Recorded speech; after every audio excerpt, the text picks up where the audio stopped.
Welcome, traveler. You've stumbled upon a journey, long, gentle, and winding through the forgotten corners of the medieval world. Tonight, we step into the muddy shoes of the medieval peasant, a life of struggle, hardship, and quiet resilience. This isn't a tale of kings or castles, but of the countless souls who toiled in the fields, faced hunger, illness, and war, and survived day by day. As the flicker of candlelight settles and the weight of the day lifts from your shoulders, let this story become your companion into rest. There's no need to stay awake. Just breathe deep, get comfortable, and let the soft rhythm of history carry you. Before we begin, please take a moment to subscribe, like the video if it helps you drift off, and leave a comment telling us what time it is, where you are, and where you're watching from. We'd love to know where in the world our little village of listeners has grown. Now, close your eyes if you like, and let's begin. Imagine waking up before the sun, that early hour when the world is still wrapped in darkness. There's no gentle sound of an alarm to ease you into the day. No comfortable mattress. You open your eyes to the cold, hard reality of your situation. You're lying on a thin, itchy straw mattress, which barely cushions the cold stone or wooden floor beneath you. You can feel the dampness seeping up from the earth, a reminder that your shelter is fragile and your warmth is fleeting. The fire has long since burned out, leaving only the faint smell of charred wood lingering in the air. Your blanket is a tattered remnant from better days, and it offers little protection from the cold. It's not thick enough to ward off the bite of the chilly air that fills the hut. The only light in the room is from the faint, dying glow of the embers from the hearth, casting long shadows across the room. The others in your hut, whether it's family or livestock, are still asleep, but you know there's no time to wait for them to stir. The day's work has already begun, and you've got a long list of tasks to do. The first thing you hear is the sound of the wind, howling outside your walls. There's no insulation, no glass windows, just crude wooden shutters, or cloth tied up to keep the cold from rushing in. The wind is a constant companion in your life, and its howl cuts through you, reminding you that you are at the mercy of nature. It feels like the earth itself is pressing down on you, trying to crush you under the weight of its demands. You roll over and attempt to push yourself up, but your body protests. Your back aches from the uncomfortable sleeping position you were forced to adopt last night. Your joints stiff from the cold. You take a deep breath and try to muster the strength to stand. But there's no luxury of lying in bed and stretching. This is survival, and the world outside doesn't stop just because you're tired. You can hear the first sounds of life outside the hut, the early morning crows of a rooster, the rustling of the animals, chickens, goats, perhaps a cow beginning to stir. The village is waking up, and you have to be a part of it. You slip out of bed, your bare feet hitting the icy floor, the cold stone pressing into the soles of your feet. If you're lucky, you have some worn shoes, but even then, the thick mud from last night's rain or the snow from the day before makes walking a treacherous experience. You're not alone in your discomfort. The others in the hut are beginning to stir, but there's no moment of peace. You can hear your family members moving around, getting dressed, or in the case of younger children, being dressed by you, preparing for the day ahead.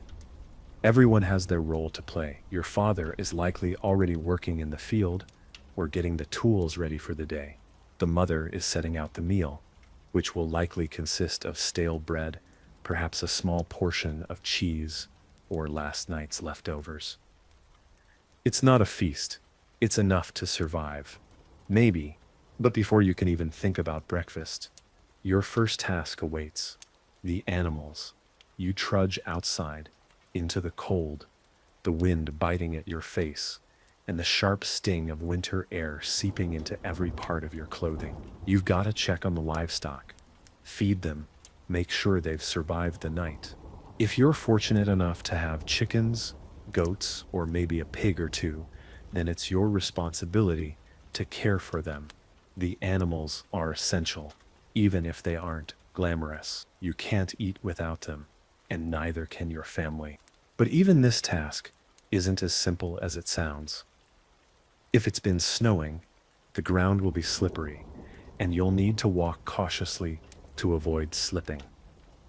If there's mud, you're forced to wade through it, your boots caked in muck. If you're barefoot, the cold ground will press through your feet and numb your toes in mere seconds. And you're not just feeding the animals. You've got to clean their pens too. Scrape away the waste that's piled up over the night, sometimes with nothing more than a shovel and your bare hands. There are no convenient cleaning tools, no broom, no bucket, just your sweat, your hands, and your strength. And the smell, the stench of animals and waste fills the air, thick and pungent, clinging to your clothes and skin. You learn to ignore it, but it never really leaves. The animals are your livelihood, and yet, even they seem to be constantly sick. The harsh conditions, cold, wet, cramped quarters, often lead to diseases which only add to your burden. If your goats catch something, or your chickens stop laying eggs, that's one more problem to fix. One more thing you don't have time for, and there's no one to help you, no neighbors coming by with advice, no assistance from the Lord. You're on your own out here, in the fields, the woods, the muck. It doesn't matter if you're tired. It doesn't matter if you're sick. You don't get sick days. You have to work. Once the animals are taken care of, you might be able to have a small meal, some bread, maybe a boiled egg or a piece of cheese. The food you eat is far from hearty.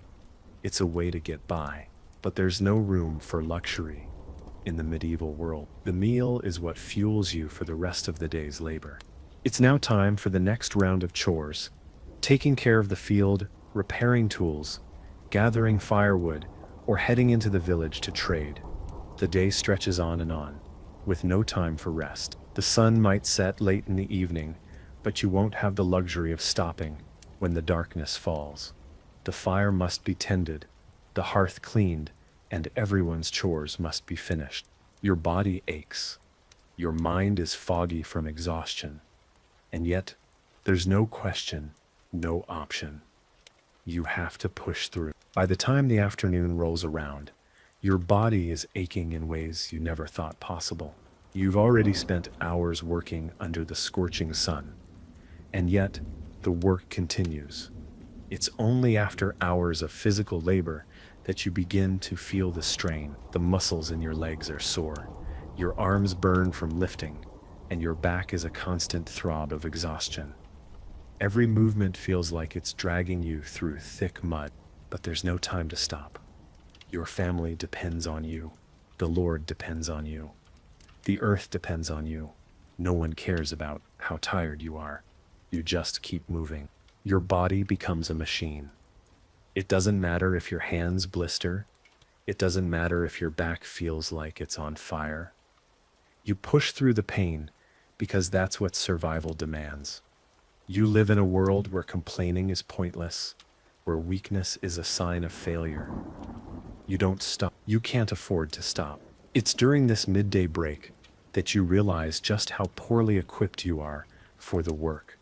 The tools you're using are barely functional, broken, worn out, or simply ineffective for the scale of the task. The hoe you use to dig up weeds has a handle that's so splintered it's a miracle it hasn't snapped in half yet.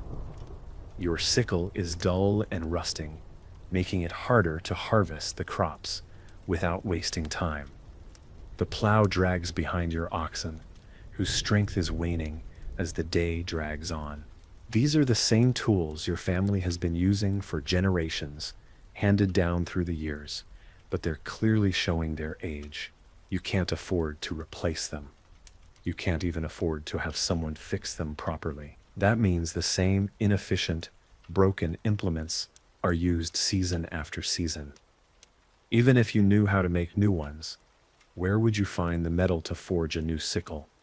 Where would you find the resources to fix a plow? The feudal system doesn't provide you with anything other than your bare existence, and the Lord doesn't care about how much more efficiently you could work if you had the right tools. In this world, repair and maintenance are constant undertakings. Whether it's fixing a broken fence or mending a leaky roof, you're always doing something just to keep things from falling apart. It's an endless loop of repairs and makeshift solutions, and you're never more than a step away from disaster. If the plow breaks and there's no one to fix it, you'll lose precious planting time. If the roof leaks and you can't patch it in time, your family will suffer through the cold and damp. The weight of these worries hangs on you like a stone. Every day, you work is one more day spent struggling with things you shouldn't have to. But this is the life of a medieval peasant, hard, grueling, and inefficient. It's about getting by, not thriving. It's about surviving, despite the odds. By now the morning has passed, but you're far from done. While the sun inches across the sky, marking the hours that slip by like grains of sand, you're already starting to feel the toll the day has taken. You've fed the animals, mucked out their pens, and braved the elements, all with your body sore from the morning's chores. But there's still no time to slow down. Every task, no matter how small, feels like a heavy weight. Your next task, like the ones before, is unforgiving. It's time for the fields, and that means more hard, physical labor. With the weather often unpredictable, there's always a rush to prepare for the planting season or tend to whatever crops are growing. The land has no mercy. It only gives what it wants when it wants, and it requires constant care. If the soil isn't plowed, the seeds aren't sown properly, or the plants aren't tended to, they won't grow. So, despite your aching back, you pull your tools from the barn, the same ones you've used for years, the ones that seem to wear down with every use. The plow is heavy, awkward to maneuver, and it takes all the strength in your body just to make it move. If you're lucky, you've got an ox or a horse to help. But they too are tired and temperamental, and you have to coax them to pull. You spend hours in the fields, walking behind the plow as the earth is turned over, exposing the dark soil beneath. Every step is a labor, every turn of the wheel, another grueling effort. You'll feel the heat of the sun on your back, and the sweat will pour down your face, but there's no time to stop, no breaks. If you stop to rest, the work piles up, and the crops don't wait. They must be tended to, or everything will be wasted. The weeds begin to take over if you're not vigilant, and once they get a hold, it can take weeks to undo the damage. As you move through the fields, you can see the neighbors working just as hard, but they don't offer you any help. Everyone is in the same boat. They're just trying to survive, just as you are. No one has time for idle chatter. Every pair of hands is needed. You can feel the tension in the air, the pressure to get it right, to do it fast, or else risk the loss of your only source of food. At midday, you might get a brief respite. The sun is high, but there's no shelter to protect you from its oppressive rays. The little food you have is all you've got. Maybe a bit of stale bread, a small wedge of cheese, or whatever scraps you've managed to scrounge together from last night's meal. You'll eat quickly, if you can stomach it, before getting back to work. The time for a full, relaxing lunch doesn't exist here. That's a luxury that noblemen or wealthy merchants might enjoy, but not you. You eat what you can, and you get back to the work that must be done. By the time evening approaches, you can feel the exhaustion in every inch of your body. Your hands are raw and blistered from the constant gripping of tools. Your legs ache from squatting in the fields or walking the endless distance between your hut and the work site. Even your eyes feel tired, the constant exposure to the sun and the dust making it hard to keep them open. But it's not yet time to stop. There's still more to do. As the sun begins to set, you gather the last of the harvest, or finish whatever task you were working on, whether that's repairing fences, gathering firewood, or bringing in the animals. The sky turns pink and gold, the day's light starting to fade. But you can't stop. The work never stops. Even after the sun sets, the world doesn't fall silent. The darkness brings a new set of challenges. It's cold, and the chill creeps into your bones even more quickly after the long hours under the sun. You're inside now, but the warmth from the fire is just enough to make the air bearable, not warm enough to give you the comfort you crave. There's no real privacy in a medieval hut. If you're lucky, you have a corner where you sleep with your family, but the space is cramped and there's little relief from the harshness of the day. At night, you'll be exhausted, but sleep isn't always restful. You'll fall into a heavy sleep, only to wake up in the middle of the night, stiff and sore, your body aching from hours of labor. If it's cold enough, you'll shiver until the fire warms up again, or maybe you'll just lie there, awake, wondering how you're going to do it all over again tomorrow. When you do sleep, your dreams are often interrupted by the sounds of the outside world, the low moan of the wind, the rustling of the animals in the barn, and the occasional loud crack of the thatched roof. If you're lucky, you'll fall back asleep, but there's always a sense of unease hanging over you. After all, in a world like this, you never know what's coming next. And you know tomorrow, you'll have to wake up and do it all over again. And yet, as tired as you are, you can't let the exhaustion overwhelm you. Every day is a fight to survive, a fight to make sure there's food for your family, a fight to make sure that you can continue the work, no matter how worn out you feel. In medieval times, there's no room for weakness. There's no tomorrow when today isn't done. There's no safety net, no social programs to help you if you can't make it. Even when you're sick or injured, you push through.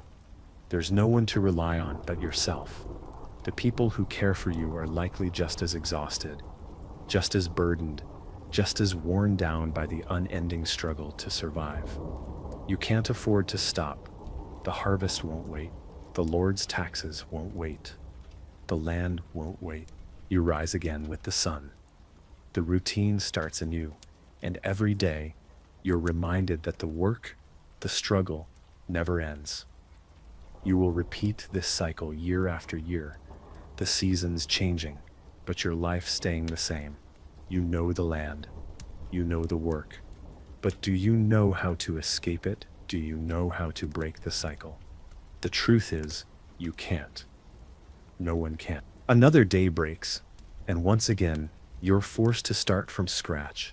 The first thing you notice as you step out of your hut is the cold bite of the morning air, cutting right through your clothes and straight to your bones. There's no time for a warm breakfast. You've got to feed the animals again, even though you're tired, even though your body is sore from the constant labor. It's a harsh truth in this world. There's no time for rest. Not even when you're exhausted. Not when your muscles scream for mercy.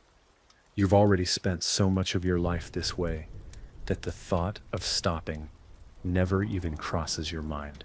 You rise, not because you want to, but because you must. The earth, the animals, your family, everything depends on it. Everything you do is a sacrifice in service of survival. As you head out into the cold, you feel the weight of every step. You're already thinking about the day ahead. There's the work in the fields, the maintenance of the animals, and the repairs that never seem to stop. Every day brings new chores, new duties, and they all add up, leaving you with little room to breathe. The idea of taking a break, of resting even for a few moments, seems impossible. Your day is already laid out before you, and it will unfold, whether you're ready or not. The animals are hungry, just like you, and they can't wait. The goats bleat, the chickens cluck, and the cows low impatiently, waiting for you to tend to them. There's no time to care about your own hunger or discomfort. You've got to feed them first. You might be lucky if there's a scrap of bread left from yesterday's meal, but if not, you make do. You grab whatever scraps are available, sometimes only stale, moldy bread, if you're lucky enough to have any at all. While you feed the animals, the cold begins to sink deeper into your skin. The small fires you tend inside your hut aren't enough to warm your bones completely. The temperature outside can freeze the water in the troughs, and by the time you're done, your fingers are numb from the chill. But the work doesn't stop. You can't stop. If the animals aren't fed, if they aren't taken care of, they won't survive. And without them, you don't survive. Once the animals are settled, you move on to the fields. You've got crops to tend to, seeds to plant, weeds to pull. The labor never ends. You'd think that after all these years, your body would become used to the physical toll, but it never does. Every movement aches, every task feels like it's too much. Yet still, you push forward, because stopping isn't an option. You know better. You're out in the fields before the sun has even fully risen. You can feel the soil beneath your feet, the texture of the earth shifting with each step. You till the ground, working the soil that provides everything you have. But it's never easy. The earth can be unforgiving, especially when the weather turns against you. The cold can freeze the crops in the early season, the droughts can drain the land of its vitality, and the pests can eat away at everything you've worked so hard to grow. Still, you keep going. It doesn't matter if the day is hot, cold, or damp. Your body hurts, but you push through. You do it because if you don't, you won't make it to the next season. Every hour spent in the field is another hour of grueling work. There's no rest, no relief, and no one else to do it for you. You've got to carry the weight of it all. The survival of your family, the survival of your farm. There's no one else to pick up the slack. The peasants don't have the luxury of working together for convenience. They work together out of necessity. But even then, it's rare for anyone to ask for help. You can't afford to. You've got to make it work on your own. Even if you manage to get some work done, there's no guarantee the weather will cooperate. If the rains don't come, if the sun isn't just right, the crops won't grow, and that means starvation. The reality of it hangs over you like a dark cloud, and with each passing day, it grows heavier. You pray to whatever gods you believe in, offering silent words for better weather, for more food, for safety. But even the gods aren't guaranteed to listen. The land gives you what it wants, when it wants, and if it's in a bad mood, there's nothing you can do about it. The work is never truly done. Even when you finish for the day, the exhaustion settles into your bones. You eat whatever little you've managed to gather, maybe sharing a small portion with your family. But there's no time for luxury. There's no time for rest, not when there's still more work tomorrow. And when the seasons change, the pressure increases. The harvest must be brought in, the barns must be stocked, and the animals must be prepared for the coming winter. It's a never-ending cycle of labor, and each year brings its own challenges. You don't get to relax. You don't get to take a vacation. You work until you drop, and even then, there's no guarantee you'll survive another year. The night settles in, and for a brief moment, there's a sense of peace, but it's fleeting. The shadows stretch long across your hut as the last bit of daylight fades. Inside, the fire flickers, casting a warm glow, but the heat is short-lived. The cold quickly creeps back in, gnawing at your joints.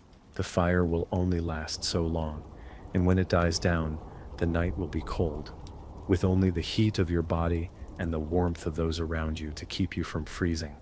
Your evening meal is meager at best, whatever's left over from the day's work, or whatever scraps you could gather from your garden, or the meager stores you've managed to save. Maybe some porridge, maybe a thin slice of bread, perhaps a bit of cheese or salted meat.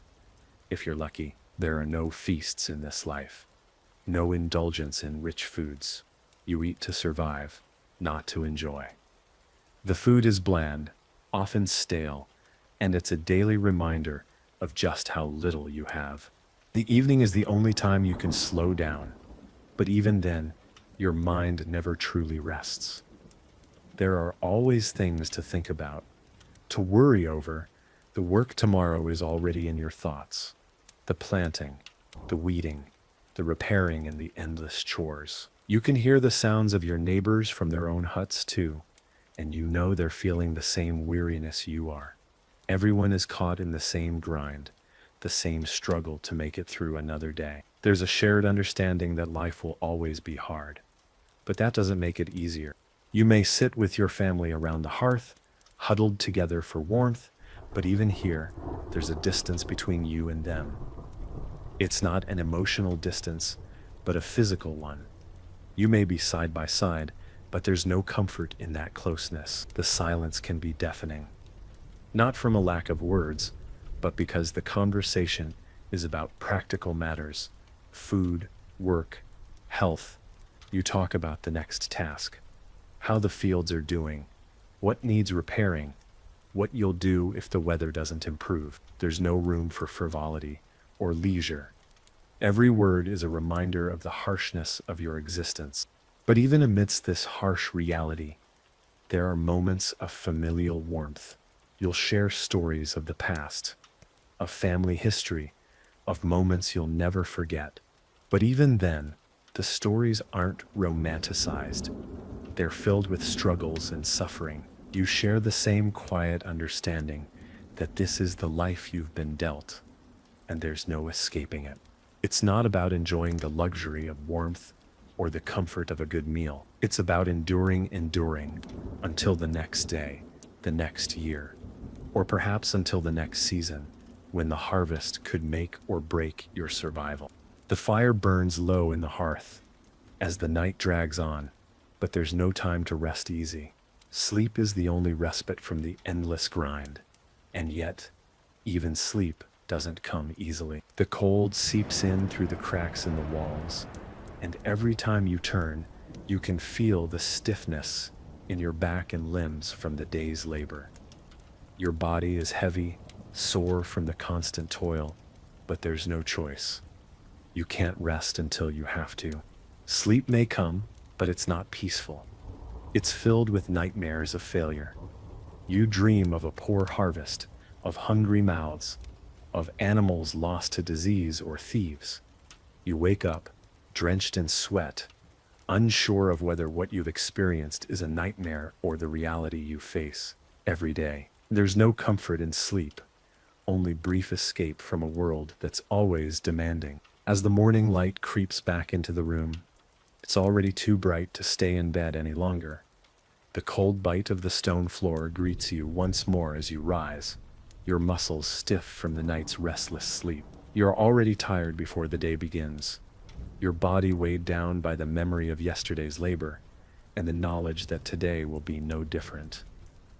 There's no time for stretching, no time for easing into the day. The tasks that await you don't care how tired you are. They don't care how sore your back is or how empty your stomach feels.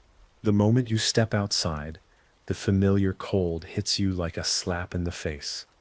You're accustomed to the biting air now, but it still takes a moment for the cold to seep into your skin and bones. You grab the tools you'll need for the day, more likely than not, the same worn tools you've used for years, and head straight for the animals.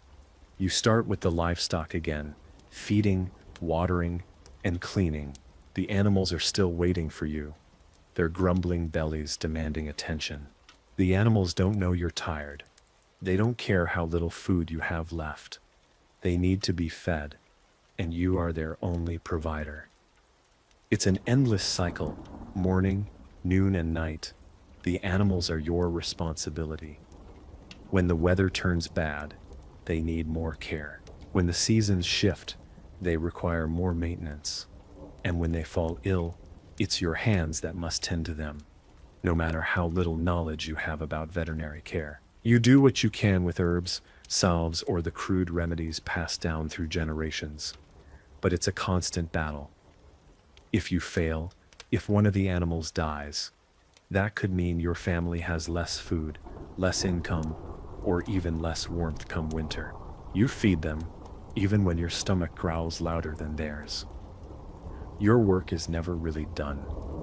There's always more to do, more feeding, more mucking out the pens, more shoveling waste and cleaning up. As the day moves on, the barnyard becomes a blur of smells, sounds, and dust. The harsh reality of it all settles in your chest, a weight you can't escape. And then comes the real work. The fields.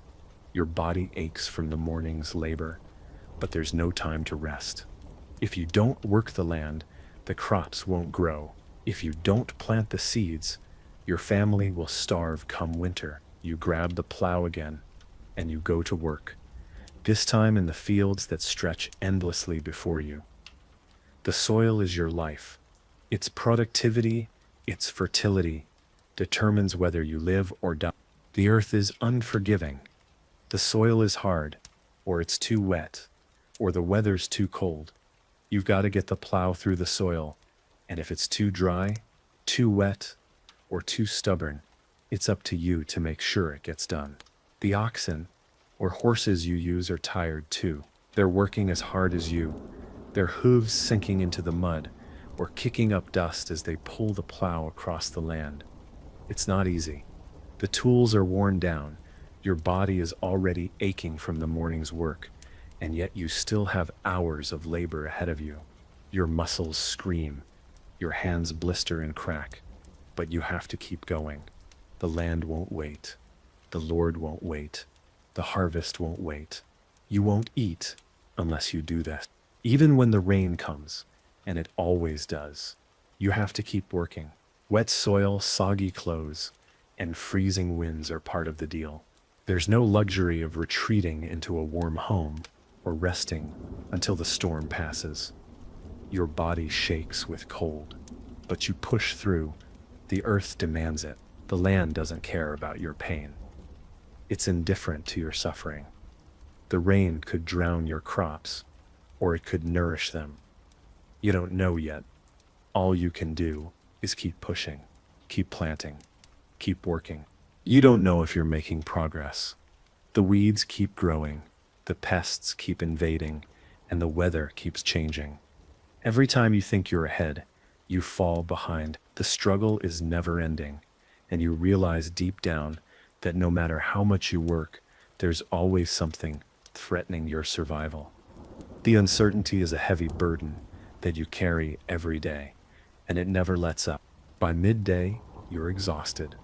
The sun is high, and your body aches with the accumulated weight of the morning's labor. Your stomach is empty, gnawing at you like a wolf. The food you ate earlier is long gone, and there's no real comfort to be found in the break you're given. But there's no real break. You eat what little you have, perhaps a small portion of bread, maybe a piece of cheese, a bit of stale porridge. It's enough to keep you going for a while longer, but it's never enough. There's no food delivery service in this time. There's no way to call for a takeout order. If you want to eat, you have to work for it. You've spent your entire life working the land, keeping your animals fed, and trying to gather enough food to get by. The thought of a meal is always present, but you don't get to enjoy it. The work never stops. Even when you finish your tasks for the day, there's always something else that needs to be done.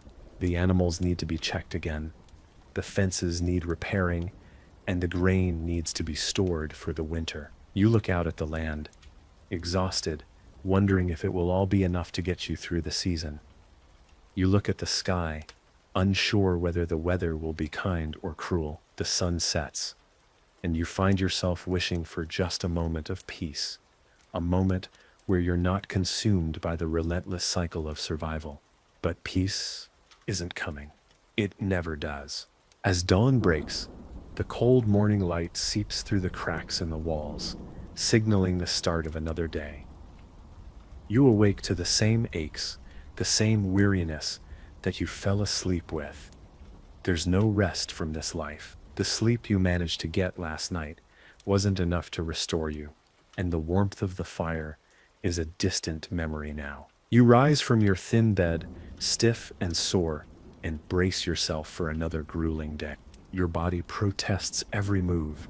You try to stretch, but your limbs feel heavy, as if the very weight of the work from the day before has been physically embedded in your bones. Your back is sore from the constant bending, your hands raw from gripping tools, your feet calloused and blistered from trudging through the mud and muck of the fields. Every step is a reminder of how taxing this life is. But, as always, you don't have a choice. You have to push through.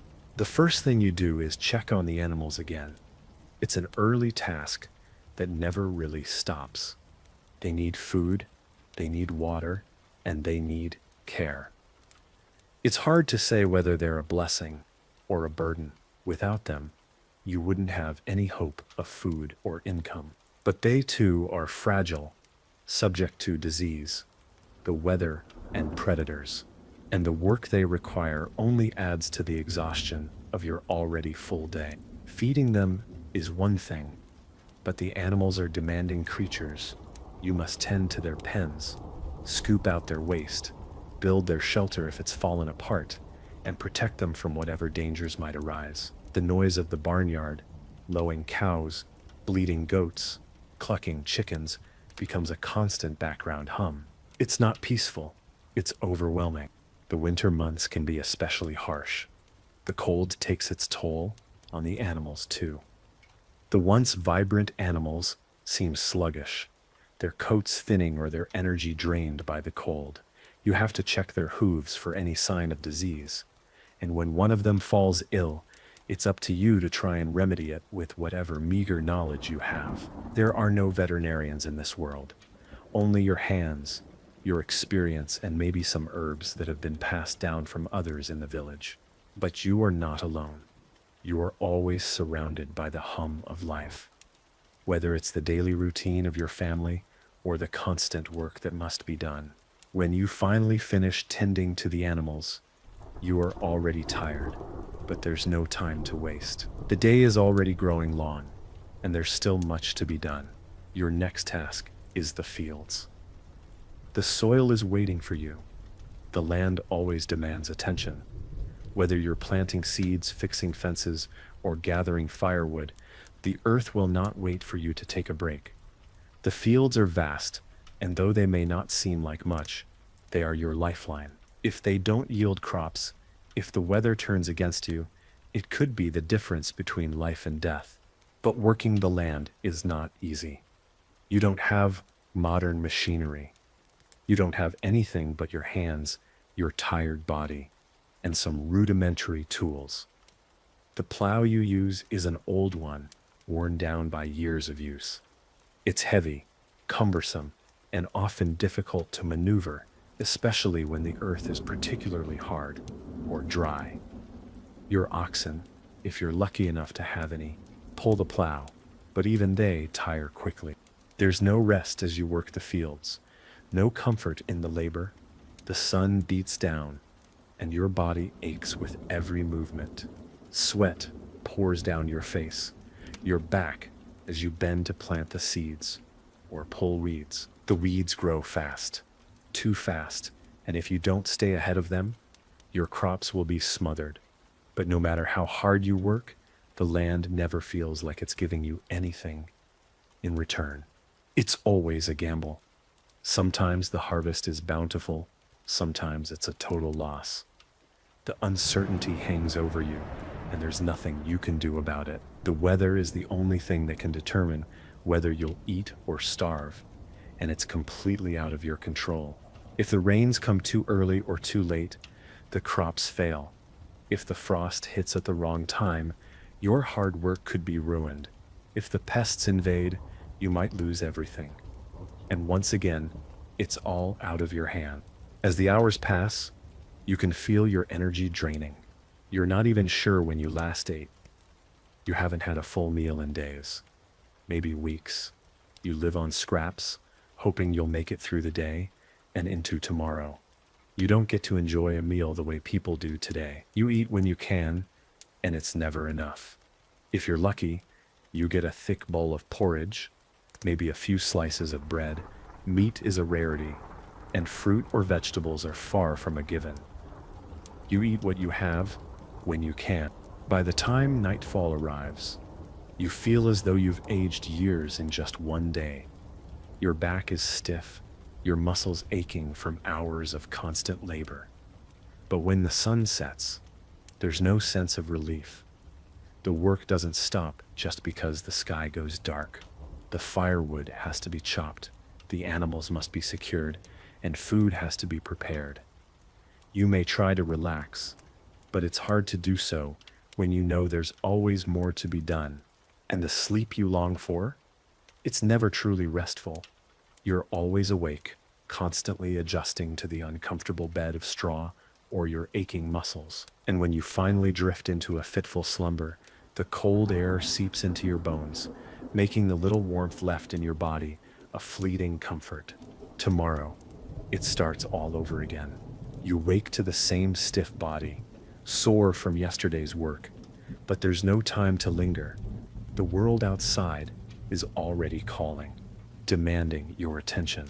The cold from last night still clings to the walls of the hut as you pull yourself out of the straw bed. The wind whips through the cracks in the walls, and the faint light from the rising sun does little to combat the bone-chilling air. The temperature hasn't improved, and you can feel the icy draft as you move across the floor, barefoot, your feet immediately numb from contact with the cold ground.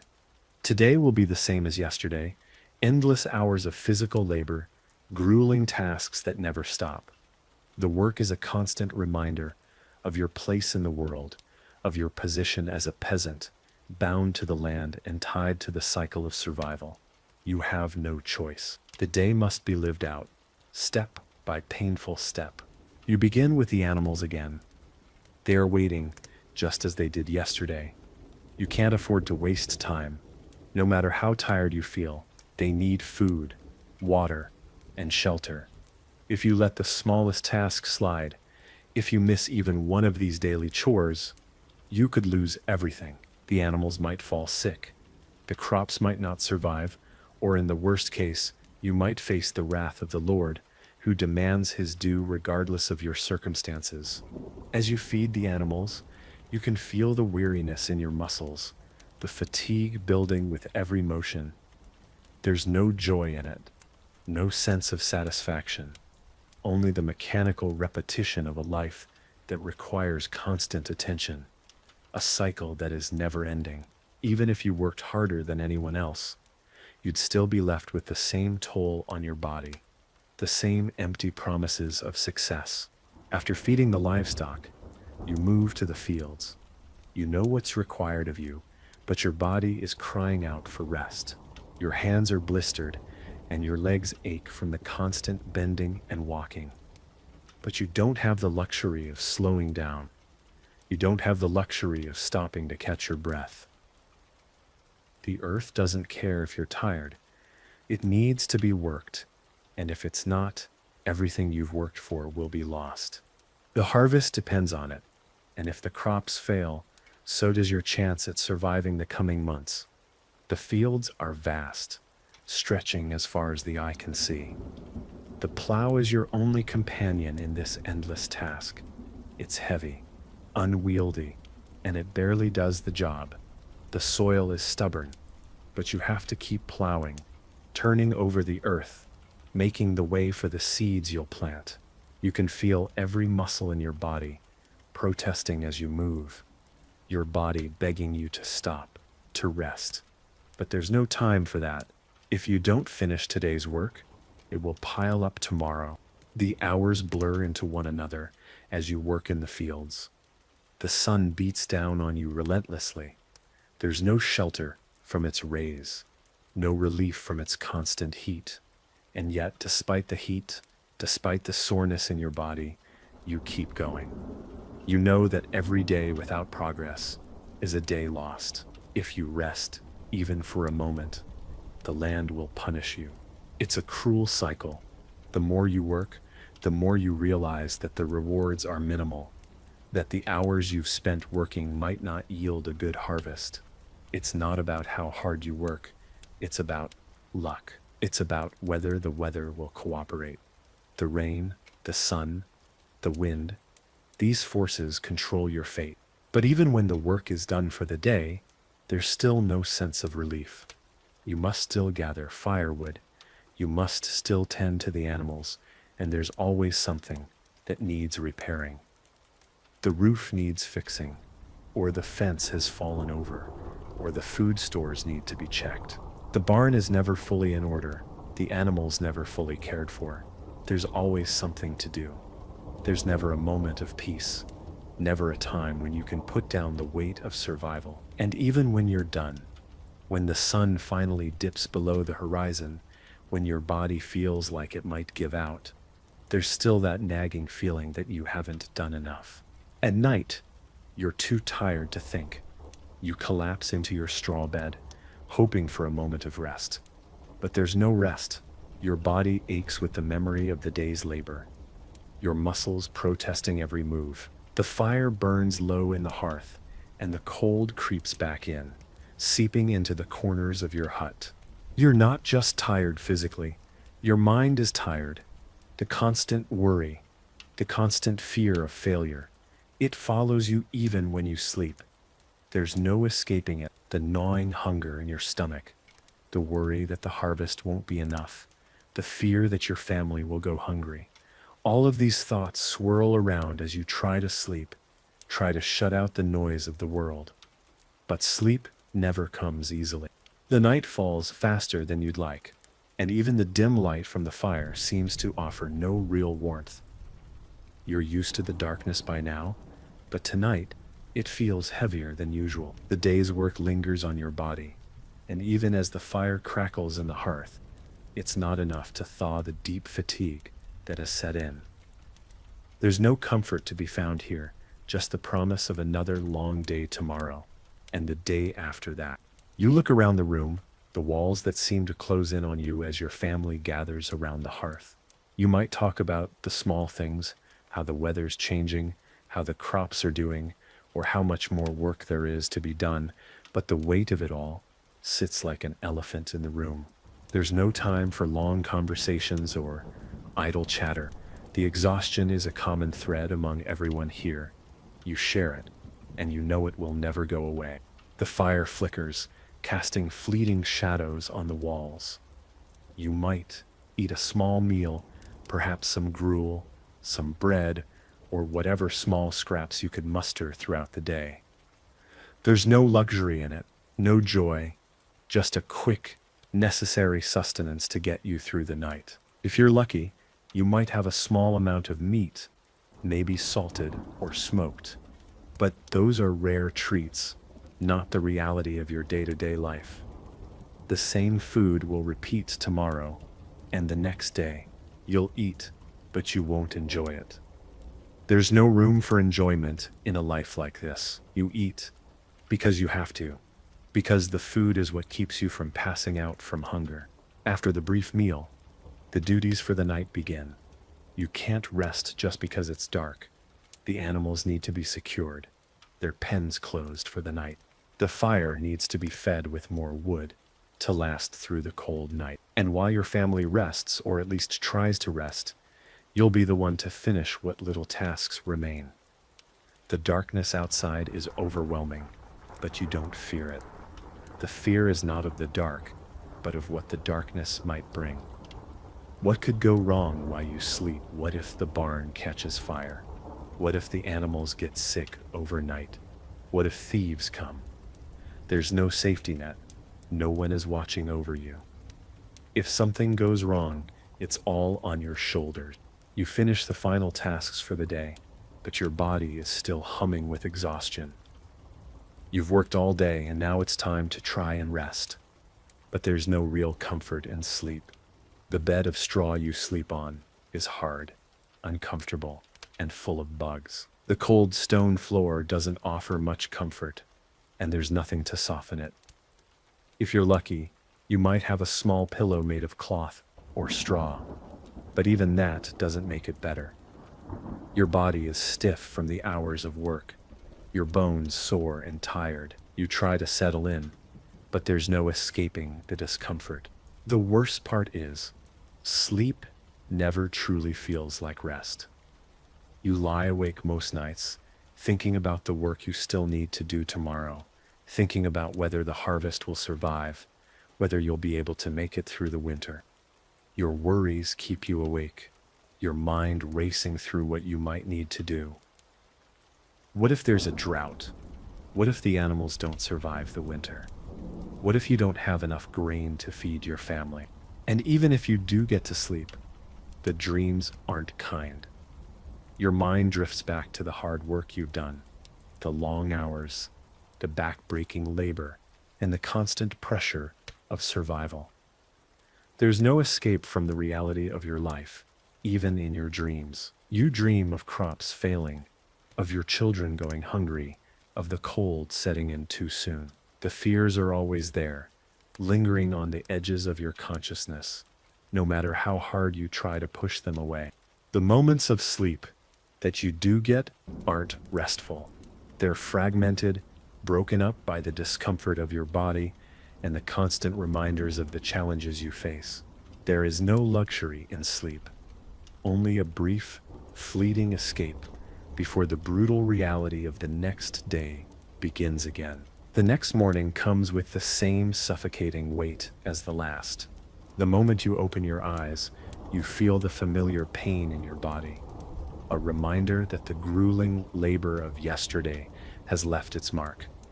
Your muscles protest as you sit up, the stiffness and soreness almost unbearable, but there's no time to dwell on it. The day's tasks are already calling, and the world outside doesn't care how much you ache. You must get up and face the same demands again. You rise and head out into the cold, your body sluggish, but your mind already racing through the list of things that need doing. The animals must be fed, the firewood gathered, and the fields must be tended to. Every task feels like a mountain to climb, but you've learned to live with the weight. You know what comes next, and you know that there's no relief on the horizon. The animals are waiting for you once again. You can hear the lowing of the cows and the restless noise of the chickens and goats, all demanding attention. The barn is filled with the smell of manure and dampness, and the core of feeding them is a reminder of how much work is involved in even the smallest task. You feed them, check on their health, and make sure everything is secure. But the satisfaction of a job well done is fleeting. You can never rest for long, because the demands are relentless. If you don't take care of them, your animals could get sick, and that's a loss you can't afford. You're not just feeding the animals, you're constantly maintaining their pens, their shelters, and their well-being. The work is unending, but it's the cost of survival. Every day, you repeat the same rituals, hoping that this time, the animals will be healthy enough to survive the long months ahead. Once you finish with the animals, the fields await you. The earth is never patient. If the crops aren't tended to, they won't grow, and your family won't eat. And it's not just about planting the crops. You have to tend to them every single day. Weeds must be pulled, pests must be chased away, and water must be carried if the rain hasn't come. It's the same struggle year after year. You till the soil, plant the seeds, and hope the harvest will be plentiful enough to get you through the harsh winter.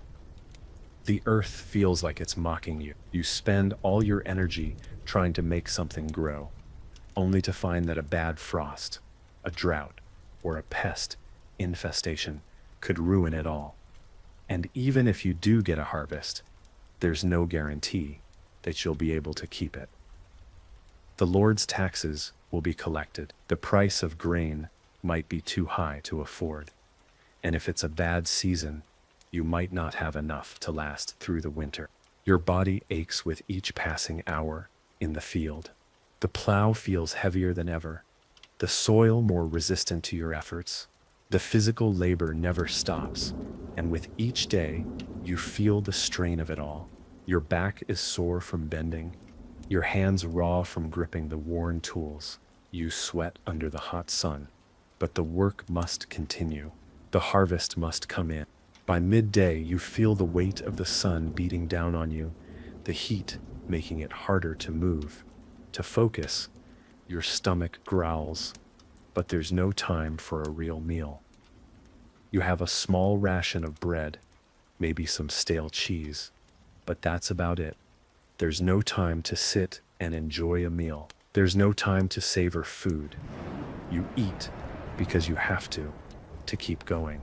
You don't have the luxury of enjoying your food. You eat in quick bites, rushing to get back to the fields, to the animals, to whatever task needs your attention. The day is far from over, and you can already feel the weariness creeping back into your bones. Every task feels endless, and with each passing hour, you realize just how little you truly have to show for it. As the day draws to a close, you head back to the hut, exhausted but with no sense of relief. There's more to be done, even though the sun has set. The animals need to be locked up for the night. The firewood needs to be gathered, and you need to prepare for the next day's work. By now, your body feels like a machine that's been running on fumes for too long. Your hands are raw, your legs stiff, and your shoulders ache with the burden of a day's work. You know there's still more to do, but there's a part of you that longs for a moment to stop, a moment of peace. But that moment never comes. The work doesn't stop. You've survived another day, but at what cost? The fatigue is overwhelming, and yet, you know there's no time to rest. The world doesn't wait for you to catch your breath. It doesn't care about your exhaustion. It doesn't care that you're struggling to keep up. If you don't work, if you don't push through the pain, the consequences are too great. The animals won't survive. The crops won't grow. Your family will suffer. The night settles in, but it offers no real relief. The fire burns low, the warmth quickly fading. You wrap yourself in your thin blanket, your body aching, your mind racing. There's always something more to worry about. What if the weather turns cold again? What if the grain you've stored is ruined by pests or mold? What if the Lord demands too much? The fears never stop. They follow you. Even as you try to sleep, you're exhausted. But the cycle continues. Tomorrow will be the same endless work, the same struggles, the same hunger, and you'll get up once again to face it. The sun rises again, bringing the same cold, biting air that you've come to expect with each new day. The fire inside the hut is already flickering low, and you know it won't last long before it burns out completely. You'll have to gather more firewood, but that can't happen until after you've tended to the animals. Their constant needs are the first thing on your mind every day. Without them, your survival is uncertain. The chickens must be fed, the cows must be milked, and the goats need water. It's a tedious and never-ending chore, but it's essential. They rely on you, just as your family does. You drag yourself out of bed, the stiffness in your back from yesterday's labor already taking its toll. As you step outside into the cold morning, your breath comes out in visible puffs of mist, freezing almost immediately as it hits the air. The world is still dark, and the stillness around you is unsettling. You can hear the faint rustle of the animals, the soft cluck of a chicken, or the low moo of a cow waiting to be milked. The world outside is quiet, too quiet, and it feels like an echo of the silence that lives in your chest. The exhaustion hasn't left you. It's settled in for the long haul. Your body is crying out for rest, but there's no time for that. There's no room for weakness in this world. There's only work, and it must be done. Your feet are numb from the cold as you walk through the muck to reach the barn. The mud is thick and sticky from last night's rain, and every step feels heavier than the last. The animals are already impatient, waiting for you to feed them. The barn is a cramped space, filled with the stench of waste and hay, but there's no time to care about the filth. You feed the animals quickly, your hands shaking from the cold. You check on them all, making sure they're healthy, hoping none of them have fallen ill overnight. You can't afford to lose any of them, especially during the harsh winter months. Each one is precious to your survival. A sick animal could mean the difference between surviving the winter and starving to death. The fear of loss is constant. Once the animals are fed, it's time to move on. The fields await you, and you can already feel the fatigue weighing you down. It's a familiar feeling by now, one that never seems to leave. The earth needs constant care, constant attention. Even if you worked all day yesterday, even if your body is stiff and sore, the land won't wait. The crops won't grow unless you work for them. And the weather is always unpredictable. It could be too dry, too wet, or too cold, and your crops could fail before they even have a chance to sprout. The land is as unforgiving as the lords who rule over it, and there's no room for mistakes, no time to question your actions. The plow must be moved, the seeds must be planted, and the weeds must be cleared. If you don't do it, who will? You move through the fields, mechanically, one foot in front of the other. Your body aches with every movement, but there's no stopping now. You've worked this land for as long as you can remember, and it still feels like you're just beginning. Every year, you hope for better results, but they never seem to come. The land yields what it will, and the weather is unpredictable at best. The rain could be too much, or it could be none at all. You never know until it's too late. There's no sense of control over your own life. It feels as though you're caught in a never-ending battle between nature and survival, and nature has the upper hand. As you continue working, the hours slip by without you even noticing. The sun is high now, burning down on you with unrelenting heat. Your skin is red and raw from the exposure, but there's no time to shield yourself from the sun. You can't afford to stop. The plow feels heavier with every step. Your arms burn, your legs are stiff, but you keep pushing forward, inching your way across the field. The crops are slowly beginning to grow, but you're unsure if they'll be enough. The harvest feels like a distant dream, something you're not sure will ever come to fruition. Still, you keep working, praying that this year will be different, praying that you'll have enough food to make it through the winter. The labor continues. The weeds must be pulled, the pests must be chased away, the land must be watered. There's no end to it. And as the afternoon passes, your body only grows more tired. The sun begins to set, but there's no relief. The work still isn't done. You'll have to head back to the barn to secure the animals again, to gather firewood for the night, to repair whatever's broken. The chores don't stop just because the sun goes down. They stretch into the night, and when the day ends, you barely have the strength to think. As darkness falls, your body feels like it's been through a war. The hours of manual labor have left you physically drained, but there's no time to rest. The cycle of work continues.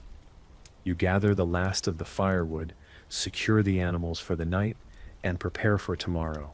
The fire in the hearth flickers, barely enough to keep the cold at bay. The darkness outside presses in, but there's no sense of peace, no relief. You don't sleep soundly. Your mind races, constantly worrying about the work that still needs to be done, the crops that might fail, the animals that might get sick. The weight of survival hangs over you like a stone, and it never lets go. The night is long, but sleep comes only in fits. You lie on the hard straw mattress, feeling the ache in your back, your arms, and your legs. Every movement feels like a burden, your body weary from the never-ending cycle of labor. The fire in the hearth has burned down to embers, offering little warmth. The chill creeps back in, and you can feel it in your bones as the night stretches on. You close your eyes, hoping for rest, but your mind keeps racing. Every night is the same. You worry about the coming day, about the work that still needs to be done, the harvest that might not come in, the animals that need to be cared for, the weather that could ruin it all. Your mind churns with the uncertainty of it all.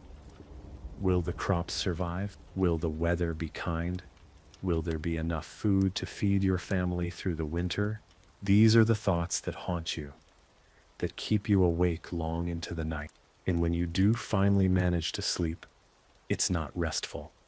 You dream of fields burned by drought, of animals that have fallen ill, of empty granaries. The dreams are often worse than the reality. At least in reality, you can still take action, but in your dreams, you can do nothing to stop the inevitable. Morning comes too soon, as it always does. The light filters into the room through the cracks in the walls, and you're awake before you even want to be. The same body aches greet you, the same exhaustion that never fully goes away. You sit up slowly, trying to shake off the fatigue, but it lingers like a weight. There's no time for rest, though. The work is waiting. Your feet hit the cold stone floor, and the chill immediately seeps into your bones. The rest of the world is still, quiet, still, but your day has already begun. You don't have the luxury of waiting for a moment of peace. You grab the tools you'll need for the day and head outside into the morning air, already feeling the weight of the tasks ahead of you. The first task, as always, is the animals. You're used to the routine by now, the feeding, the cleaning, the checking for illness. It's all automatic, just another part of the endless cycle. But even so, the work is never easy. The animals need attention, and without them, you wouldn't survive, but they're not easy to care for. They're demanding, each one with its own needs. The chickens must be fed, the goats must be milked, the cows must be milked, too. Every task is urgent. If you neglect one of them, if you fail in one small part of the process, it could be the end of your food supply for the week, or worse, the season. After tending to the animals, you move to the fields. You don't even have time to eat yet. You'll grab a bite later, maybe some stale bread or a small portion of cheese. You've learned to survive on little. The plow is waiting for you. The land is waiting for you, but your body is already protesting. Every part of you aches from yesterday's labor, and you know that today will bring the same. The soil is heavy, the plow is stubborn, and the weeds keep coming. They grow faster than you can pull them, and if you don't stay ahead, they'll choke the crops. You think about stopping for a moment, catching your breath, but there's no time. If you stop, the work piles up. The weeds keep growing. The crops don't grow on their own. The weather isn't always your friend, and as much as you wish you could rest, you know you can't afford to. Every moment spent not working is a moment you're not feeding your family. The sun climbs higher in the sky, and the heat becomes unbearable. The work is relentless. Every step is a challenge. Every motion requires effort. The plow feels heavier with every passing minute. The soil more stubborn. The rain hasn't come in days, and you can feel the earth beneath you beginning to dry up, cracking as it bakes under the sun. There's nothing you can do about it. You can't control the weather. You can only work. By midday, the tiredness is overwhelming. You've spent hours in the fields, but there's no end in sight. You grab a small portion of food, barely enough to keep the hunger at bay, a few slices of bread, maybe some dried meat, if you're lucky. But even eating feels like a chore. You don't have time to sit and enjoy your meal. There's no relaxation in your life. You eat, you chew quickly, and you get back to work.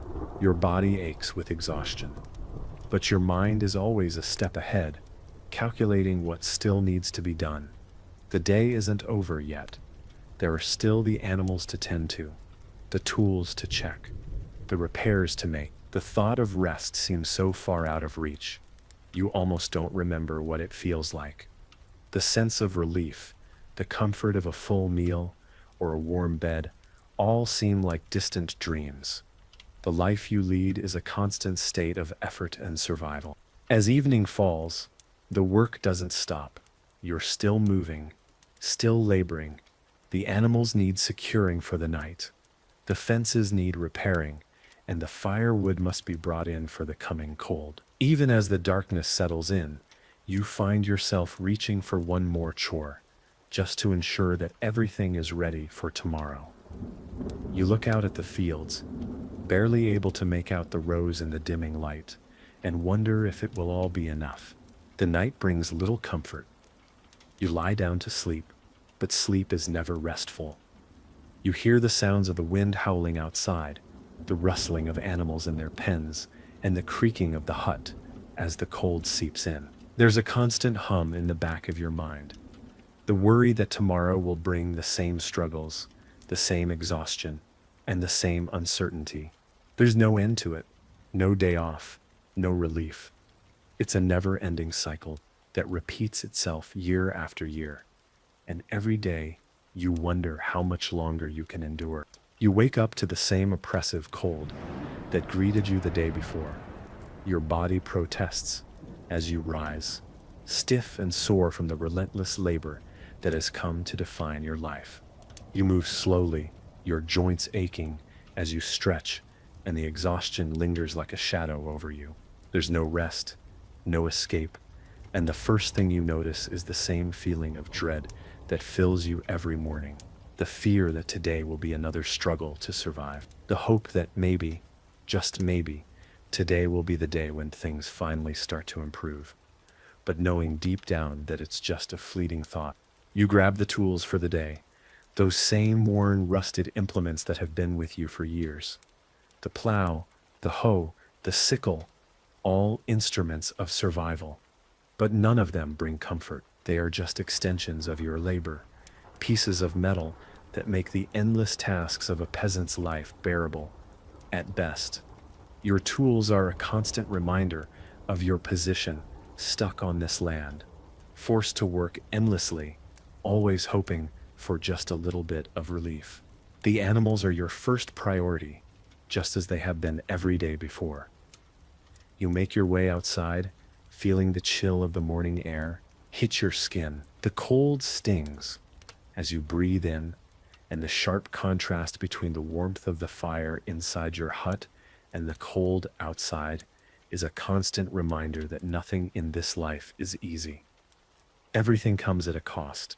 As you enter the barn, the animals greet you with their usual impatience. You feel the weight of their hunger, the responsibility that you must meet. You feed them quickly, grain for the chickens, water for the goats, and hay for the cows. You do it as quickly as possible, knowing that there's no time to waste. Your stomach growls in protest, but there's no time to eat yet. The work doesn't stop, not even for a minute. The day is already growing long, and the sun is rising higher. The fields are calling to you, demanding attention.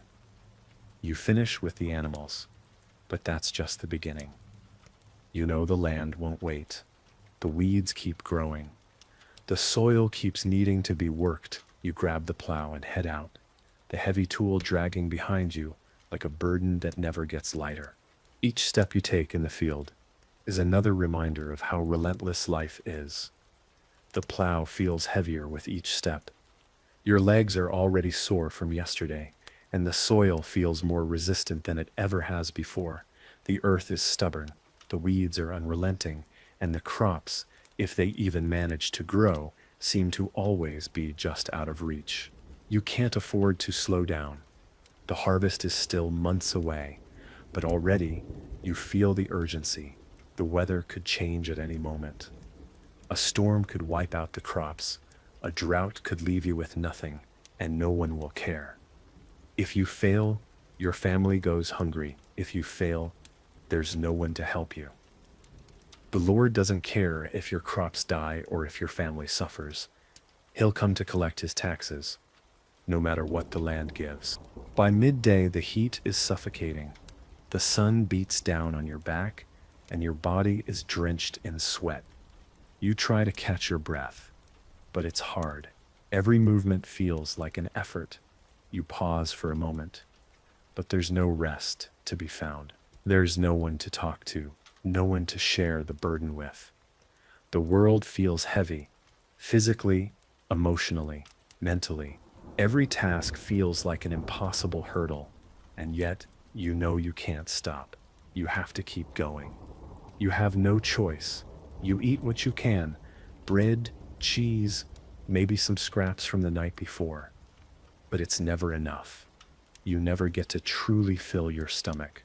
You eat to survive, not to enjoy. Every bite feels like a small victory, but it's fleeting. It's not a meal, it's just fuel. The hunger is always there, gnawing at you, reminding you that you don't have enough. The second half of the day stretches on like a never-ending loop. You're still in the fields, still planting, still tending to the crops. The plow feels heavier, the soil harder, the hours longer. Your hands are raw, your back is stiff, and your thoughts begin to cloud with exhaustion. But there's no time to stop and think. The work must continue. Every muscle in your body aches, and every step feels like it could be your last. You wish for comfort, for even a moment of ease. But comfort doesn't exist here. It's not a luxury you can afford. You can't afford to rest. You can't afford to stop. As evening falls, you're still working. There's no sense of relief, no sense that the day is over. You gather firewood for the night, check on the animals one last time, and prepare for the next day. The sun sets, but you know the work isn't done. It will never be done. Not until the land stops demanding, not until you finally collapse from exhaustion. And when night falls, the cycle continues. You lay your head down, trying to sleep, but sleep never truly comes. The worry is always there. The fear is always there. Tomorrow is just another day of struggle, another day of labor. You'll wake up to the same cold floor, the same long list of tasks, the same ache in your body. You'll work because you must. And when the night comes again, you'll lie awake, wondering if you can keep going. Morning breaks, and once again, you are greeted by the bitter cold of the early hours. Your body is already aching from the day before, but there's no choice. The moment your eyes open, the reality of the day ahead crashes down on you. There's no reprieve, no moment to gather yourself. It's the same routine, the same work, the same struggle. Every part of you feels like it's been worn down, and yet the demands of the land, the animals and the seasons never let up. The animals need your attention first, and you can already feel your back aching as you rise from the straw bed. The chill in the air bites at your skin as you step outside, the damp earth greeting your bare feet. You might be lucky enough to have a pair of shoes, but they're often worn through, leaving your feet exposed to the cold and wet. The morning dew is thick on the grass, and the barn is covered in frost.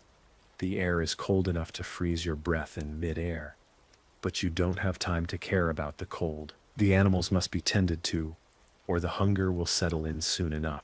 The chickens are the first to greet you, clucking impatiently for food.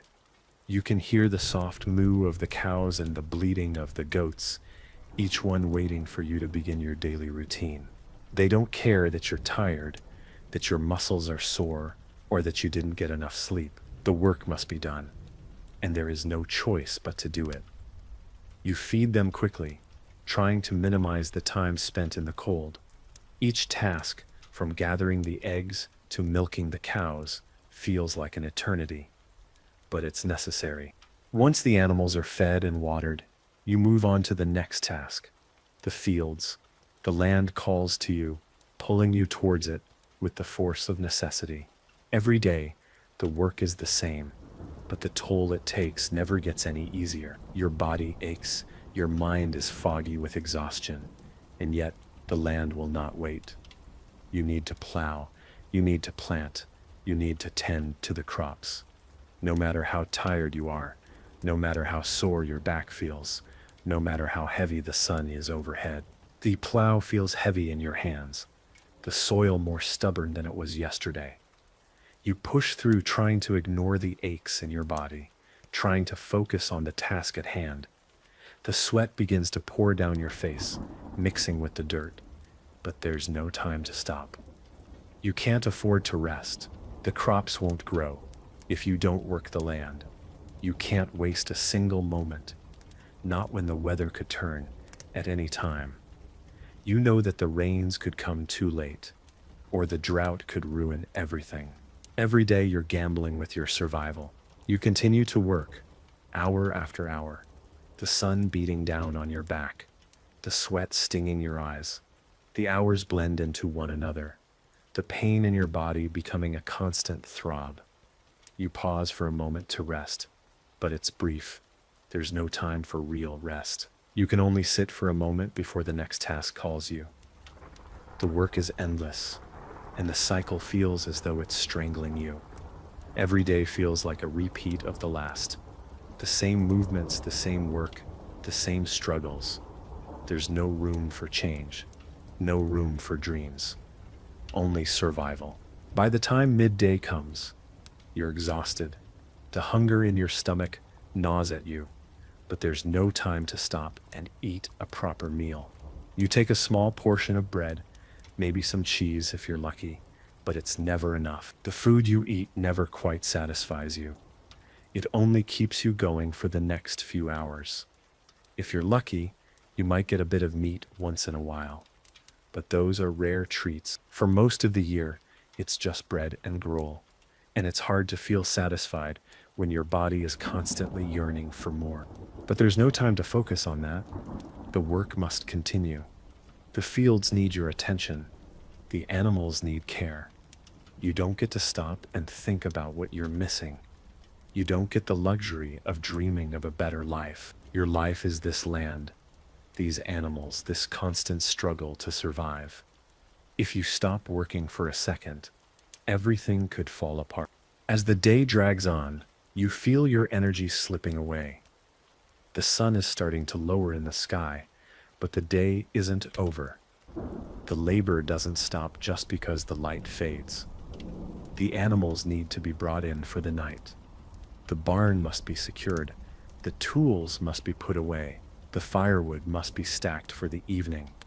Your body screams for rest, but it's just not in the cards. The tasks still need to be completed. When the night falls, there's no comfort to be found. The fire in the hearth barely warms the room, and the chill creeps into your bones. You gather what little food you have, but there's no joy in eating. There's no time to enjoy the small meals you've prepared. You eat to survive, not to nourish your body. The food doesn't fill you in the way it should. It's just fuel to keep you going, to keep you working for another day. As the darkness settles in, your mind races. The work is never done. The next day will be just as exhausting as the one before. There's always something to worry about. Will the weather ruin the crops? Will the Lord demand too much in taxes? Will the animals survive the winter? You can't escape these thoughts. They follow you even as you try to sleep, even when you're lying in the darkness, too tired to keep your eyes open. Sleep is never truly restful. The fatigue is always there, and you dream of the same things, of crops failing, of animals getting sick, of hunger creeping in. Even when you sleep, the reality of your life is ever present, hovering in the background of every dream. The cycle continues, unbroken, relentless, and unforgiving. Another day breaks, and once again, the harsh cold greets you with open arms. It sinks into your bones, a chill that refuses to let go. Your body groans in protest as you sit up, stiff and sore from the relentless cycle of labor. The same exhaustion weighs down on you, and the same burden of survival hangs heavily in your chest. There's no reprieve, no escape. The moment you open your eyes, you're reminded that today, just like every day before, you must rise and face the same demands. The morning light is still weak as you step out of bed, your bare feet immediately hitting the cold, unforgiving floor. There's no comfort, no softness to greet you, just the chill that wraps around you like a suffocating cloak. You don't have time to adjust to the cold. The animals need you, the barn needs attention, the land needs to be worked. The world doesn't stop for your discomfort. You move sluggishly, your body stiff from the work you did yesterday. The pain in your joints doesn't let up. Every step, every movement feels like an effort. But this is your reality now. No rest, no time for recovery. The work must continue. You don't get to question it. You just have to get up and go. The barnyard is your first stop, and the animals greet you with their usual restlessness. The sound of lowing cows, clucking chickens, and bleating goats fills the air. It's a routine you've become intimately familiar with, and as much as you dread it, you've learned to accept it. The barn is cramped, poorly lit, and filled with the smell of waste, but it's your responsibility to ensure that everything is in order. You must feed them, clean their pens, and check on their well-being. If they're not properly cared for, they won't survive. And if they don't survive, neither will you. Every movement feels like it takes an eternity. Your hands are rough from years of manual labor. Your back aches from bending over to scoop feed into the troughs. It's cold in the barn, and the dampness lingers, biting at your skin. There's no luxury of warmth here. There's no escape from the discomfort. You finish feeding the animals, but already your body is yearning for rest, yearning for comfort that will never come. You can feel your stomach growling, but you know there's no time to eat yet. The fields are waiting for you. The plow calls to you as it does every day.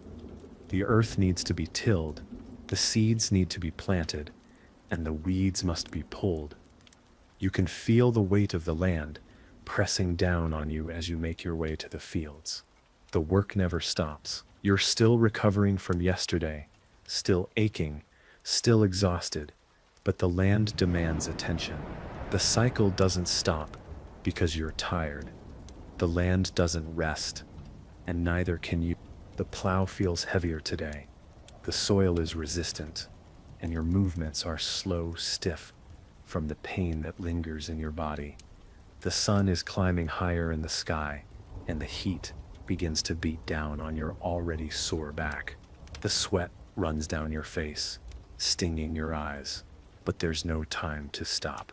There's no time to rest. The crops must be planted, the land must be tended to, and the work will continue until nightfall. As you push the plow through the soil, you notice the land is hardening. The rains have not come in days, and you can already feel the dryness setting in. The plants will struggle to grow in these conditions, but you don't have the luxury of waiting for the perfect weather. You have to work with what you have, and what you have is a plow that doesn't work well, soil that's too dry, and a body that's too tired to continue. But you keep going, because if you don't, the consequences will be dire. You can't afford to fail. The land must provide, or you and your family won't survive the coming winter. By midday, the sun is at its peak, and you are exhausted. Your muscles ache, your back is on fire, and your thirst is unbearable. You've been working for hours, but you can't stop. You eat what you can, maybe some stale bread or a piece of cheese, but it's not enough. You eat because you have to, not because you want to. You can't remember the last time you ate a real meal, one that filled you up and left you satisfied. There's no time to enjoy your food. You shove it in your mouth quickly, chewing in haste. Every bite feels like it's not enough, like it can never fill you up. Hunger is a constant companion, an ache in your stomach that never goes away. The simple foods you eat aren't enough to give you the energy you need to keep going, but it's all you have. It's all you can afford. The afternoon brings more work. The weeds are taking over, and you have to clear them before they can choke the crops. The weeds are relentless. They grow faster than you can pull them, and you wonder if you'll ever catch up. The land is unforgiving. Every weed that sprouts, every pest that invades, is one more obstacle to your survival. You pull at the weeds, but they seem to keep growing back, faster than you can keep up. The battle never ends. By the time the sun begins to set, you're barely holding on. Your body is a mess of aches, and your mind is foggy from exhaustion. You've worked all day through the heat, the cold, the aching muscles, and the hunger, and you're still not done. The day's work is far from over. The animals must be brought in for the night, the barn must be secured, and the remaining chores must be completed. The evening feels like a hollow victory. The work continues, and your body protests, but you push through. You finish what you can, but there's always something else to do. When you finally collapse into bed, you're physically exhausted, but your mind is still racing.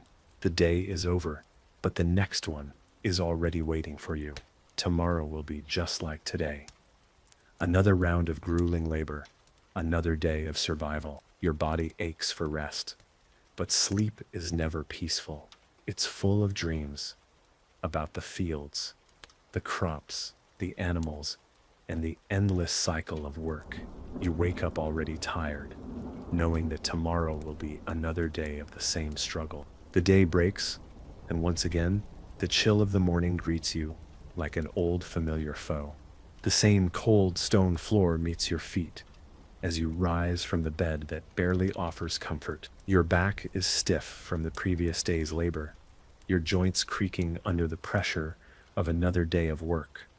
Your body feels the strain of every single action you've done for weeks, months, years. The weight of it all presses on your body, and yet you know there is no room for weakness. The first task of the day, feeding the animals, comes just as it always has.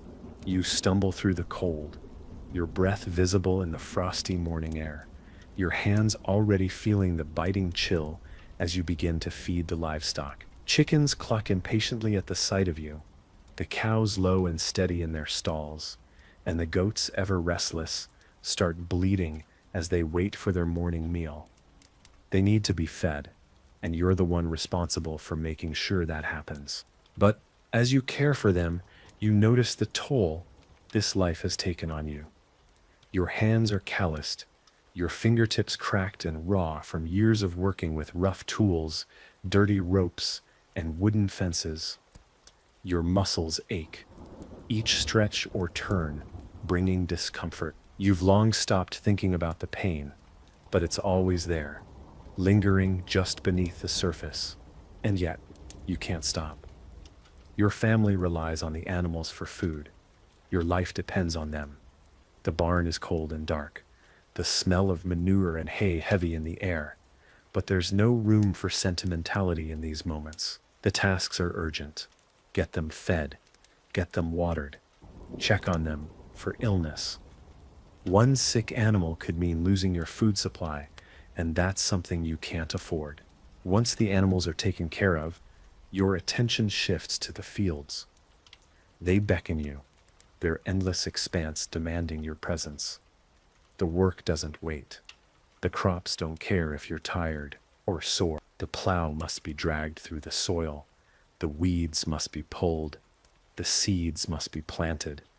The sun is already rising higher, and you can feel it on your back, but it doesn't offer comfort. The land doesn't care about you. The land only cares about being worked. As you take the first steps into the fields, the familiar aches set in. The weight of the plow pulls at your shoulders, and you push forward, feeling the stiffness in your body with each step. The soil feels rough beneath the plow, more difficult to break than it should be, and each pull feels like it takes longer than the last. The land is never easy. It resists your efforts, punishes your attempts to tame it. You're trying to turn the soil, to prepare it for the planting of seeds, but the earth is stubborn. Every step of the way, the sun beats down harder. Your hands, now used to the grip of the plow, begin to blister under the pressure. But you don't stop. You can't stop. The weather is unpredictable, and each day spent working in the fields is another gamble. Will it rain enough? Will the frost hit too soon? The slightest change in the weather could mean disaster, and disaster means hunger, a hunger that could make your entire family suffer. Your back aches from hours of bending over, your arms are sore from pulling the heavy plow, and your legs feel like lead, but you keep going. You don't have the luxury of complaining. The world moves around you, indifferent to your struggles. The Lord doesn't care that you're exhausted. The crops don't care that you're sick. The rain will fall when it falls, and the sun will scorch when it does. You, however, must work in whatever conditions you face. By midday, the sun is at its highest point, and the exhaustion is beginning to take its toll. Your stomach growls, a gnawing emptiness that's always present, but never fully satisfied. You eat quickly, bread, maybe cheese, but nothing more substantial than what you've always had. There's no joy in eating. It's simply fuel for the next task. There's no sitting down and enjoying a meal. Every bite feels rushed. You finish eating, and the work continues. The heat is unbearable now. Your skin's slick with sweat, but there's still so much left to do. Weeds are already beginning to creep in, and the ground is drying out, cracked and stubborn. If the rains don't come soon, your crops might not make it. The soil doesn't care how much you've worked, how much you've suffered. The crops must be tended to, whether the land is cooperating or not. The weeds are relentless. No matter how hard you work, they seem to keep growing. You bend down, pulling at them one by one, but they grow faster than you can clear them. Each pull feels like it's one more obstacle that stands between you and a successful harvest. One more weight on your tired shoulders. Your hands, already raw, tear at the stubborn weeds. You're bleeding now, but there's no time to stop. The work must be done, and no one will help you. As the sun begins to set, your body is barely functioning. Your hands tremble from exhaustion, your head is light from the heat, and you can't remember the last time you felt truly rested. But the animals still need to be secured for the night. The firewood still needs to be gathered, and the barn must be locked up. It's the same every day, an endless string of chores that never seems to stop. And each task, no matter how small, feels like it weighs you down even further. You can't stop. You can't rest. You know that tomorrow you'll wake up with the same aches, the same exhaustion, the same endless work ahead of you. The cycle never ends. It's a relentless loop of labor that drags you forward, whether you want to go or not. As the darkness of night falls, you finally settle into your straw bed, but there is no peace. Your body is sore from the day's labor, and the cold slowly creeps in from the cracks in the walls. Sleep, if it comes, will be brief and restless. Your mind races with worries about the coming season. Will the crops survive? Will your family have enough to eat through the winter? Will you ever get to rest? But even in your exhaustion, the thought of the work to come fills your mind. It never stops. You close your eyes, and tomorrow already feels like it's knocking at your door. The darkness of the night feels like it stretches endlessly, and when morning comes, it feels as though it has barely passed at all. The constant cycle of waking, working, and falling into bed, only to do it all over again, seems to blur the days together. You wake to the same aching body, the same familiar discomforts, and the same gnawing sense of urgency. The cycle never ends. Your body, battered from the labor of previous days, protests as you rise from your bed of straw. You rub your eyes, trying to shake off the weariness, but there's no time for rest. You must face another day of survival. The cold morning air greets you immediately, like an old adversary. You can't escape it, no matter how hard you try. The moment your feet touch the cold floor, your body feels the weight of another day on its shoulders. The cold bites through your clothes. But there's no time to complain. The animals need you first. The animals, your livelihood, are waiting for you, just as they do every morning. You step outside, pulling your threadbare cloak tighter around you as you head to the barn. It's still dark outside, the first traces of dawn just beginning to light up the horizon. The barnyard is a mess. Mud and muck everywhere from the previous day's weather, and the animals are hungry, demanding attention. They've been waiting all night for their food, and you have no choice but to provide it. They rely on you, and their survival is your responsibility. As you feed the chickens, goats, cows, and whatever else you have, you can feel your muscles straining. Each movement feels like a struggle. Your hands are numb from the cold, but you don't stop. You can't afford to. The animals must be fed. Their pens must be cleaned, and their health must be checked. The responsibility is immense. Each moment you spend caring for them is time you could have spent doing something else. Working the fields, gathering firewood, repairing tools. But you know you must take care of them first. They are your only chance at food, and losing any of them would be a disaster. Once the animals are taken care of, you head straight for the fields, the place where most of your life's labor is poured. You look over the land, the plow, the soil, and the crops that might or might not be growing. But you already know what's ahead of you. You know the soil is too dry, the weather too unpredictable, and the harvest is uncertain. You will work, despite the challenges, despite the lack of reward. You know the work must be done whether the earth gives you something in return or not. The plow is in the same state it's been in for years, rusty, worn down, and barely functional, but it's all you have. The earth feels like a beast that doesn't want to be tamed.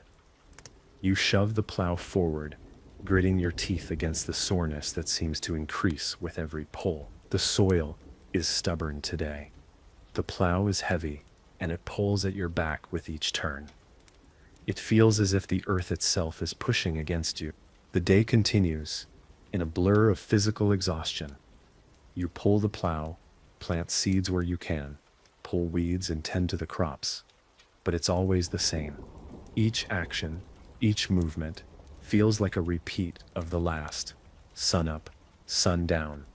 The days stretch on and on with little to show for them. The weather dictates whether the crops will grow or not, but you have no say in the matter. No matter how hard you work, nature holds the ultimate power. By midday, the heat begins to take its toll. The sun is high in the sky, and the warmth of the day drains you. Your body feels heavy, your muscles sore, and your stomach growls, reminding you that food is scarce. But there's no time to stop and enjoy a full meal. The work never ends, and the tiredness creeps deeper into your bones with each passing hour. You might find some bread to nibble on, or a small bit of cheese, but it's never enough to fill the hunger in your stomach. You eat to survive, not to feel satisfied.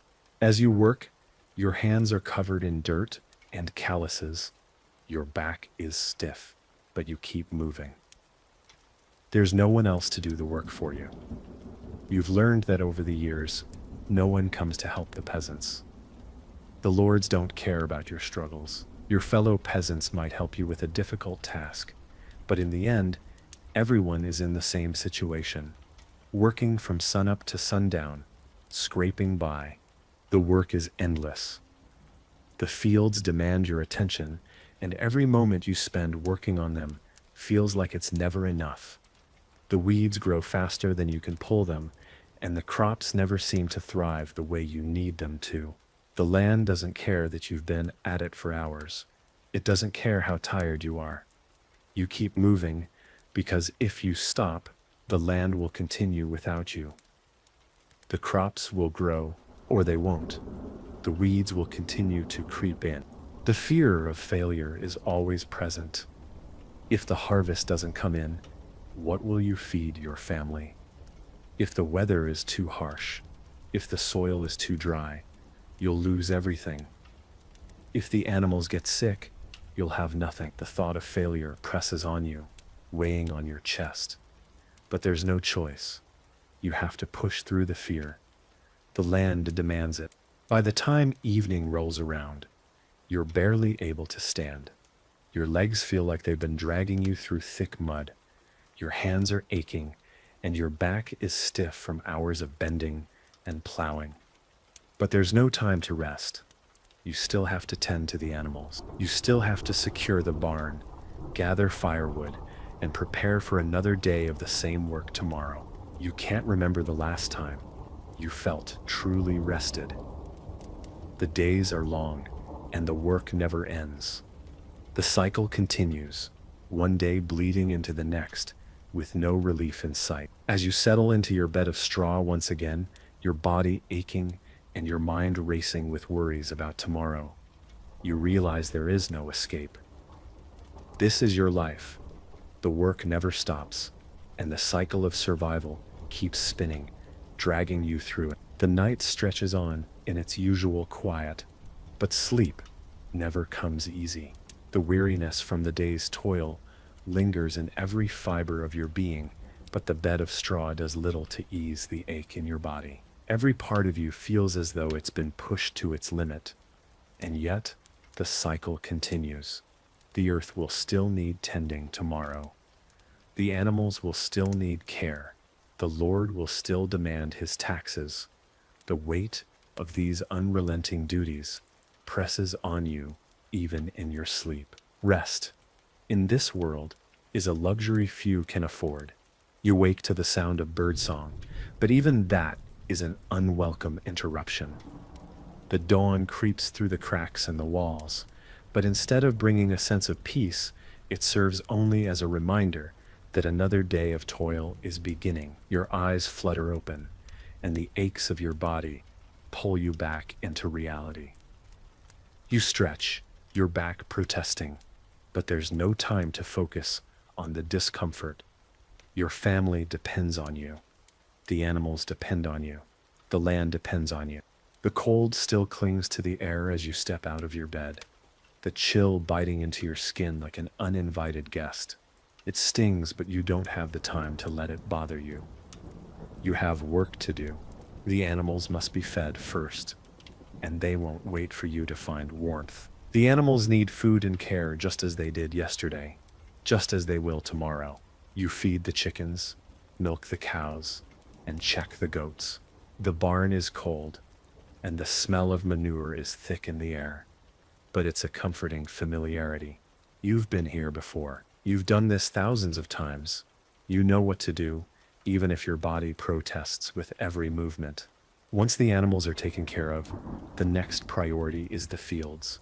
The land calls to you again, demanding your attention. The plow waits for you just as it has every morning, heavy and unyielding. You know the soil is stubborn today. It always seems that way after a night of frost or rain, and yet there's no room to complain. The weather has its own agenda. The soil doesn't care about your aches. The land doesn't care if you're tired, sore, or struggling. It needs to be worked, and that's all that matters. The work in the fields is grueling and slow, just as it always is. The plow digs into the soil, scraping against the earth with a dull resistance, but you push forward. The weeds must be pulled. The soil must be prepared for the coming harvest, but nothing comes easily. Each step in the field feels as though it takes more effort than the last. Your back aches, your legs are stiff, and your arms feel like lead. You can barely lift the plow anymore, but it's all you have. You pull it forward, and with each step, the weight of the land presses down on you. As you spend hours in the fields, you realize something troubling. The crops are already showing signs of stagnation. The rain hasn't been enough. The soil is too dry.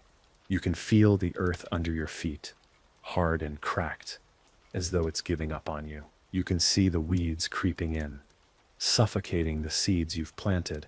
The pests are starting to invade, munching on what little is left. The feeling of helplessness gnaws at you. You've worked hard to plant, to protect, and yet the earth feels indifferent. You wonder if it was ever worth it. You try to push the doubts aside. Hope is a dangerous thing in this world, and it's the only thing that keeps you going. You hold on to that thread of hope, even though you know that the earth and weather might rip it away at any moment. Still, you carry on, plowing the soil, planting seeds, and praying that the coming season will yield something, anything, to get you through the long months ahead. The work must continue, even if the outcome feels uncertain. By midday, the sun's heat has become unbearable. The sweat drips from your brow, stinging your eyes, but you keep pushing forward. The fields are still vast and open, the land stretching for what feels like miles. You've worked this land for years, and yet it never seems to get any easier. Every year feels like the first, like you're starting from scratch, like you have to prove yourself all over again. The sun beats down on your body, pushing you to the edge of exhaustion, but you don't stop. You can't. You think about stopping, taking a break, but you know that if you do, it will only make the work harder. You think about the hunger gnawing at your stomach, but you can't think about food. You think about the winter ahead and how uncertain it feels, but you push those thoughts aside too. You have no control over the future, only control over your work. The land is all you have. You try to keep moving, to focus on the tasks at hand, but the weight of everything begins to settle on you. Every task feels heavier than the last. The mental fatigue becomes overwhelming. You try to push through, to ignore the worry, but it eats at you constantly. The land, the animals, the future, none of it is certain, and all of it depends on your ability to continue. By evening, you feel as though you've been carrying the weight of the world on your shoulders for days. You gather the last of the firewood, secure the animals for the night, and head back to your hut, feeling every step like a mountain to climb. The darkness of night settles over the village, and you realize there is no escaping it. The work is never done. The burden is never lifted. As you settle into your bed of straw, your muscles scream in protest. But even as you lie down, there's no peace. Your body might be resting, but your mind never fully shuts off. You know tomorrow will be the same. You'll get up, feed the animals, tend to the fields, and repeat the process again. There's no relief. There's no sense of accomplishment. You're caught in a cycle that never breaks, a never-ending loop of survival. The only thing that changes is the year, the seasons, the weather, and the conditions outside. The dawn breaks again, and with it comes the familiar aching in your body. It's the same as it's been for years. The same tiredness in your bones, the same stiffness in your joints, the same weight in your chest. You open your eyes, but there is no relief. The cold stone floor of your hut greets you once more, and you know the day ahead will be no different than the one before. You know there's no way to escape it. There's no way to stop. The cycle of work and survival never ends. As you stand up from your straw bed, your muscles groan under the weight of another day of labor. The cold bites at your skin, and the morning air feels as though it's trying to suck the warmth out of you. But you have no choice. The animals are waiting for you, just like every morning before. Their hunger is louder than yours. Their need for care is more urgent than yours. You shuffle toward the barn, already feeling the exhaustion settling in, though the day has only just begun. You know the routine by heart. The feeding, the watering, the cleaning. Each movement is automatic now, each task a muscle memory that you've built over years of labor. The smell of manure and wet straw fills your nostrils as you move through the barn, but it's a familiar smell. There's comfort in the routine, even if it's not a comforting life. The chickens cluck as they await their feed. The cows low softly, their breath visible in the cold morning air. The goats bleat, restless, as they wait to be tended to. It's a grind. The same sounds, the same motions. Day after day, the hunger gnaws at you again. But there's no time to focus on it. Your hands are rough and tired, your legs feel like they're made of lead, but the work has to be done. If you don't feed the animals, if you don't clean the pens, if you don't tend to them, you risk losing your livelihood. Once the animals are fed and tended to, it's time to face the fields. You head out with the same tools as yesterday, the same worn plow, the same old hoe, and the same tired body. The fields stretch before you, endless and demanding, and you know the work is going to be just as grueling as before. Every step in the field feels like a mountain. The plow is heavy, the soil resistant, and the sun already seems to beat down on you relentlessly. It's still early, but you can already feel the heat beginning to suffocate you. The weeds are growing faster than you can pull them, the crops aren't thriving as they should, and the earth seems reluctant to give up its harvest. Every year it's the same, and yet each time it feels like you're starting all over again. You can feel the exhaustion in your body. Your muscles are tired, your hands sore from hours of gripping the plow. But you know there's no choice. You can't stop. You can't rest. If you don't work the land, if you don't plant and tend to the crops, there will be no food for your family. The hours stretch on, and your body feels like it's being torn apart by the endless labor. The heat from the sun is suffocating. Your clothes stick to your back with sweat, and the dry earth seems to suck every bit of energy out of you. But you push forward. You can't afford to stop. The weeds must be pulled, the crops must be planted, and the earth must be worked. There is no option but to keep going. As the day wears on, the sun climbs higher, its rays beating down on you with unrelenting force. The sweat drips from your face, stinging your eyes, but there's no time to wipe it away. The field seems to go on forever. Your legs ache from walking the same rows. Your hands are raw from gripping the tools, and your body feels like it's slowly breaking down under the strain. But you can't afford to show weakness. You can't afford to stop. The hours slip by, and before you know it, the afternoon arrives. The heat is nearly unbearable, but there's still work to be done. You can feel your stomach growling again, but there's no time to sit down for a real meal. You might get a piece of bread or some dried meat, if you're lucky, but it's never enough. It never fills the hunger completely. You eat, but it doesn't ease the constant ache in your stomach.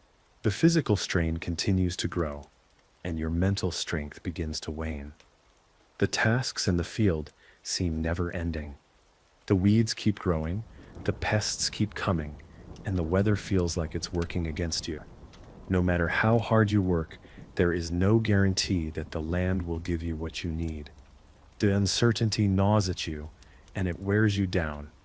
Every hour, every task, every moment feels like an uphill battle. As the day begins to wind down and the sun starts to set, you feel as though you've been carrying the weight of the world on your shoulders. The day is not over, though.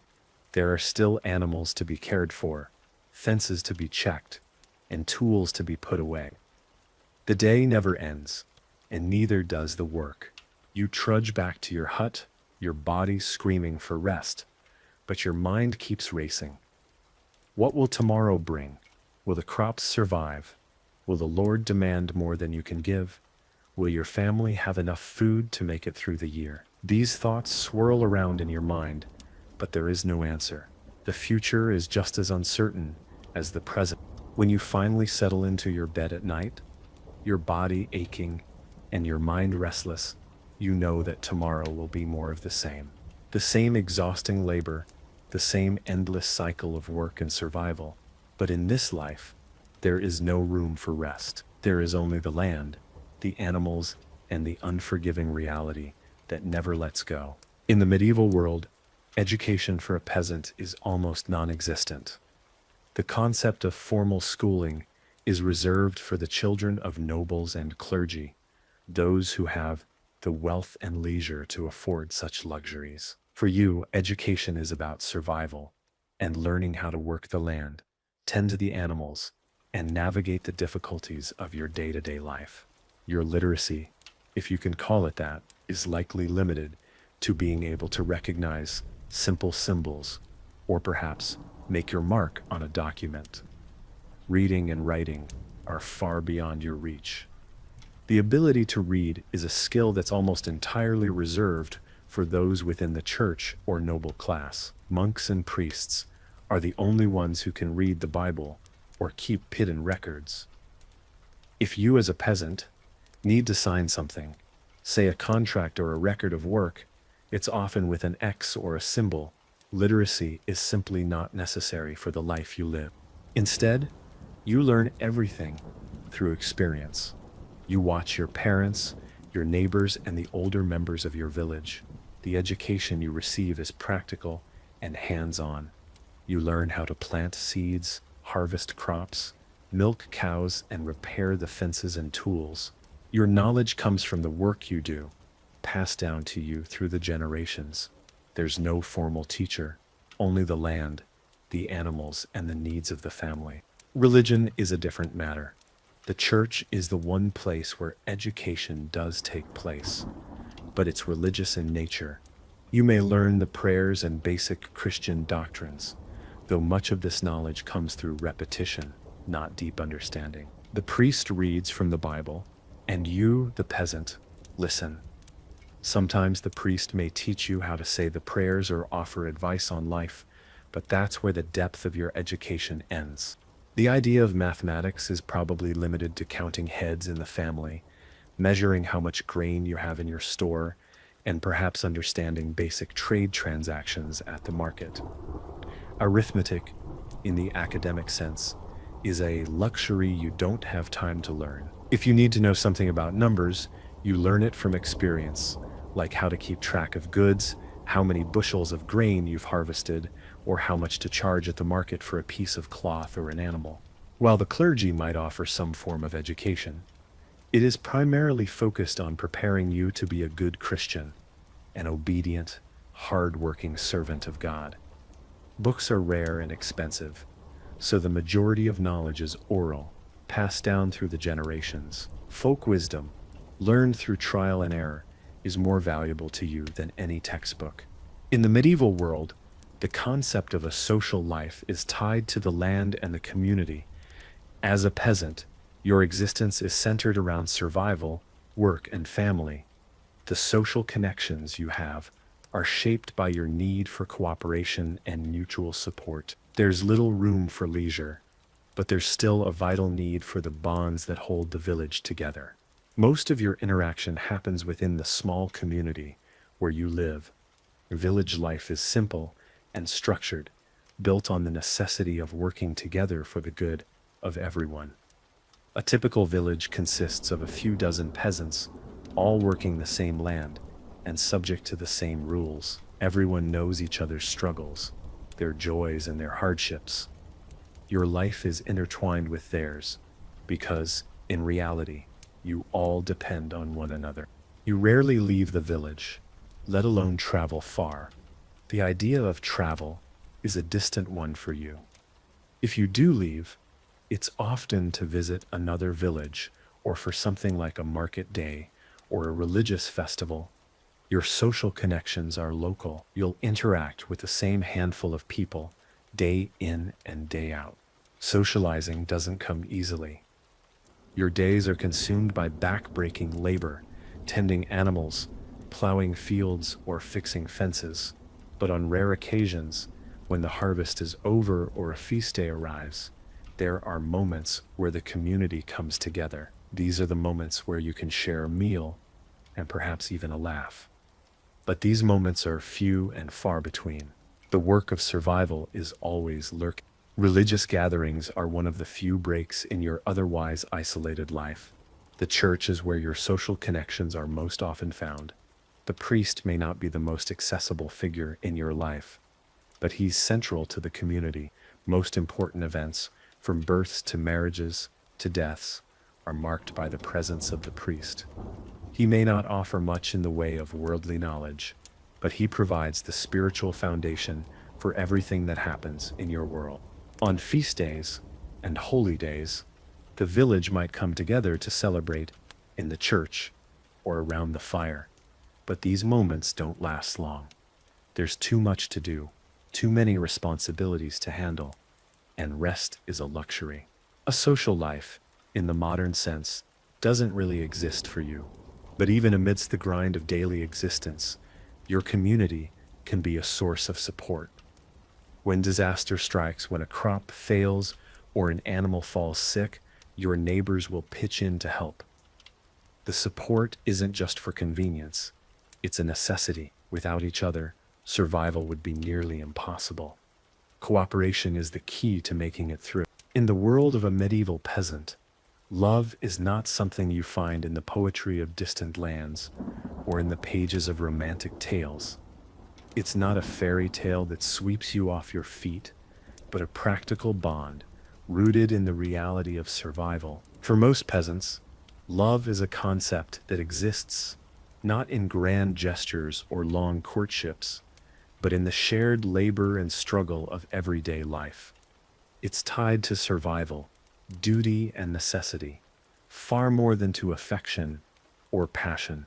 By the time you reach the age of early adulthood, your marriage is often something that's arranged by your parents, or at the very least heavily influenced by the circumstances of your community and your family's needs. In many ways, love in medieval times, for peasants, is intertwined with the idea of practicality and security. There is little opportunity for a young peasant to choose their partner based on personal preference or romantic attraction. In fact, the majority of people marry because it is a necessity, not just for procreation, but for economic survival.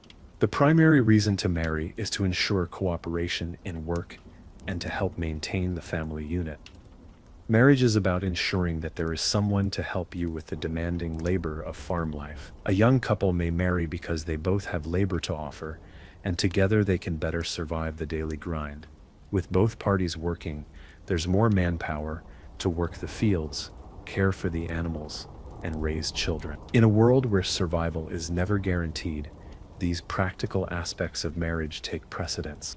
Though passion and affection may grow over time, love is something that develops more slowly in these marriages, forged through the shared hardships and intimate collaboration required to survive. The bond that forms is one of deep respect and mutual reliance, rather than the passionate kind of love we imagine today.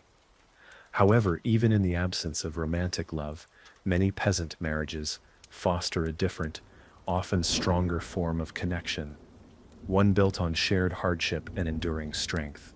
Once the initial practical steps are taken, such as agreeing on a union, the next phase involves religious rituals.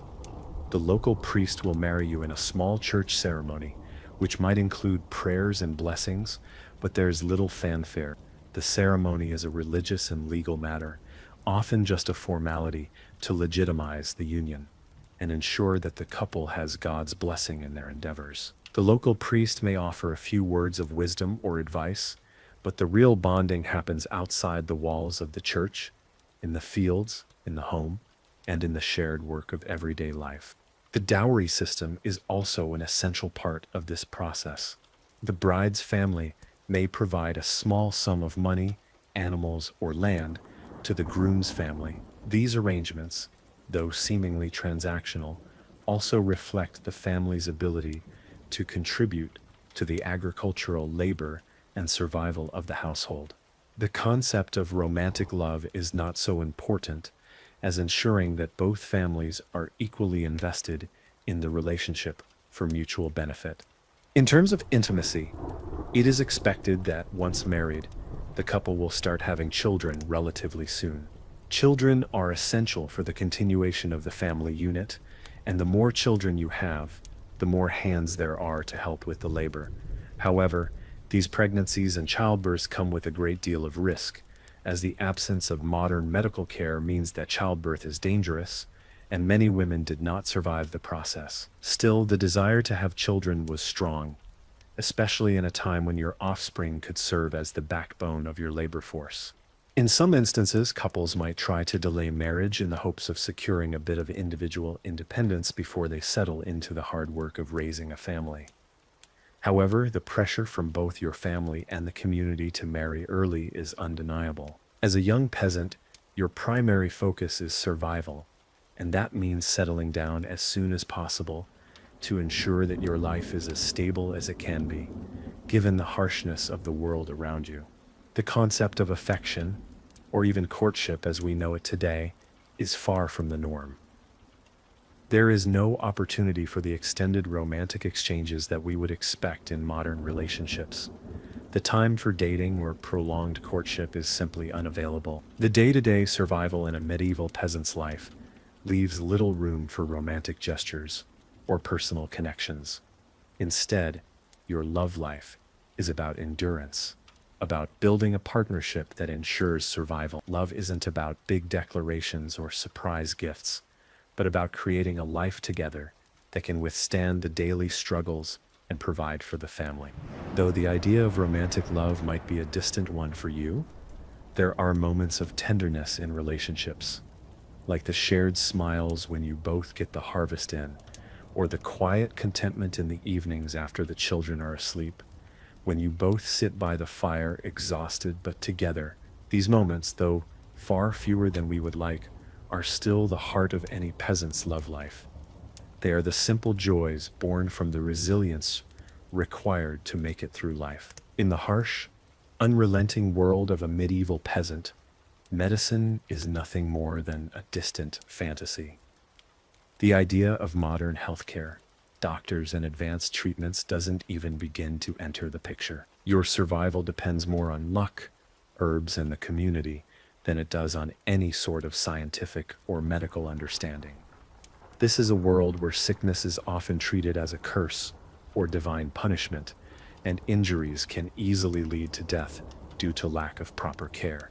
For the majority of peasants, if someone in the household falls ill, there's no one to turn to except for the local healer, who might be a wise woman, an elder, or occasionally a traveling herbalist. These individuals have limited knowledge, often passed down through generations. Herbs like sage, chamomile, or willow bark are used to treat simple ailments, headaches, stomach problems, or mild fevers. But when it comes to anything serious, the knowledge available is shockingly sparse. If you suffer from a fever, you may be treated with herbal infusions or hot compresses, hoping to sweat out the illness, but there's no real understanding of the underlying causes. Germs, bacteria, and viruses remain completely unknown. The medieval mind attributes many illnesses to supernatural forces, like divine punishment for sin, or the influence of evil spirits. In some villages, you might even be taken to a priest to pray for healing, as religion is seen as having greater power than anything earthly, including medicine. The community, however, provides a form of care in itself. In a close-knit village, when someone falls ill, the whole community often rallies together. Neighbors might pitch in to help with the daily tasks, bring food to the sick, or keep an eye on the children while the primary caregiver focuses on the sick person. But the village healer, usually someone with rudimentary knowledge of herbal remedies, is your only real recourse. For broken bones or open wounds, there's even less hope. There's no sterilization process. Wounds are cleaned, if at all, with water or a splash of wine, if you're lucky. The idea of preventing infection through hygiene or using antiseptic is completely foreign. If the wound becomes infected, and given the lack of cleanliness in the medieval world, that's often the end. Amputations, often done out of necessity when a limb becomes gangrenous or infected, are performed with little to no pain relief. The procedure itself is crude, and the risk of death from blood loss or infection is nearly inevitable.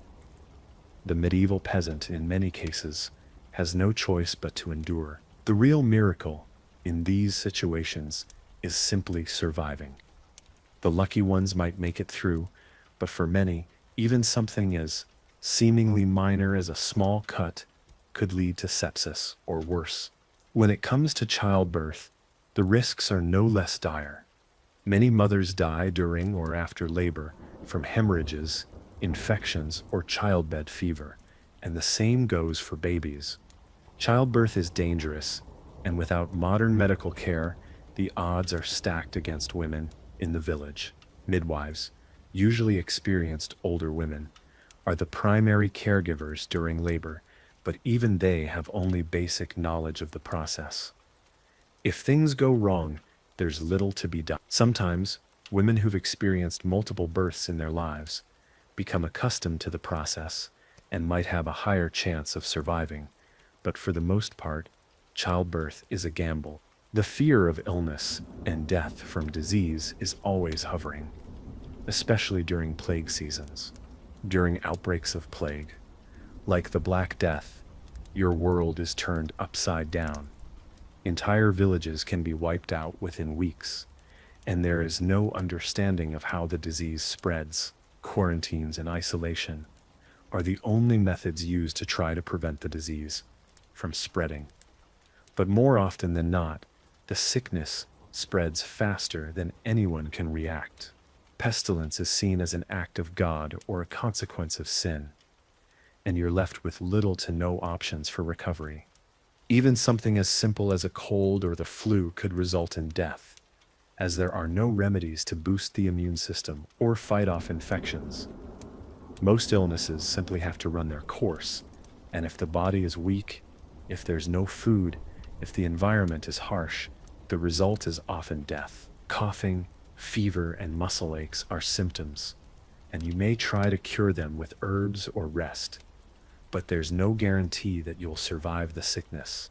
This lack of medicine breeds a deep fear in every peasant, especially as you get older.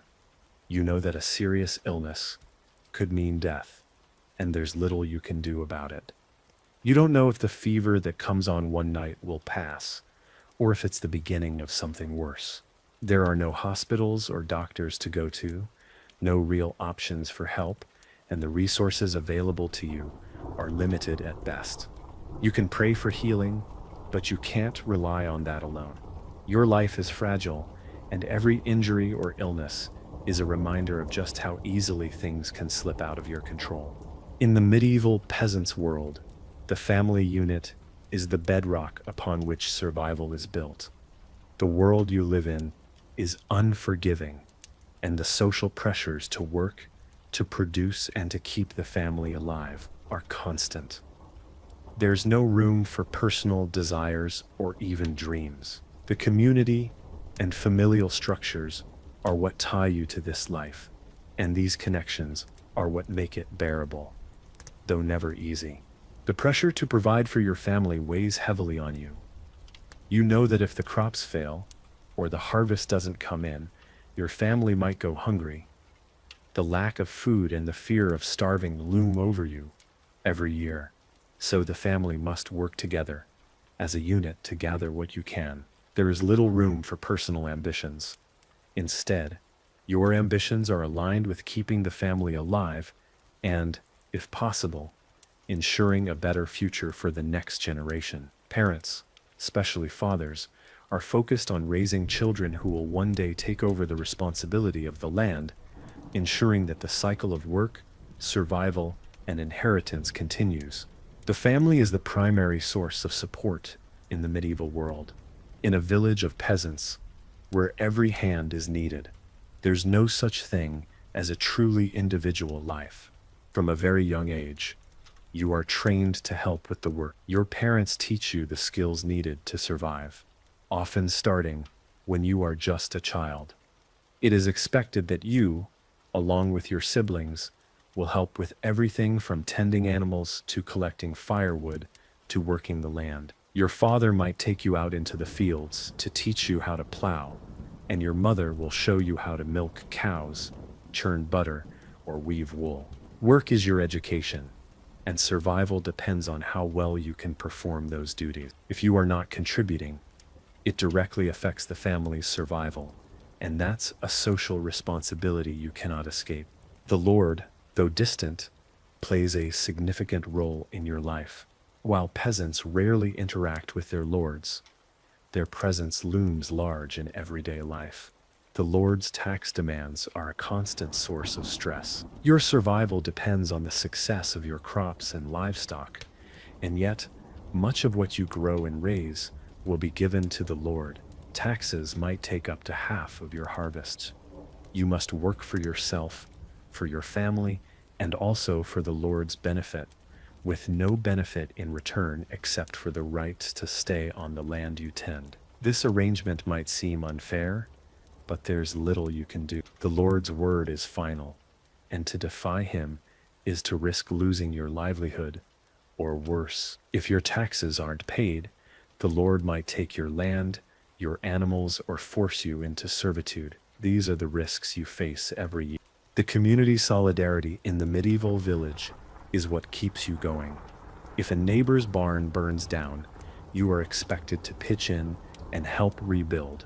If someone is sick, the village will come together to bring food, take care of chores, and share what little they have. It's not out of generosity alone, but out of necessity. If the community fails to come together, if any member is allowed to fall, the whole system risks collapse. The bonds that hold people together in the village are not based on deep emotional connections or friendships, but on shared survival. Everyone needs to contribute, and no one can afford to fail. However, these bonds also mean that you are constantly under the scrutiny of your community. People talk. If your family is struggling, the rest of the village will know. If your harvest is poor or your animals are sick, it's a social embarrassment. There is a constant pressure to keep up appearances, to show that your family is strong, hardworking, and productive. Failure is not just a personal issue, it becomes a public one. People will whisper about your poor harvest, or the fact that your children are underfed. The shame of being seen as a failure can weigh heavily, especially when your worth is measured by how much you contribute to the community. When times are tough, the village comes together, not just for the work, but for the support of one another. In times of famine or crop failure, when the cold sets in too early, or the rain fails to fall, everyone in the village feels the strain. There are no quick fixes, no government help. It is up to the community to help each other through. Bartering becomes common in these desperate times. You might trade a few eggs for a loaf of bread, or give some of your extra wool to a neighbor in exchange for help fixing a fence. The relationships within the community often blur between practical cooperation and personal bonds. You might not be able to afford a formal social life, but you do have moments of connection. Sharing a meal, though simple and often scarce, allows you to break the tension of daily work. Gatherings at the church or during the rare moments of feast days provide a small break in the monotony. There is comfort in knowing that, for all the hardships, you are not alone. Others share your struggles and can offer help when you need it most. As a family, you often rely on each other for emotional support as well as for survival. The pressure to keep going, to stay productive, and to avoid failure is a constant source of stress. If you fall ill, your spouse and children must take on extra work to keep the household running. This mutual reliance forms a strong emotional bond over time, despite the fact that there's little room for romantic love or emotional indulgence.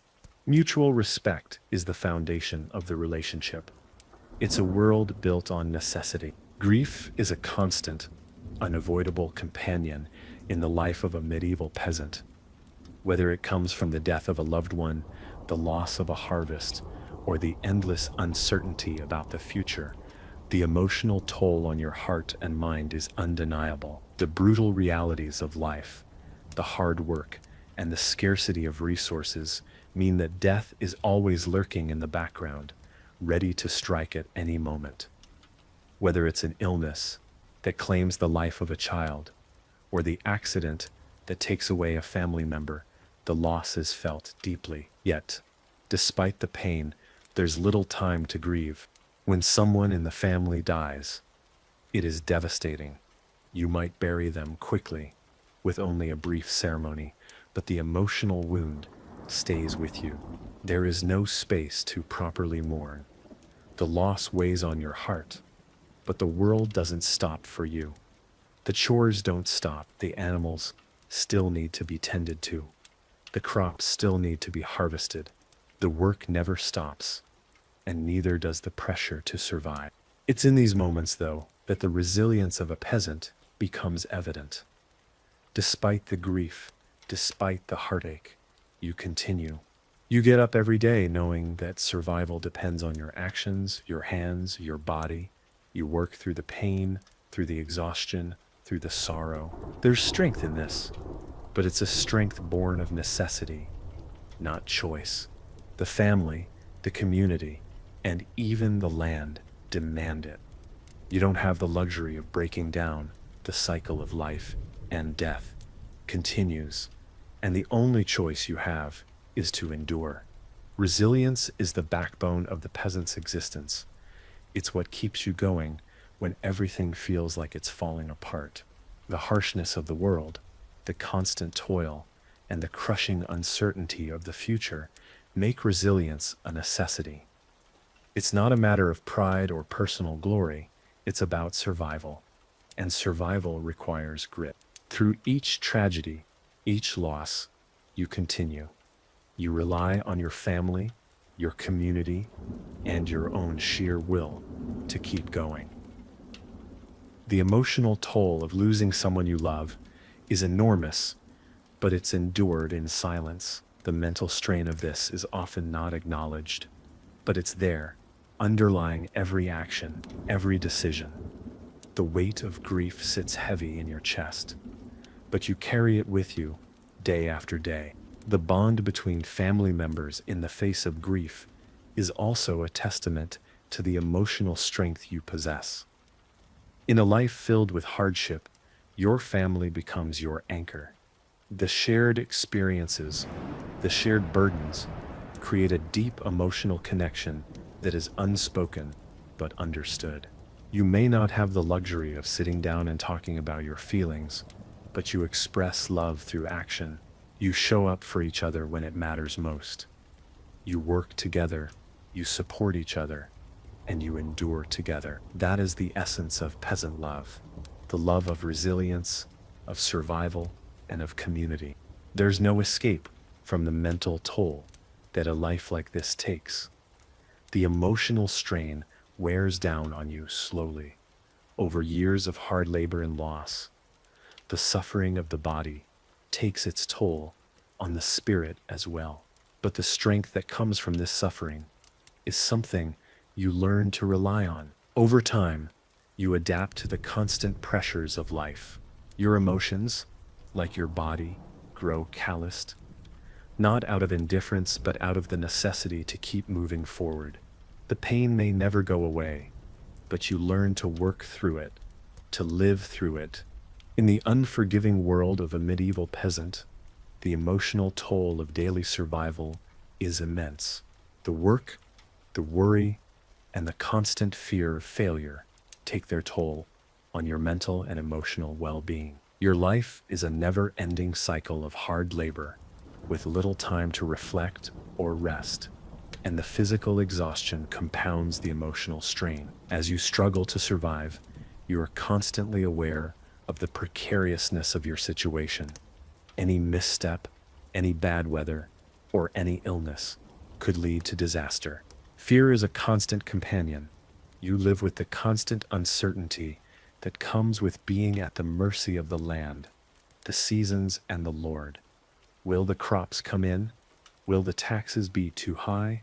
Will there be enough food for your family to make it through the winter? These are the questions you ask yourself every day, and they gnaw at you even when you sleep. The constant worry that the next harvest might fail, or that an illness might strike your family, keeps you awake at night. In a world where survival is always in question, there's little room for peace of mind.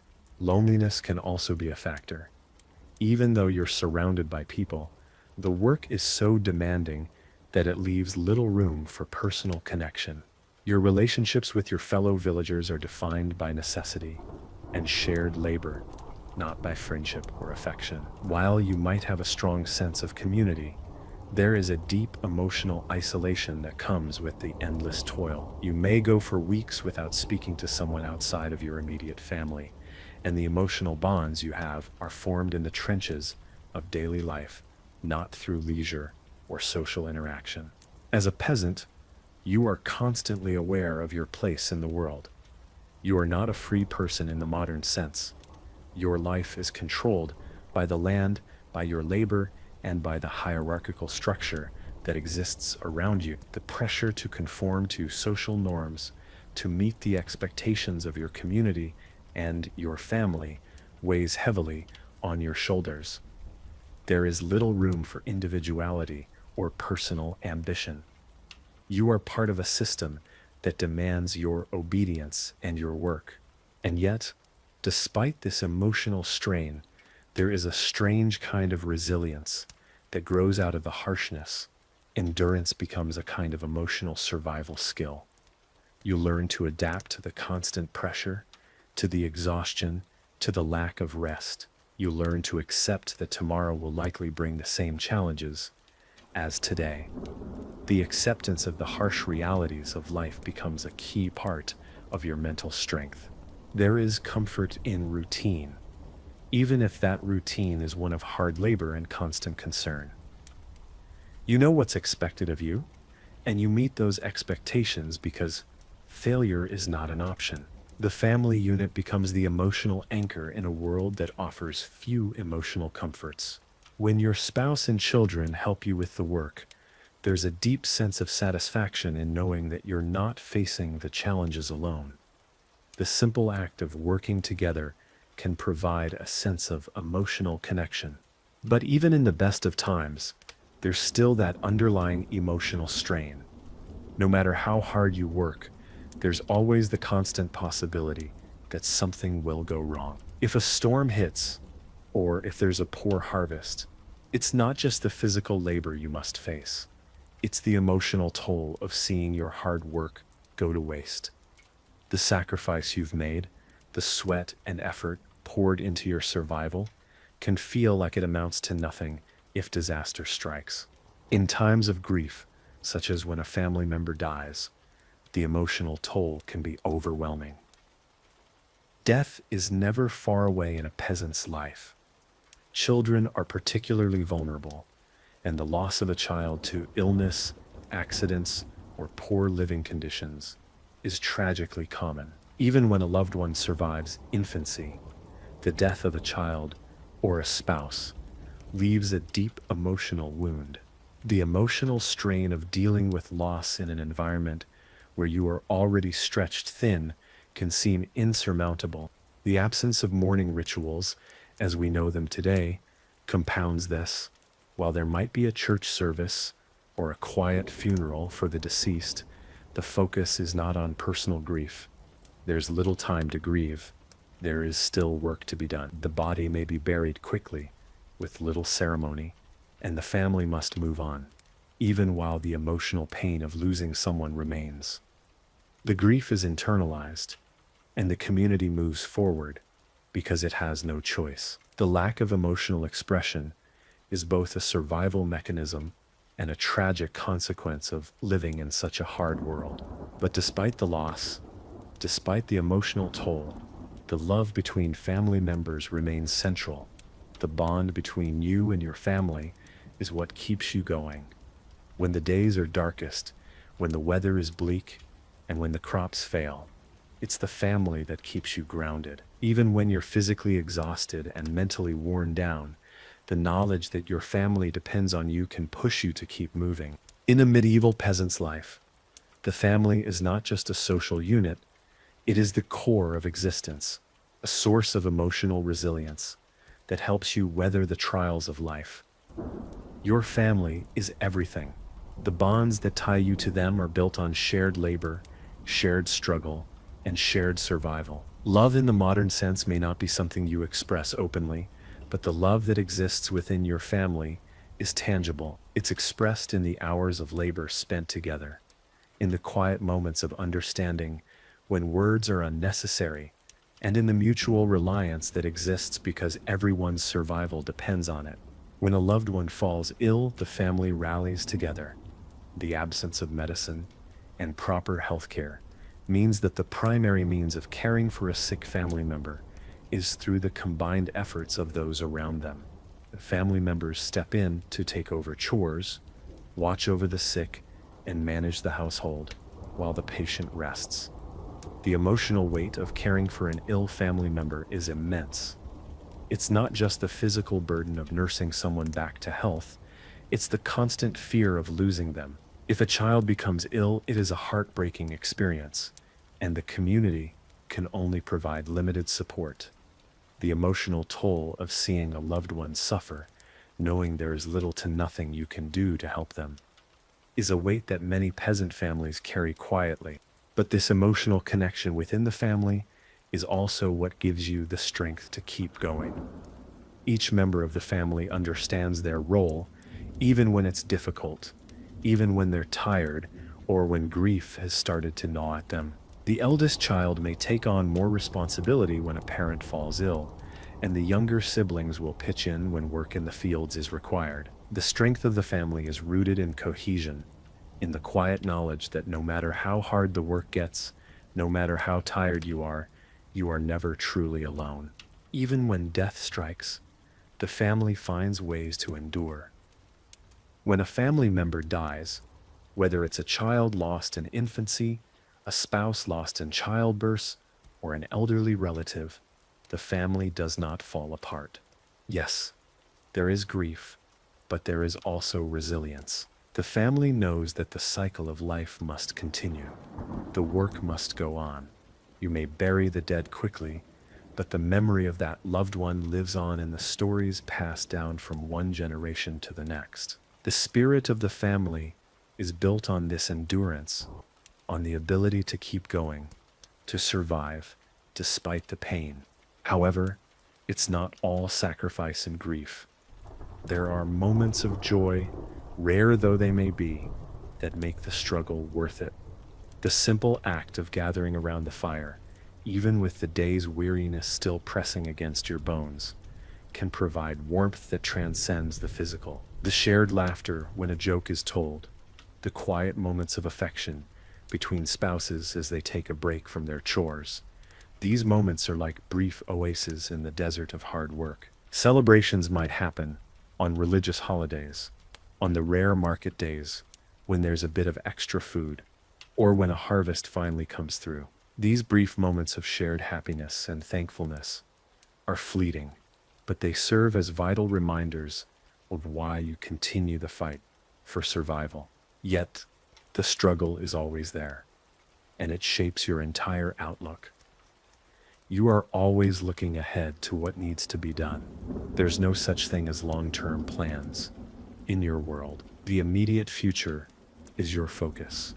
Getting through the day, making it to the next harvest, keeping the animals healthy, ensuring there's enough food to last through the coming months.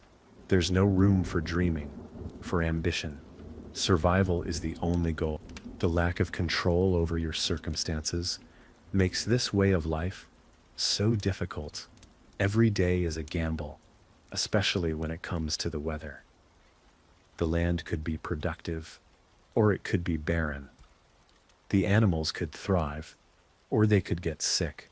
The Lord's taxes could be too high, or they might be slightly more forgiving. There's a constant uncertainty that hangs over your life. The lack of agency, the inability to change your circumstances, is one of the hardest parts of being a medieval peasant. But in this environment of constant work, the family unit is the one thing that remains stable. The connections you have with those who share your home, the emotional bonds that grow out of shared suffering, are your foundation. Love may not always come in the form we recognize today, but it's no less important. The bond between family members is forged through shared struggle, through the sacrifices made for one another, and through the unspoken understanding that together you can endure whatever comes. In the medieval peasant's world, shared labor is not just a necessity, it's a lifeline. The very nature of a peasant's existence, constant, grueling work, means that the family and the community are the backbone of survival. Every task, every responsibility is interconnected, and no one can afford to work in isolation. The burden of physical labor is shared across the family, and as such, the bonds of resilience are formed not just from emotional connection, but from a practical interdependence. From the moment you rise in the morning to the moment you collapse into bed at night, your labor is a shared experience. The family works together to maintain the household and the land. This might mean gathering firewood, tending to the animals, or working in the fields. Children, while not able to contribute as much as adults, are still a part of the daily cycle. By the time they are of a certain age, they are expected to learn the skills of survival, whether that's helping with the animals, cleaning, or even learning the trade of their parents. The daily rhythm of shared labor is a steady rhythm that gives structure to your day, but it is also physically exhausting.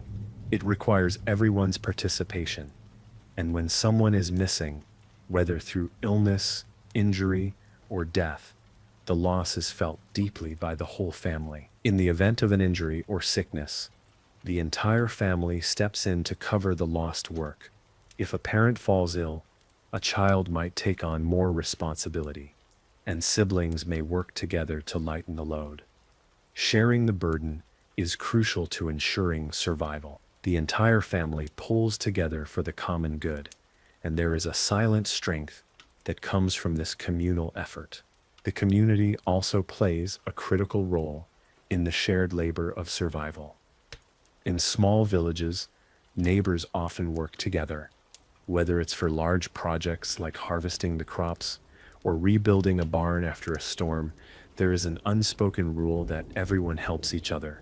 The mutual exchange of labor is crucial, as you rely on each other, not only for physical work, but also for emotional support. If one family is struggling, the rest of the community often steps in to offer what they can, whether that's by providing food, labor, or assistance with repairs. It's a system of interdependence that is built on survival, but also on the strength of relationships that form through shared hardship. This mutual cooperation becomes even more vital during difficult times.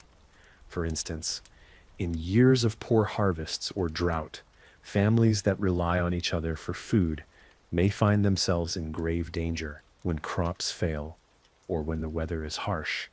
Communities often come together in a collective effort to ensure that everyone has enough to survive. This can mean sharing the meager resources that you've managed to gather, or working together to replant or rebuild after a flood or fire. Even though the bonds between families are practical, they are not without their emotional connections. The act of shared labor strengthens these emotional bonds, as the hardships of the work forge connections that go beyond the practicalities of daily life. It's in these moments, when you and your family or neighbors are working together, that you form the most intimate connections, not through words, but through the shared experience of enduring hard work together. It's a communal bond that is often unspoken, but deeply felt. Despite the harsh conditions, there are moments of relief that come from this shared work. Working together in the fields or in the barn, you experience a kind of connection that makes the hard work bearable. At times there's laughter as you share stories, and sometimes these moments are more important than the work itself.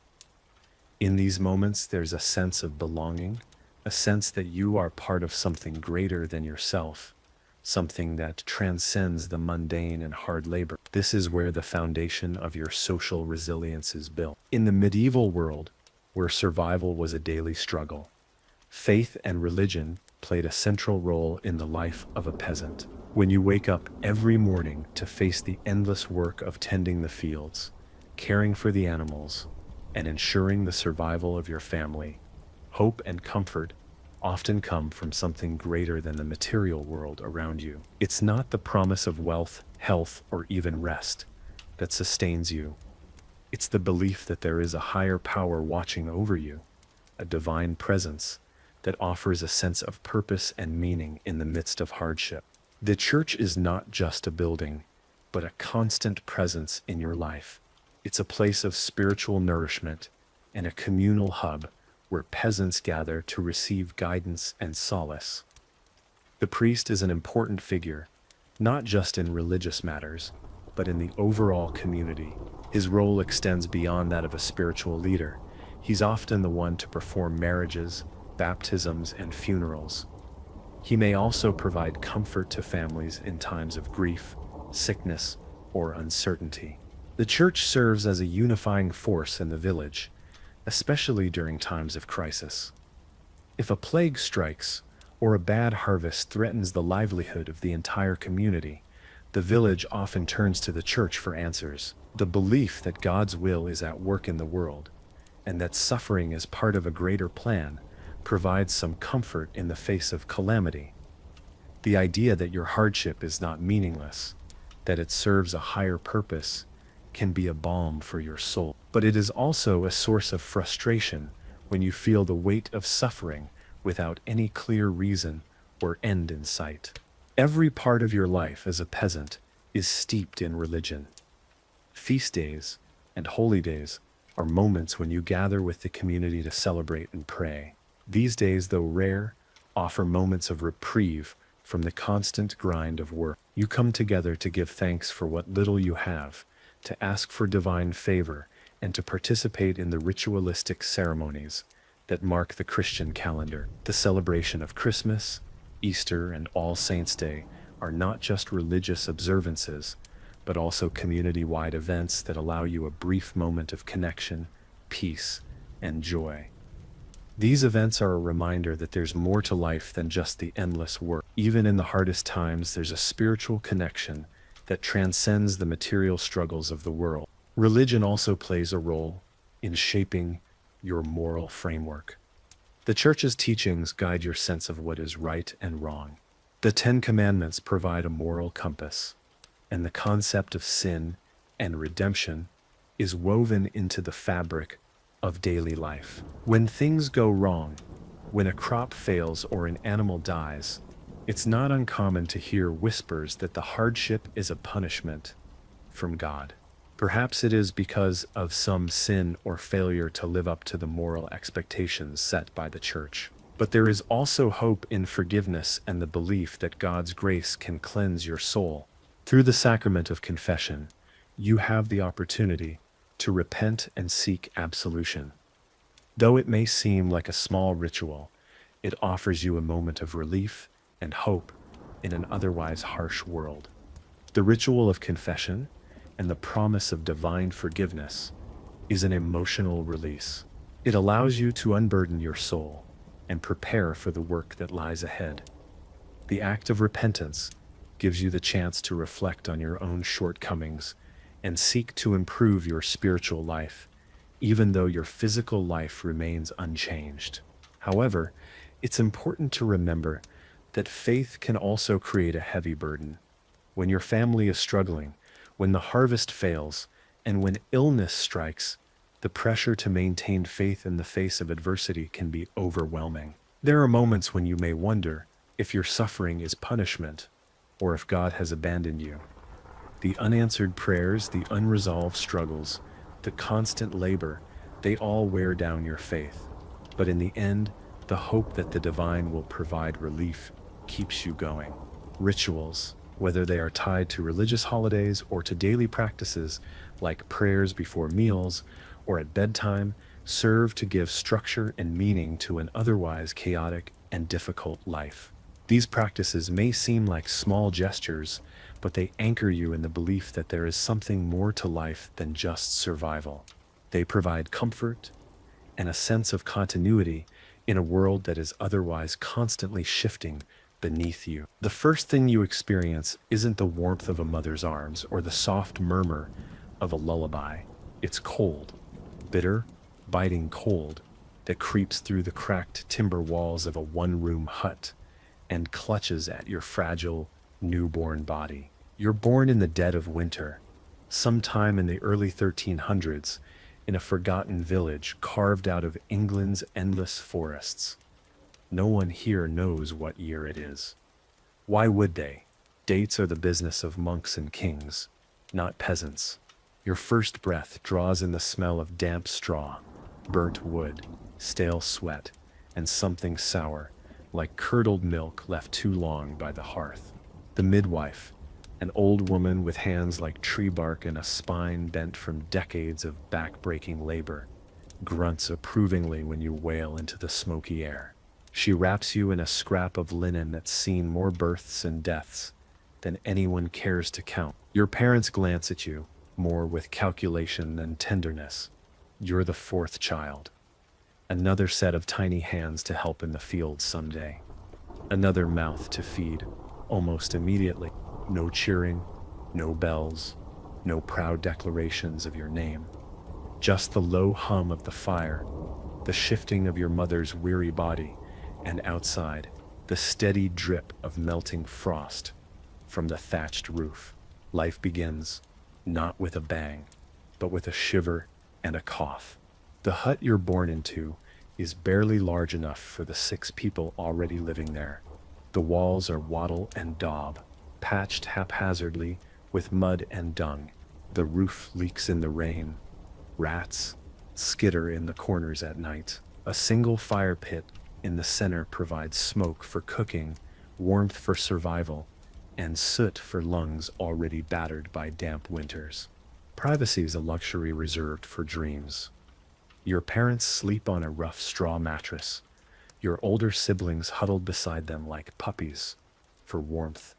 In a few years you'll be there too, if you survive that long.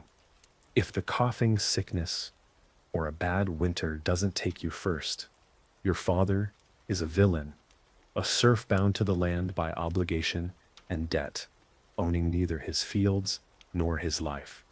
Your mother's hands are calloused from years of churning butter, mending clothes, and hauling buckets of water heavier than any small child. Neither of them can read. Neither will ever travel more than a few miles from this spot.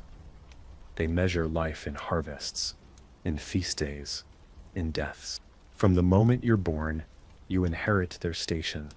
No matter how clever you might become, how strong or cunning, you will always belong to someone else. Your Lord owns your time, your labor, even your body, when it comes right down to it. Escape isn't a dream.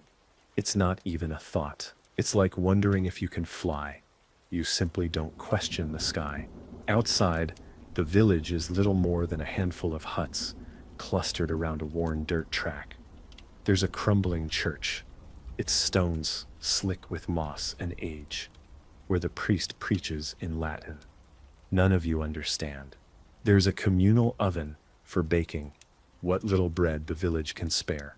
And there's the manor house, looming like a mountain over your world, its banners snapping in the cold wind.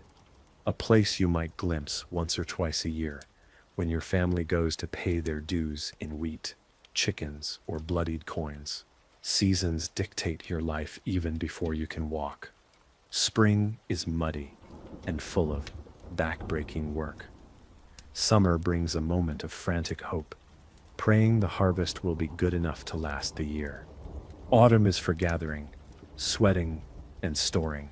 Winter is for suffering and praying you have enough to make it through.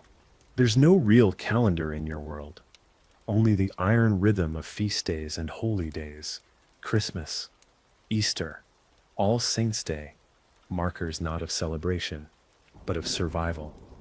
The priest rings the bell, and you trudge to Mass. You kneel on cold stone floors, your tiny knees aching, listening to sermons about sin and salvation you can't understand. All you know is that hell is hot, heaven is cold and distant, and your life is a test you're almost certain to fail. Illness lurks everywhere, in the river where you fetch water, in the filthy straw where you sleep, in the very breath of the people crammed around you. Sickness takes the weak first, the newborns who don't cry loudly enough, the old who fall and never stand again, the mothers worn out by too many winters and too many births. You survive your first winter through sheer stubbornness, or maybe through the prayers your mother mumbles when she thinks no one is listening. When the snows melt and the first pale shoots of green rise from the frozen earth, you're still here, a squirming bundle of hunger and noise. Nobody records your name. Nobody outside your village even knows you exist. But here you are anyway, alive, scraping, clinging, beginning your long march through a world that neither notices nor cares whether you succeed or fail.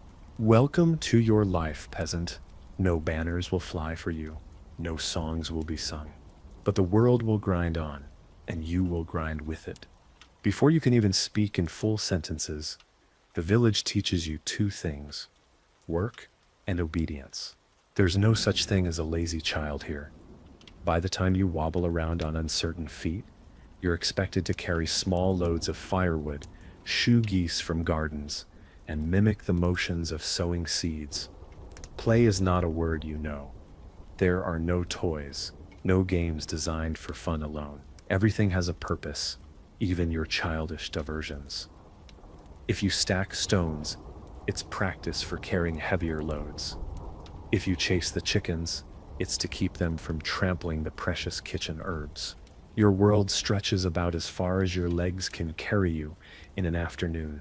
The forest that begins just beyond the last cottage seems endless and mysterious, a place of hidden dangers and whispered tales. Wolves, spirits, and outlaws are said to lurk beneath its tangled canopy. You're warned never to venture there alone, lest you vanish like old Gervais's boy, who wandered off 2 winters ago and never returned. The other children of the village, your brothers, cousins, and ragged friends, are your tribe. Together you form a kind of half-wild pack, roaming between the fields and the mud tracks, learning the skills you'll need to survive. You don't know letters or numbers. You know the weight of an axe handle in your hand, the rhythm of sowing seeds in rocky soil, the proper way to stack hay so it doesn't rot before winter. Accidents are frequent and rarely forgiven by nature. A wrong step near the mill pond could mean drowning. A tumble from the barn loft could snap your leg, and there are no doctors here, only the old woman with her sour-smelling poultices and whispered prayers. A broken limb might heal, or it might cripple you for life. Either way, work will go on. Meals are sparse and monotonous. Breakfast might be a crust of yesterday's bread, harder than stone and dipped into thin, watery ale. Fresh water is a dangerous luxury. Most drink ale that's weak, but at least boiled and relatively safe. Dinner, if you're lucky, is a thick pottage, a gruel of barley, beans, onions, and whatever else was left unspoiled from the last market day. Meat? Forget it. You might see it once or twice a year, when the Lord's hunts leave scraps for the villagers, or during rare festival days when a pig is slaughtered. More often, the only meat you taste is in the form of salted fish, so tough and leathery it makes your jaw ache. You're not hungry because you're lazy. You're hungry because the earth is stingy and the weather cruel. A late frost, a flood, a poor harvest. Any of these can tip your village into famine. And famine is not just empty bellies. It's watching the oldest villagers grow thinner and weaker each day. It's hearing babies cry through the night because their mothers can no longer produce enough milk. It's seeing fields scoured down to bare mud while your stomach twists and cramps. No one talks about the bad years. The memories are too raw. Instead, you pray. Every feast day, every Sunday, every moment the church bells ring. You pray to the Virgin for mercy, to Christ for deliverance, to a host of half-forgotten saints for just one more season of enough rain enough sun, enough grain to see you through the long, bitter winter. You don't understand the Latin words murmured from the pulpit. You only know that kneeling until your knees bruise and keeping your head bowed is part of survival. God is not distant or theoretical here. He is immediate. He is both protector and punisher. The villagers speak of him the way others speak of the weather, capricious, unpredictable, terrifying. Life is a negotiation with nature, with the Lord, with God himself. You learn early that complaining gets you nowhere. Crying gets you ignored. Working, bowing your head, enduring, these are your only shields against a world that offers little kindness. Your body is small but wiry, tough, hardened by cold mornings and brutal afternoons spent tending goats, hauling firewood, picking stones from the fields. Every muscle strains toward adulthood, because the sooner you grow strong, the sooner you can contribute your full share. And still, lurking behind every ordinary day is the specter of death. A cough could become a fever. A cut could become an infection. A bad fall could lead to gangrene. There is no safety net here, no kindly healer with potions, no miracle cure waiting in the wings. Only the old woman with her willow bark teas and foul-smelling salves, muttering in a voice roughened by too many funerals. You don't think much about the future, because the future is uncertain. You live in the endless, grinding present. Spring brings mud and planting. Summer brings heat and bugs thick enough to blacken the sky. Autumn is a mad scramble to gather everything that grew. Winter is suffering, silence, cold, repeat, endure, hope, and above all, survive. You're about 7 years old when your life shifts in a way that feels almost invisible, but cuts deeper than any knife. You are no longer seen as a child. In the village eyes, you are now small labor. Nobody calls it a coming of age. There's no ceremony, no special meal. One day you are chasing hens in the muddy lane, and the next you are handed a crude wooden rake and expected to stand in the fields from dawn until dusk. Your muscles ache, your fingers bleed, your skin burns and cracks under the sun. No one cares. Pain is not an excuse. Hunger is not an excuse. Childhood itself is not an excuse. The tasks seem endless and impossible. You drag heavy sacks of seed behind your father as he plods through freshly plowed furrows. You stoop low to rip weeds from between delicate young crops. You climb to precarious heights to thatch roofs, risking a fall that could kill you or leave you limping for life. You are a cog in the great creaking machine of survival, and machines do not rest because they are tired. In summer, the work is brutal. Under the relentless sun, sweat stings your eyes. Blisters rise and pop, leaving raw skin that burns every time you touch the rough handles of your tools. You learn to work through it, because stopping means a cuff on the ear or worse, the silent, shaming scorn of your neighbors, who are all enduring the same pain. In winter, work changes, but never ends. You chop firewood until your fingers are so numb you can hardly hold the axe. You help dig ditches for drainage, often breaking through frozen earth with nothing but crude iron tools. The cold gnaws at your bones, leaving you shaking so hard you can barely keep upright. Still, you work. What else is there? Schooling is a fantasy. A handful of boys, sons of wealthier peasants or minor officials, might learn a few letters from the parish priest. You, like almost everyone you know, will live and die without ever reading a single word. The written world is for monks, scribes, and nobles. You are anchored to the earth, and the earth does not write. But you do learn. You learn the ancient, brutal wisdom of the fields. You learn that wheat planted too late will rot under the frost. You learn to watch the clouds and smell the rain before it comes. You learn the art of twisting rope from hemp, the the best way to stack firewood so it dries faster, the quick flick of the wrist needed to snap a rabbit's neck cleanly if you ever catch one in a snare. You learn to endure, not to question. Around you, the rhythms of life thrum in their endless cycle. Marriages, birth, death, crops planted, harvested, milled, lords arriving to collect taxes, priests arriving to collect sins. You notice the toll that time takes on everyone.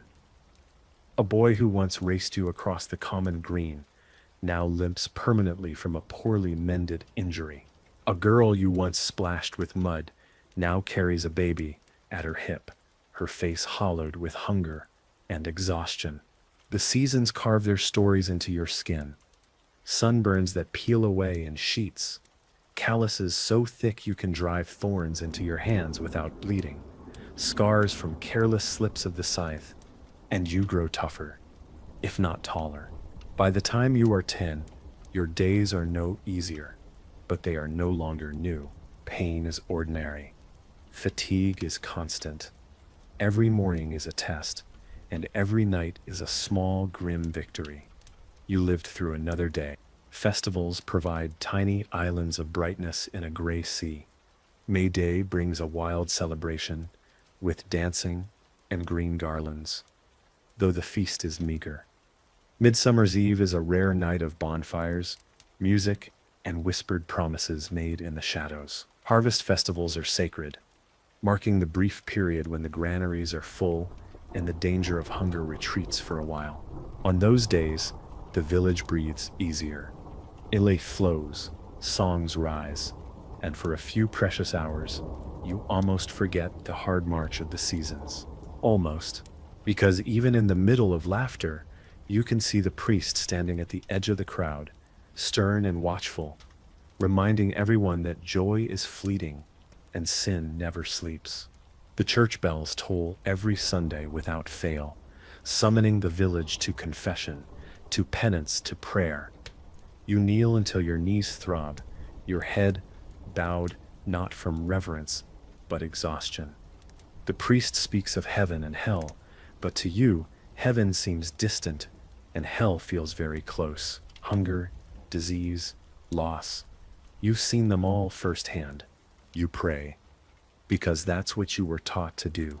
You pray for your father's aching joints, for your mother's hacking cough, for the wheat to grow and the rains to fall, and the wolves to stay away from the flock. You pray without really knowing if anyone listens, because what else is there? No kings will ride to save you. No miracles will lift you from this earth. Your hope is in your own two hands, your family's endurance, and the faint, desperate wish that this year won't be as bad as the last. You don't dream of riches or castles. You dream of a harvest so good that your belly will feel full for more than a single day. You dream of a winter where no new graves are dug. You dream against all odds of simply surviving. As you grow into your teenage years, you realize something else that weighs even heavier than the endless work. You are not free. You probably never thought much about it before.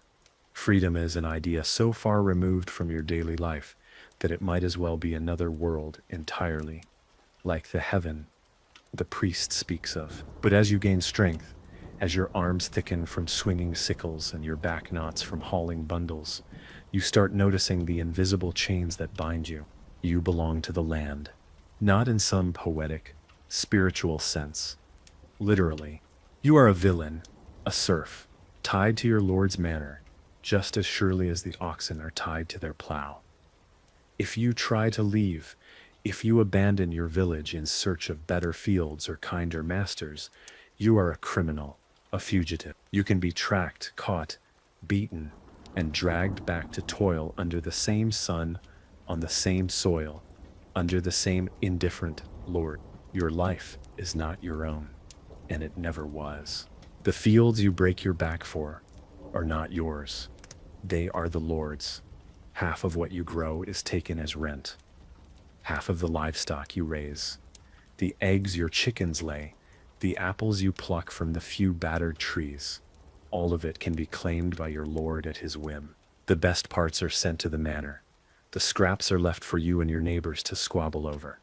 There's also the corvée, mandatory labor days, where you and the other peasants are summoned to build roads, repair bridges, or work the Lord's private lands. No pay, no choice, just more hours spent sweating and blistering under the sun, while your own patch of crops withers for lack of tending. The taxes are endless: grain tax, hearth tax, marriage tax if you ever hope to wed. Even death doesn't free you. Your family must pay a death duty when you're gone, handing over your best ox or cow or whatever pitiful possession you owned. The injustice burns in your chest, but you swallow it down. Anger is a dangerous indulgence for people like you. A careless word spoken in the wrong ear could see you flogged in the village square, or worse, clapped in the stocks, where you'd sit baking in the sun while children throw mud and rocks at your face. And still, amid the hardship, there is pride. You take pride in your calloused hands, in the straight furrows you plow, in the chickens fattened under your care, in the sacks of barley that somehow, despite the endless obstacles, you manage to bring to market. You take pride in the thatched roof you helped patch before the first winter snow. You take pride in the rough-spun tunic your mother sewed by hand, patching holes again and again until the cloth is more mended than original. These things may be small to a lord riding past in a velvet cloak, but they are mountains to you. This is your life, and you will not let it break you. Not yet. Marriage looms on the horizon now. If you're a boy, your father and the village reeve are already eyeing possible matches for you. They aren't choosing based on love or even friendship. Marriage is an economic decision, combining a couple of small plots into a slightly bigger one, forging alliances between families so that labor can be shared more efficiently. If you're a girl, your life is already being negotiated like a piece of livestock. Your worth is calculated in dowry, chickens, a goat. If you're lucky, maybe a patch of barley. Your age doesn't matter so much as your fertility. The village midwife has already sized you up with a knowing eye, checking hips and teeth the way she would a broodmare. There are no proposals on bended knee, no lovesick poetry whispered in candlelit rooms. Marriage contracts are struck with handshakes, with blessings muttered over mugs of ale, with cows traded and debts settled. You accept this because you must. To stay single too long is suspicious. It hints at stubbornness, or worse, at deviance. A man unmarried by 20, a woman unmarried by 16. People talk, the priest frowns. Neighbors whisper, better to bind your life to someone else's and hope they can carry the burden of survival beside you. Weddings are simple affairs. A mass in the cold stone church, a few coins slipped into the priest's palm for the blessing. A shared meal afterward if the harvest has been kind. Bread, ale, maybe a meat pie if someone was lucky in trapping rabbits. Afterward, life continues exactly as before, only harder. Now there are 2 of you to feed, to clothe, to shelter. Soon there will be 3 and 4 and Children come fast and often because many do not survive. You watch as your wife or your own body, if you're a woman, endures birth after agonizing birth, often without a trained midwife, often without clean cloth or steady hands. Each child is a blessing and a gamble, another potential worker or another tiny grave in the frozen churchyard. You love them fiercely, but you learn not to expect too much. Attachment is a dangerous luxury in a world where death hovers like smoke on the wind. And still, you rise each morning before the sun, bending your body to the fields, to the endless cycle of hope and disappointment that is the life of a medieval peasant. You do not dream of riches anymore. You dream of enough. Enough food to fill your children's bellies. Enough wood to keep the fire burning through January. Enough health to see one more spring. Enough strength to die with your boots on. And maybe, just maybe, a priest at your deathbed to mumble the right words in time to save your soul. You learn quickly that the world beyond your village is both vast and dangerously irrelevant. Travel is rare for peasants. You live and die within sight of the same crooked trees, the same weary fields, the same narrow river that cuts its lazy way through the marshes. The road that winds past your village leads to other towns, other manners, but it might as well lead to another planet. Why would you leave? You are tied to the land, both legally and practically. You owe labor and rent to your lord. If you vanish, the bailiff will hunt you down like a lost sheep. Worse, traveling is expensive and perilous. Bandits haunt the forest tracks, and wolves prowl the edges of lonely fields at night. Every crossroads could hide a thief. Every innkeeper could be a cheat. Besides, you have no coin to spare. The little money you scrape together, selling surplus eggs or bundles of firewood, vanishes quickly. Rents, tithes, ale, a bit of wool in the winter to patch holes in your only tunic. On rare occasions, a traveling merchant sets up a rough stall near the village green. His wares seem like miracles: brightly dyed ribbons, tin spoons, small polished mirrors. You stare at them with wide eyes, knowing they are forever out of reach. You barter when you can. A few eggs for a length of rough cloth, a handful of carrots for a small iron nail, a rare and precious thing. Coins themselves feel almost mythological. More often, barter is your only currency. The rare glimpse of nobility leaves a deep mark on you. Maybe once a year the lord's hunting party rides through the village. Their arrival is heralded by the barking of hounds, the clatter of hooves, and the gleam of steel and silk. Men armored in shining mail, with plumes bobbing from their helms, thunder past while you and your fellow villagers scatter like frightened birds. You're expected to bow low as they pass, not meeting their eyes, head bent so they can ride by without seeing the dirt and hunger etched into your faces. Sometimes you wonder what it would feel like to sit atop such a horse, wrapped in furs, a sword at your hip, the world bowing before you. But the thought is dangerous. It brings only dissatisfaction, and in your world, dissatisfaction can be fatal. You hear tales from the older villagers of serfs who rebelled, who refused to pay taxes or tried to flee. Stories of men dragged back in chains lashed to within an inch of their lives, made examples for all to see. You learn that patience and obedience are survival tactics, not virtues.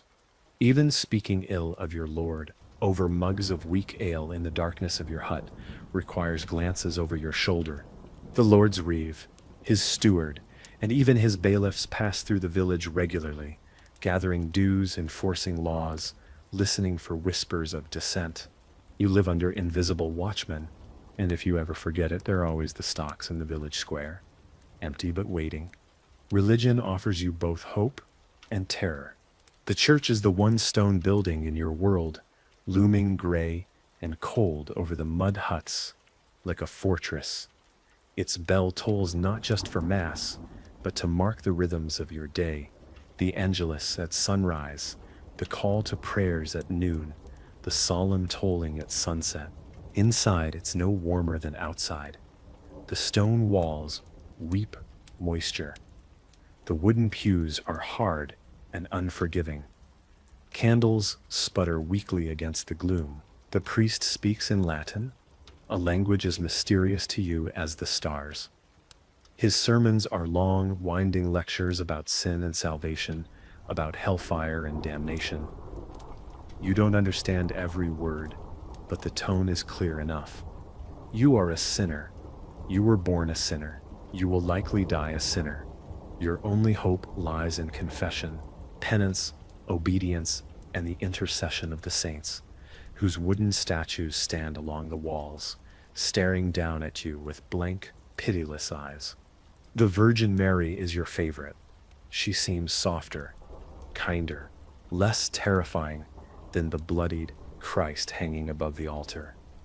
You mumble prayers to her at night, especially when your mother coughs in her sleep, or when the wind howls so hard it feels like the very sky might rip apart.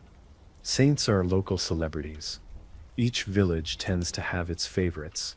Saint Cuthbert for healing, Saint George for courage, Saint Sebastian for protection from plagues. Small offerings, wildflowers, candles, crude carvings pile up at their shrines. Your life is a tightrope, strung between desperation and devotion. You cannot read the Bible. You cannot interpret doctrine. You rely entirely on the priest to tell you what God wants. And because the priest speaks for God, his word is law, second only to the Lord's. Confession is mandatory. You kneel on splintered wood, heart pounding, whispering your sins, stealing an extra crust of bread, skipping a prayer, harboring anger toward the reeve. Penance follows. 3 days fasting, a dozen prayers, a pilgrimage. If your sin is grave enough, you perform these tasks not out of love, but out of fear. Hell is not an abstract idea. It is a daily terror, fiery, eternal, waiting just one misstep away. And in a world where your body already suffers so much, the idea of unending torment after death is more horrifying than you can bear to imagine. So, you obey, you bow, you confess, you scrape by, hoping that maybe your soul will find a place of rest when your bones are dust. As the seasons grind on, so too does your body. By your early 20s, your hands are a roadmap of scars. Your back aches in the mornings, and your knees creak when you bend to tie your shoes, or what's left of them. Most peasants go barefoot much of the year, even into the early chills of autumn, because leather is precious and must be saved for the winter months. Despite your youth by modern standards, you are already what today would be considered middle-aged. Marriage solidifies your existence into a new rhythm. If you're a man, you work the same strips of land your father did, paying rent in wheat and barley, in labor and loyalty. If you're a woman, your days are a brutal ballet of childbearing, weaving, cooking, tending gardens, and surviving. Children come quickly, too quickly. Sometimes, each pregnancy is a gamble. Will the child live? Will the mother survive? The midwife is there with her salted prayers and bundles of herbs, but there is only so much she can do. If a birth goes wrong, there's no surgeon waiting with sterile instruments. There's just blood, screaming, and a silent, grim-faced priest, ready to baptize a dying infant. And yet the children come. If they survive the deadly first year, the cradle-grave period, they become the next set of laborers. Tiny hands learning to weed gardens, chase chickens, fetch water, and clean hearth. You teach them the same way you were taught, without tenderness, without time for coddling. Every hour matters. Every mouth must earn its keep. You work side by side with your children in the fields. You watch their faces burn under the sun, their fingers crack from the cold. You see your life mirrored in theirs, and feel both pride and a deep, aching sadness you don't have the luxury to name. You live for the seasons. Spring means plowing and planting. Summer means long days of weeding and chasing off crows. Autumn means harvesting from dawn until dusk, until your fingers bleed. Winter means survival. Always survival. In winter, the world shrinks to the size of the hearth. Days are short, nights are endless. The winds scream through the trees like angry ghosts, and the village huddles closer together, not for warmth but for shared human presence, a reminder that you are not yet. Food stores dwindle. Rats gnaw at the edges of sacks. You ration everything. No one eats their fill. No one dares. A pot of thin pottage simmers over the fire most days. Gruel made from whatever dried peas, oats, or cabbage you manage to save. Meat, if any, is a tough, stringy memory of better months. Sickness thrives in the cramped, damp conditions. Fevers spread, coughs deepen into death rattles. You lose neighbors. Sometimes entire families vanish in the span of a month, the smoke from their chimneys snuffed out like a candle. And through it all, the church bells continue to toll, for births, for deaths, for mass, for reminders that God's mercy must be begged for constantly. Confession becomes more desperate in winter. After all, no one wants to die with a soul stained by sin. You kneel on frozen stone floors, praying your sins are not too heavy, that your confessions are not too late. Because death is not a distant thing here. Death is a neighbor, an occasional dinner guest, a figure lurking just outside the doorway, waiting patiently. Yet, even in the harshest months, there are moments of small, stubborn joy.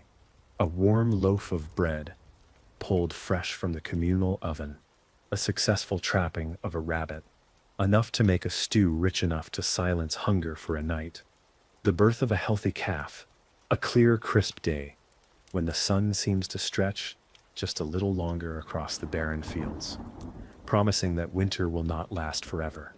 These moments are your wealth. You gather them the way kings gather gold.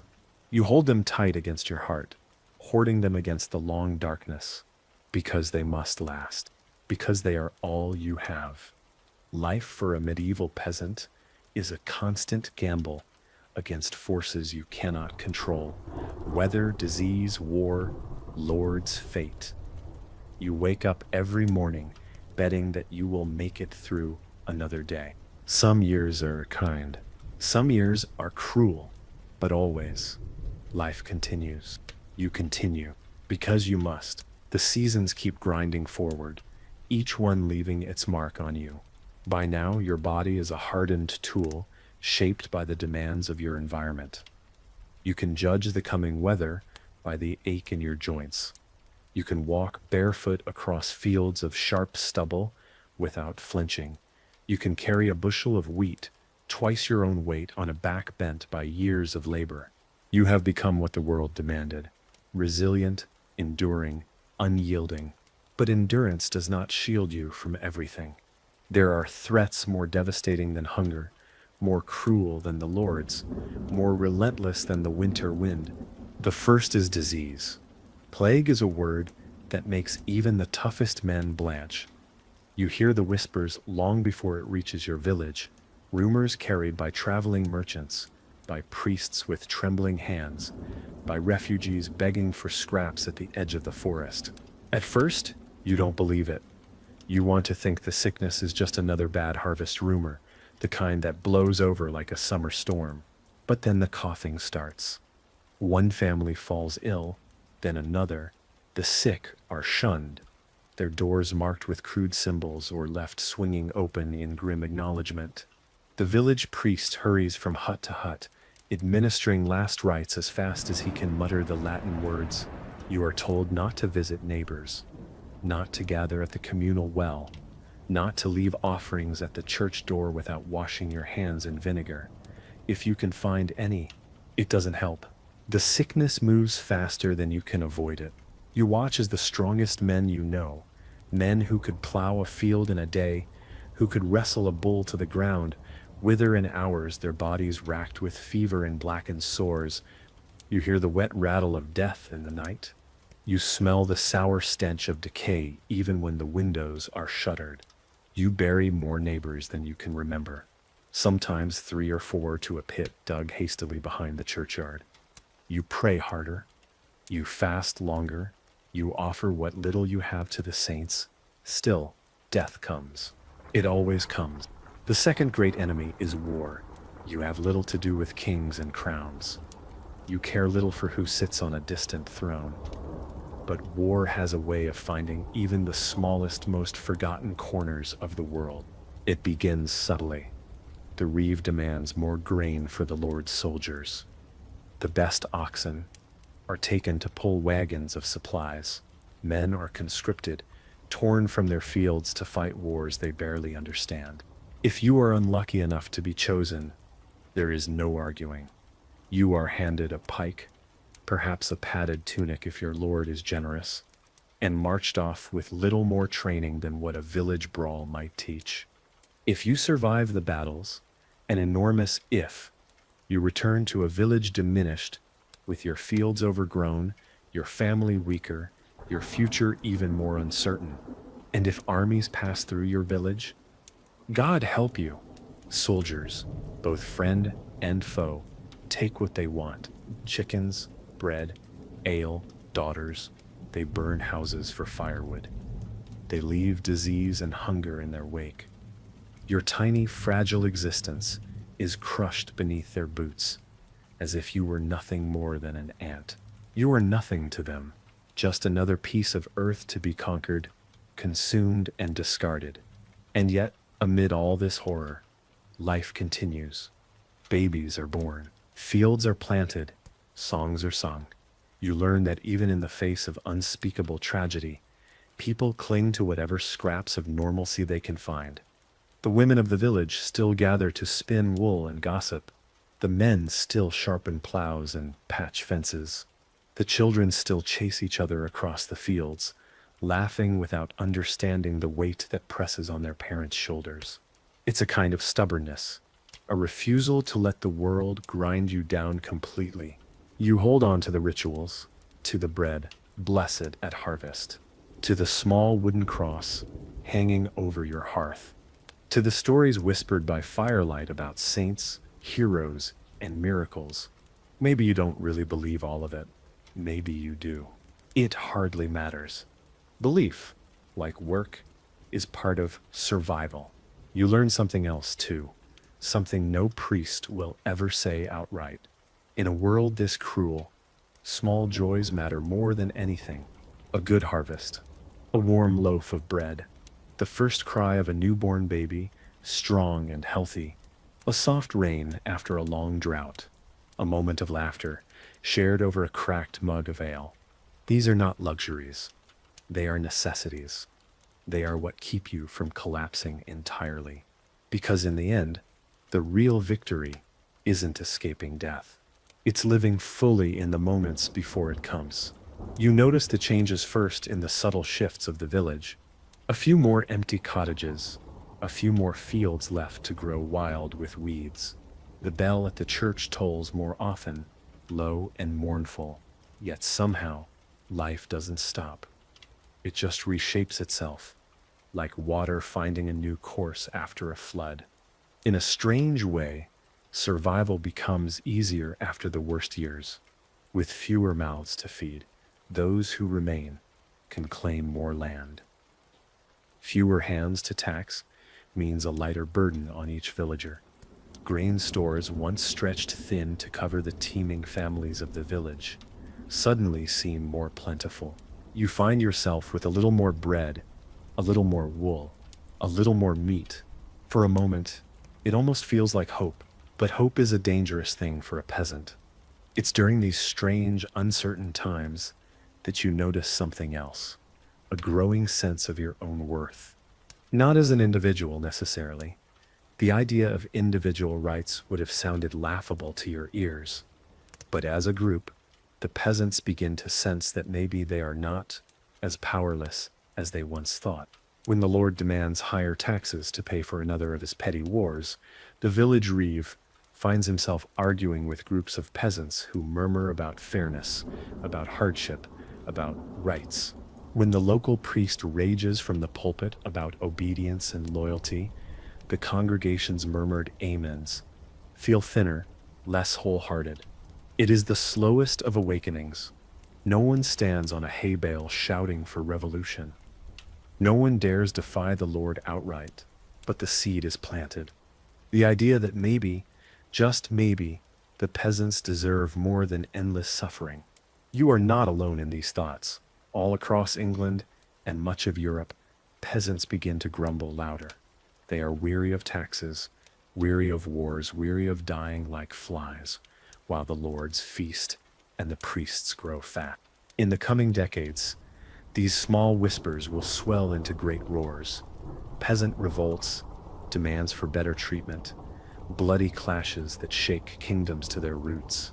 But for now, you are just one more soul shivering in a draughty hut, wondering if life could be different. You wonder too about things you were taught not to question. Why must you toil endlessly when the Lord's Son rides past, laughing atop a glossy horse? Why must you pray for mercy from a God who seems to favor the rich and punish the poor? Why does a single slip, a missed tithe, a mumbled insult, a stolen chicken, lead to punishment as brutal as any crime? The questions fester like an old wound. But still, you work. Still, you pray. Still, you hope, because what else can you do? Amid all the struggle, there are still moments of connection that make the grind bearable. You gather with neighbors for harvest feasts, drinking ale until your ribs ache from laughing at old jokes. You sit by the fire with your family, telling stories passed down through generations, tales of heroes who outwitted tyrants, of clever peasants who tricked cruel lords, of humble men and women who found favor with the saints. You watch the seasons change, the golden flush of autumn, the stark, skeletal trees of winter, the bright explosion of green in spring, the buzzing fullness of summer. The world is a hard place, but it is also endlessly beautiful, if you have the strength to see it. Sometimes, in the rare quiet moments when the fields are plowed, the animals fed, and the hearth lit, you allow yourself to dream, not of castles or crowns, but of simple things. A life without hunger, a winter without death, a Lord who might see you as more than just another pair of calloused hands. You know it's foolish, but even foolish dreams have their place, especially in a life where reality is so often cruel. You survive because you must. You endure because you have no other choice. And somewhere deep inside you, deeper than hunger, deeper than fear, there is a stubborn spark that refuses to go out. The same spark that once made men build their first huts from mud and straw.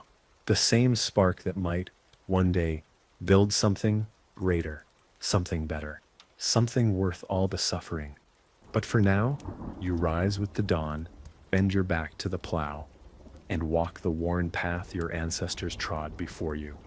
Because it is the only path you know, because it is enough, because you are still here. If there's one constant you can count on in your life, it's the land. It demands everything and gives little, but it is the anchor around which your entire existence turns. Spring comes with a fury of tasks. Before the last frost fully recedes, you're out in the fields, hacking at the hard ground with heavy wooden plows, strapped to lumbering oxen. The soil is stubborn and heavy, clinging to your boots and stealing your strength with every labored step. Planting must be timed with agonizing precision. Too early, and a surprise frost will kill the seedlings. Too late, and the crops won't ripen before the bitter chill returns. You sow barley, rye, oats, staples that will, if the weather holds, form the backbone of your meager survival. Wheat is more valuable, but trickier to grow. You reserve the best, sunniest strips of land for it, praying under your breath as you cast the seeds by hand. Every handful of seed feels like a gamble. Every furrow is a prayer.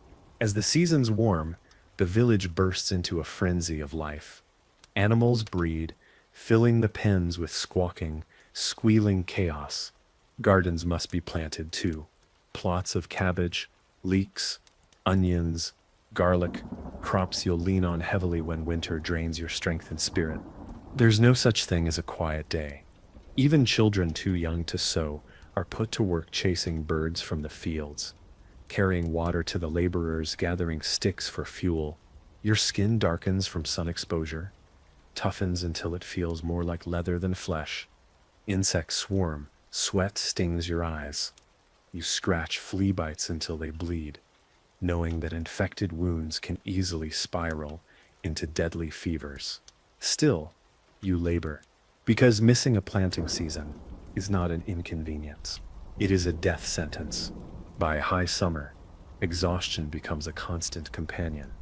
You move through your days in a haze of hunger and heat, counting time not in hours but in tasks. First light, milk the goats, muck the pens. Mid-morning, haul water from the well, weed the crops, mend the broken tools. Midday, stagger through the heat, repairing the stone walls that keep animals out of the fields. Evening, gather wild berries if there's time, tend the hearth, collapse into sleep the moment your body stops moving. Leisure exists only as stolen moments. A gulp of cold water under a shady tree. A hurried conversation with a neighbor about the coming harvest. A rare smile traded with your wife over a half-shared memory of a younger, lighter day. Then comes the harvest. Harvest season is a hurricane that engulfs the village for weeks. You rise before the sun and don't lay down until the stars scatter across the black sky. Every able-bodied soul, from stooping grandmothers to children barely tall enough to carry sheaves, is pressed into service. Sickles flash like fish scales in the sunlight. Grain falls in waves, piled into great mounds that must be bundled, carted, threshed, and stored before the autumn rains ruin everything. The Lord's share comes first. You load the fattest sheaves onto the manor carts, handing over your best oats, your finest wheat, under the baleful eyes of the steward. Your family's survival comes second, if there's enough left. You work yourself to the edge of collapse because you know that what you harvest now must sustain you through a winter that offers no second chances. There are no grocery stores, no emergency reserves, only the thin layer of grain and salted meat and dried beans that stands between you and starvation. Yet harvest season is also a time of brief, wild celebration. Once the grain is in, the village erupts into a rough, joyous festival. There is music, pipes and drums beaten on worn skins. There is dancing, wild and clumsy and exhilarating. There is food, fresh bread, pies stuffed with whatever meat or berries could be spared, even precious hoarded ale spilled in laughter and generosity. For a few precious hours, the weight lifts from your shoulders. You are not just a laborer, a tax burden, a speck of dirt in the Lord's ledger. You are part of something bigger, a community, a tradition, a people who endure. You sing songs you don't fully understand, songs older than your grandfather's grandfather. You hold your wife's roughened hand in yours and spin her around the village green until both of you are laughing too hard to stand. You watch the children run shrieking between the bonfires, and for a brief moment, dare to hope that maybe, just maybe, they will have an easier life. Of course, the dawn after the festival is brutal. You wake with a pounding head, a mouth dry as dust, and blisters raised from dancing barefoot on the hard-packed earth. But you also wake with a small, stubborn sense of defiance burning in your chest. You have celebrated. You have harvested. You have endured another year. No tax, no famine, no lord or priest can take that away from you. You tie your boots, pick up your worn sickle, and walk back into the fields. Because the land still needs you. Because winter is coming. Because life grim, glorious, grinding life marches on. And you, peasant, will march with it. The year slips away from you like water through your fingers. You feel it in your bones, in the weight of your tired body, in the grinding of your teeth as you sleep. Time is no longer marked by the months, but by the tasks that must be done and the inevitable passing of the seasons. Autumn arrives with its deep golden light, a brief reprieve before the long, cruel winter. You spend the harvest days working hard to store the last of your crops and preserve what little meat you have left. Canning, salting, smoking, any method to keep what you can from the harsh, hungry months ahead. The village grinds along, the same steady rhythm of labor, just a little quieter now, as the days shorten and the fields fall silent. You know this is the time to prepare, for winter is a hard beast, and it will come fast. The cold creeps in slowly at first, a chill at the edges of your bones, as the leaves wither on the trees, but it soon becomes biting. The days turn gray, the skies heavy with the threat of snow. Your hut grows colder and colder, and you keep the fire stoked with what little wood you have left, burning through it like a desperate soul, hoarding the last of its resources. Winter in the village is an entirely different world. Everything's slow. The fields lie dormant, covered in frost, awaiting the rebirth of spring. The river freezes over, leaving the land blanketed in the quiet sound of ice cracking in the night. People huddle inside their homes, gathering around the hearths and stoves. There is little to do outside except prepare for the next day's work, and if you're lucky, catch enough rest to start the cycle over again. The lack of sunlight gnaws at your soul. You become familiar with the feel of your hands as they crack, split, and ache from too many hours spent in the cold. You know that keeping the fire fed is critical, as a cold hearth means a cold home, and the cold can kill you faster than a bad harvest ever could. The village itself seems smaller during winter. The buildings, dark and quiet, are more like prisons than homes, and the land feels like an empty, lifeless husk beneath the ever-present gray clouds. But then comes the blessing of snow. The snow transforms everything. It softens the hard edges of the world and blankets the streets with a quiet stillness. For a brief moment, the noise of the world outside fades. The villagers huddle together even more tightly, and the children, those lucky enough to still have energy, race through the fresh powder, their small faces red and frozen from laughter. There's something almost magical in the way snow makes everything feel distant, like the world is holding its breath. But snow also hides dangers. Food runs out faster than it should, and the roads become impassable. You hear whispers about the poor who live beyond the village's edge, people who don't have the means to stockpile enough food or find shelter. They're always the first to suffer. By January, the village's own stores are low. You have enough to keep your family alive for a time, but there are no guarantees. And you hear stories. You hear rumors. Hunger is a common enemy in winter. Hunger. There is no escaping it, even in the best of years. It hangs over you like a storm cloud. The first pangs of hunger are easy enough to ignore, but as the winter months drag on, it becomes harder and harder to push away the gnawing ache in your stomach.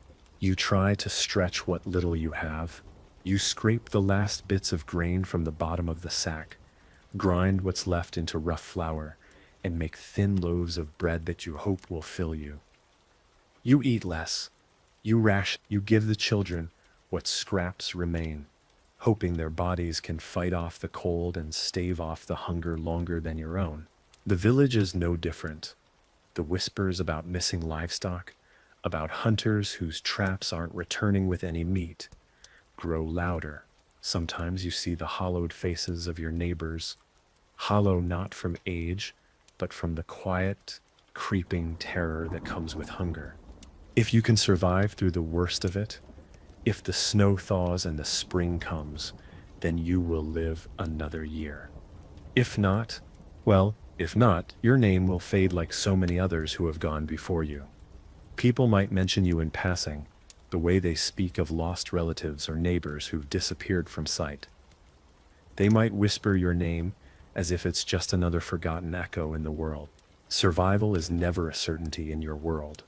But there are moments when you catch yourself thinking of something more, something beyond the shackles of your work, beyond the plows and the fields. Perhaps it's freedom, that tantalizing dream the noblemen and priests always talk about, but never seem to share. They own the land, the church, the laws that govern you. You toil, you suffer, you endure, but you are not free. But for all the hardship, for all the injustices, you have this. You have the right to live another day. It is a small thing to hold on to, but it is yours. And when the first sign of spring arrives, when the ice on the river cracks, When the first buds appear on the trees, your heart surges with gratitude.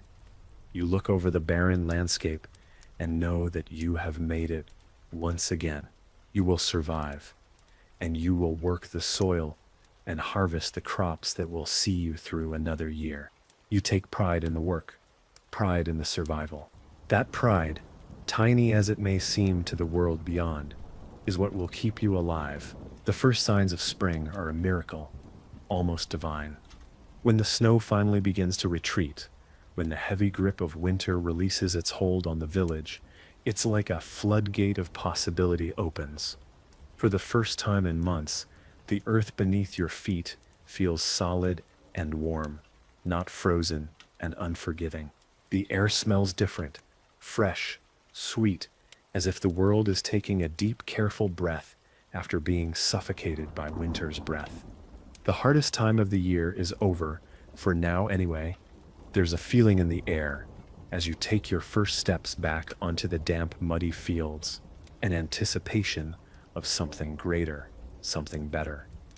The work isn't over, but the worst of it is behind you. You can start looking forward to growth, to renewal, to that faint hope that this year might bring you something more than just surviving.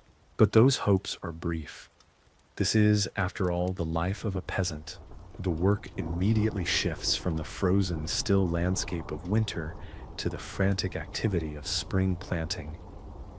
You rise early, before the sun fully breaks through the gray horizon, and you step outside to find the village already alive with sound and motion. The plows are pulled by oxen, heavy and stubborn, scraping across fields that now seem both fertile and terrifying.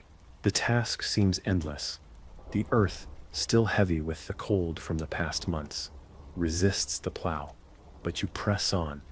The grains you plant are vital: barley, oats, rye, all necessary for what comes next. Each grain you plant is a small hope, a fragile thing that must survive long enough to feed you in the coming months. It's a delicate, tiresome dance. The fields will need water, protection, and care. You spend hours watching over the crops, making sure they have enough space to grow, enough sunlight to ripen. You go back to the same patch of land, day after day, staring at rows of plants that have yet to show their promise. And yet, there's no time to worry about it too much. The weeds need to be cleared. The fence posts need to be checked. The animals need feeding, their pens cleaned, their legs inspected for cuts or injuries. The rhythm is set. Your body, though exhausted, becomes accustomed to it.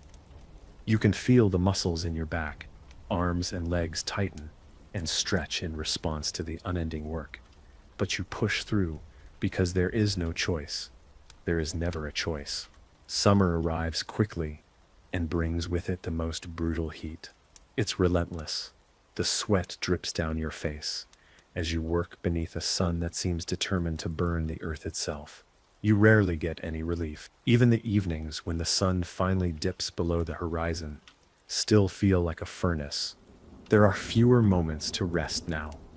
The crops must be watched carefully as they grow, and the animals must be tended to with constant attention. You spend your days moving from one task to another, from watering crops to feeding livestock, to repairing the roof of your hut before the rains come again. There are moments, fleeting though they are, when you stop and look around, catching your breath for just a second.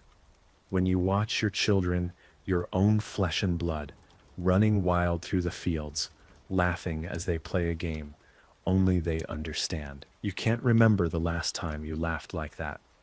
You can't remember the last time you had the luxury of enjoying something without thinking about work. But you make the best of it. You smile, even though you're bone tired. You encourage them to run, to play. You tell yourself that this is the best you can offer them. A few moments of childhood before they must, too, learn the weight of the earth beneath their feet. As the season rolls on, the harvest looms, the work intensifies. The fields must be cut down before the storms ruin everything. You and your family Sometimes with the help of neighbors, work from dawn until dusk. Your hands raw, your bodies aching, your spirits frayed, and the whole time you are in constant fear of a bad harvest. It's always in the back of your mind, a quiet dread that wraps around your thoughts like a vine. If the harvest fails, your survival is in jeopardy. Without that crop, there is no food for the winter. Without enough to store, you risk running out long before the snow thaws again. The village murmurs about the possibility of famine. You hear talk about distant lands ravaged by disease, fields where crops failed because of blight, villages that saw their food stores emptied in a matter of weeks. You cannot shake the feeling that it could be your village next, and there is nothing you can do to stop it. The tension in the air is palpable. No matter how much you work, no matter how much you sacrifice, the end result is still up to the whims of the gods. The seasons, the unpredictable forces of nature that care nothing for your sweat and toil. And yet, you keep pushing. You keep planting, harvesting, sowing, praying. You keep working, even when you feel like there's nothing left to give. Because this is your life.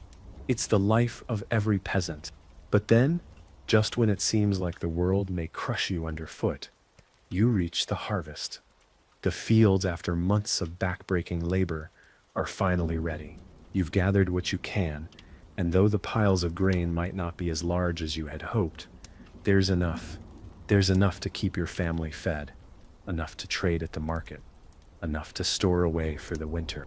Your body aches, but the satisfaction of a successful harvest floods you with a sense of accomplishment. Your hard work paid off, despite everything. You look over the rows of gathered grain and know that for one more season, you have survived. You've done it. You've lived. The harvest is over, but the struggle is far from finished. With the fields cleared and the grain safely stored, or at least mostly safe from rats and rot, your focus shifts to winter prep. This is a time of critical importance, because in truth, you will not make it through the cold months without preparation. One misstep now, one failed storehouse or poorly repaired roof, and your family could be left exposed to the elements with nothing but the desperate remnants of a harvest already gone by. First, the firewood. Each family is expected to gather enough to last until spring, but it is not always enough. The trees in the village woods have already been thinned out over the years, and the deeper forest is restricted by the Lord's hunting rights. You and your neighbors often spend long, cold afternoons foraging for dead branches, cutting down what few trees remain in the surrounding area, or begging the Lord's forester for permission to take wood from a nearby grove. The wood must be chopped, stacked, and covered. It must dry before it can be burned. The longer you delay, the less fuel you'll have when the biting cold winds howl down from the north. Then there's the clothing. What little you have must be patched and mended. You check the wool blankets, the fur-lined cloaks, and the rough-hewn tunics. You are lucky if you've managed to keep some of the more resilient garments intact, but this is a time of wear and tear. Clothes are patched until the fabric can no longer hold, and some of the heavier garments simply don't survive another winter. For the first time in months, your mind turns to the children, and you realize just how quickly they've outgrown everything. The shoes are too small, the tunics are too tight, and the little ones shiver even under the warmth of the hearth. You trade what you have at the market, grain, eggs, perhaps a fattened chicken, to get what you can. A second-hand cloth, a worn but usable coat, maybe even a few extra scraps of wool. It's never enough. And then there's the meat. With winter fast approaching, the hunt becomes essential. Game is hunted and salted to preserve it for the long months ahead. Rabbits, deer, and wild boar are prized, but you're lucky to catch even a few rabbits. You and your neighbors learn to make do with what you have. Sometimes that's salted fish, sometimes it's a stew made from the last of the root vegetables, but every meal is carefully rationed, measured against the dwindling days before the first snow falls. As the days shorten and the sun sinks lower in the sky, you can't escape the creeping realization: the cold is coming, and it's coming with a vengeance. Your children notice it too. Their skin is paler now, their cheeks tinged with the unmistakable flush of chill that never quite leaves. The house, no matter how much firewood is thrown into the hearth, seems perpetually damp and freezing. The damp stone floor seems to leach warmth from your bones.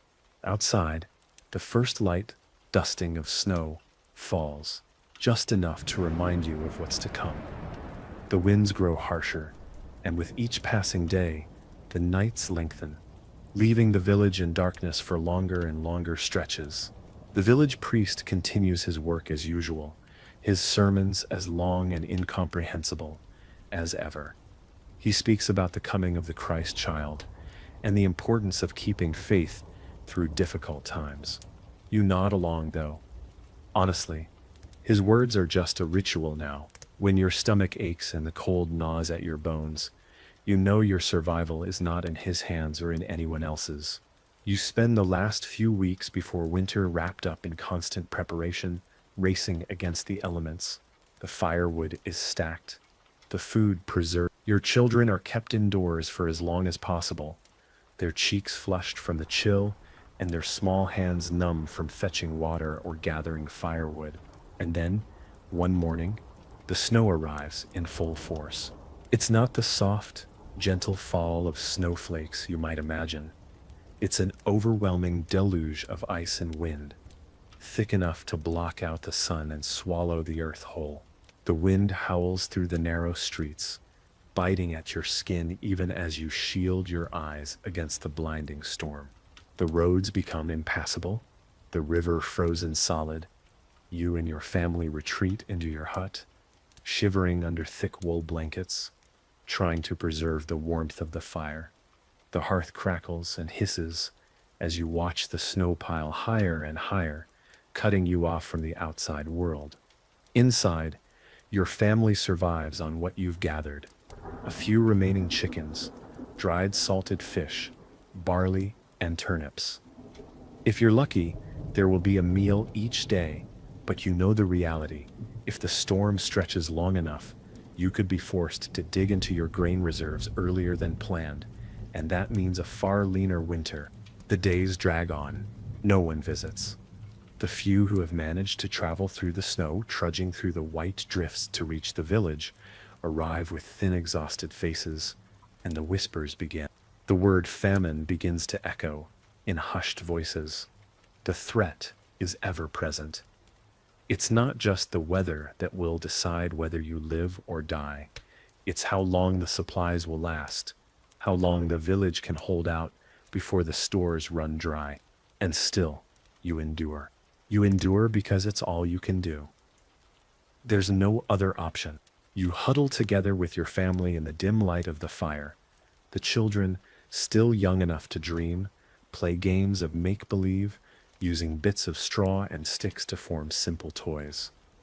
You smile at their innocence, their joy, but you know deep down that in this world, no one is spared for long, no one lives forever, and survival is the only thing that matters in the end. You live through it all, through the heat, through the bitter cold, through the hunger, through the pain, and when the first signs of spring arrive once again, you will begin again. For now, you hold tight to those fleeting moments of joy, when the fire crackles, when the children laugh, when the world outside seems far away. Winter, with its long, harsh grip, feels never-ending. The snow piles higher, blanketing everything, leaving the world eerily silent. Even the animals retreat into their dens, hiding from the brutal cold. You can't remember the last time the sun shone for more than a few moments. The days stretch on like dark, suffocating tunnels, and you feel yourself slipping into a kind of dull, hazy existence. The work has stopped for the most part. There's no plowing, no planting, no tending to the crops. But the work isn't really over. Winter might have frozen the earth, but it has not frozen the hunger. You become intimately familiar with the deep ache in your stomach, the gnawing, endless hunger that only grows worse as the months drag on. There's not enough food. There's never enough food. The chickens, the last of your livestock, have been eaten, their meat salted and stored, then rationed until only scraps remain. What you thought would be enough to last the winter was never enough. Not when the cold sucked the warmth from the hearth and the wind howled like wolves just beyond the door. At times you wonder if your family will make it. How much longer can you survive on the bitter scraps that remain? Will the spring come soon enough, or will you run out of food before the thawing earth offers any respite? The thought haunts you, chipping away at your will to keep going. Your children grow quieter. They do not ask for food, knowing there is little to offer. Instead, they huddle together for warmth, their eyes dimmer than before, their bodies growing thinner, their cheeks a little more sunken each week. You try to keep their spirits up with stories, tales of the saints and their miraculous feats, of heroes from the old days who triumphed against impossible odds. You do it not for their benefit, but for your own, because somewhere deep inside, you still believe that if you can make them laugh, if you can make them forget, even for a moment, the hunger gnawing at their bellies, you might somehow keep the darkness at bay. But even you can feel the weight of it, the weight of the cold, the weight of the hunger, the weight of everything. The winter solstice comes, marking the longest night of the year. For peasants like you, this night is a cruel reminder of how far from the warmth and comfort of the nobility you are. For them, this is a time for feasts, lavish banquets, and the warmth of firelight dancing off golden goblets. For you, the solstice is just another long, freezing night, spent hunched around a flickering fire, wrapped in threadbare blankets, desperately hoping for dawn. You can hear the howling wind outside, rattling the door, creaking at the windows. The hearth is still stoked with what little wood you have left, but it burns too quickly, leaving nothing but embers before long. The house grows colder with each passing hour. The night is silent, save for the crackling of the fire and the muffled sounds of your own breathing. You try to sleep, but it's difficult when your body is cold from the inside out, and your mind races with worries of what tomorrow will bring. You clutch your children close, their small bodies providing some comfort against the cold, but even their warmth cannot completely thaw the chill that has seeped into your bones. You dream of a warm spring, of food in abundance, of a life not bound to endless struggle. But in this life, dreams are a luxury. Survival is the only reality.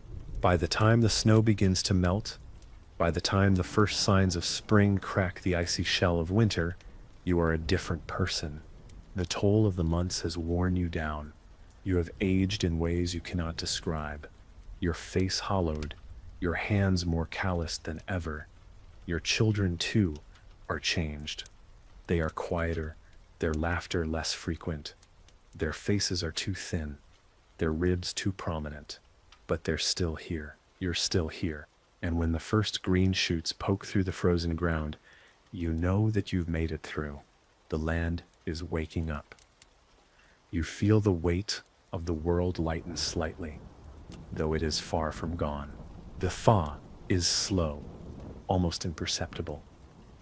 You spend the days clearing out what remains from the bitter winter, patching roofs that have been battered by snow, tending to the animals that survived the cold. You take inventory of your supplies, though you already know how little you have left. It will be another hard year, but there's a glimmer of hope, because even after all this time, after the suffering, after the fear, you are still here.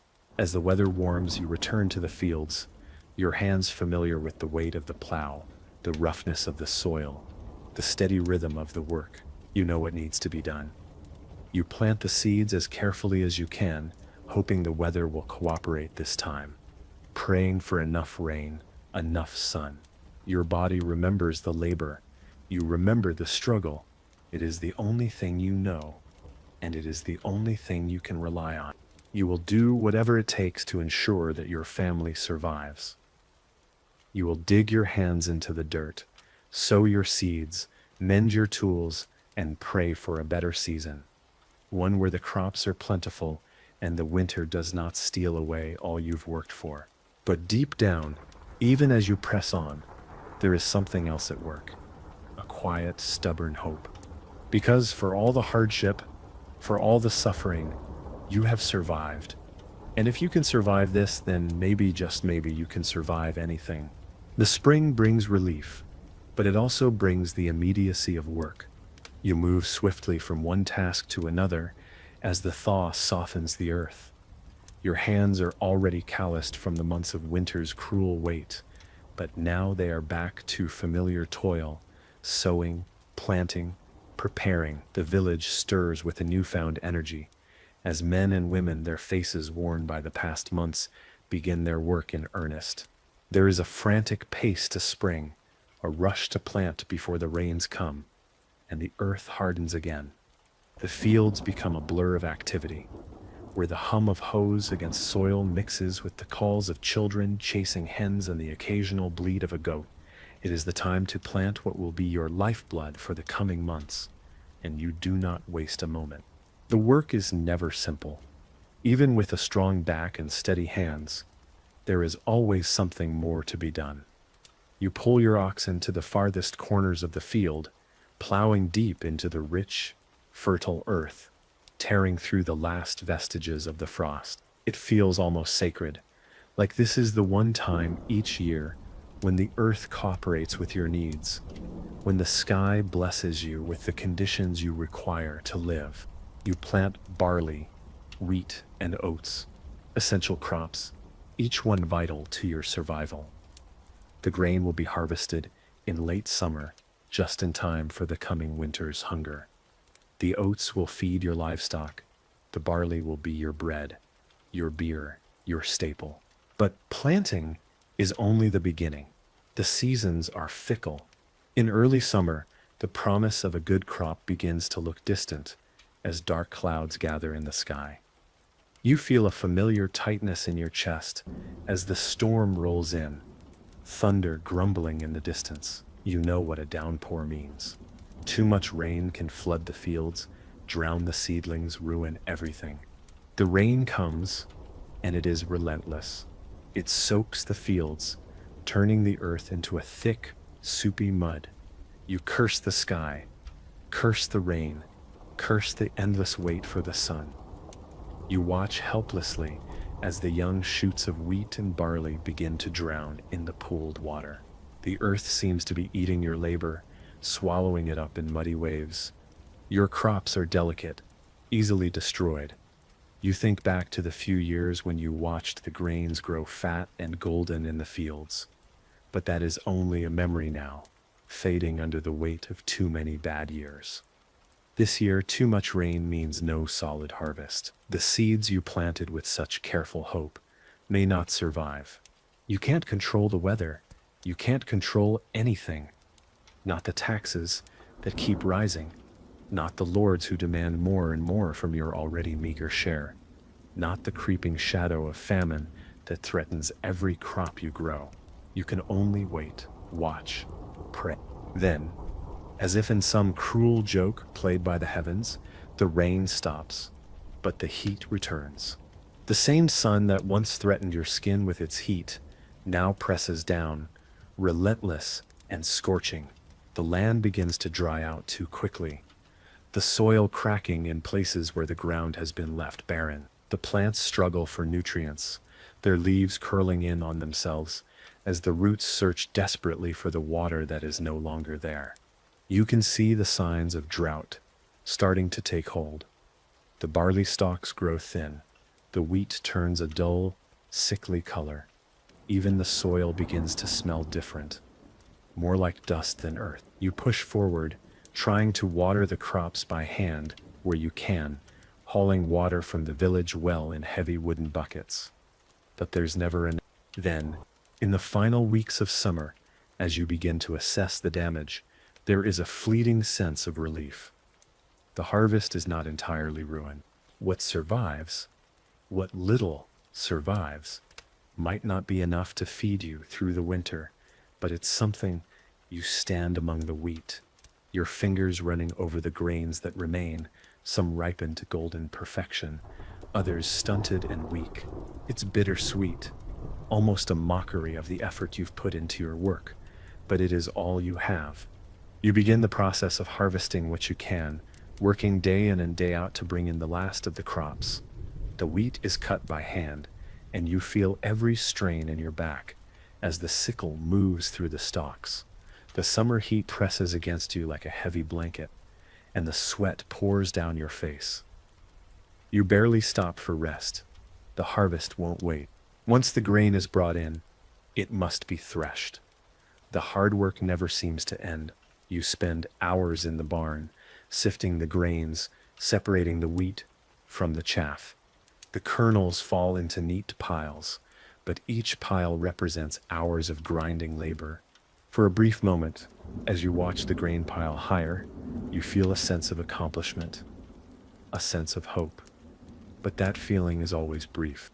The grain might be enough to get you through the winter if the weather doesn't turn again, but it never truly feels like enough, does it?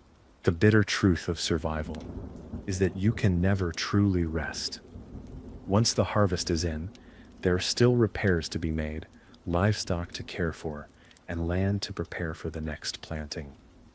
You may take a moment's relief, but the next season always looms on the horizon, always waiting. You may not know when the next famine will hit, or when the rains will come too early or too late. This is your life, a life spent in constant preparation, constantly hoping the seasons align in your favor, constantly struggling to survive the next day, the next week, the next year. And yet, no matter how hard the world pushes, you push back, because you have no choice.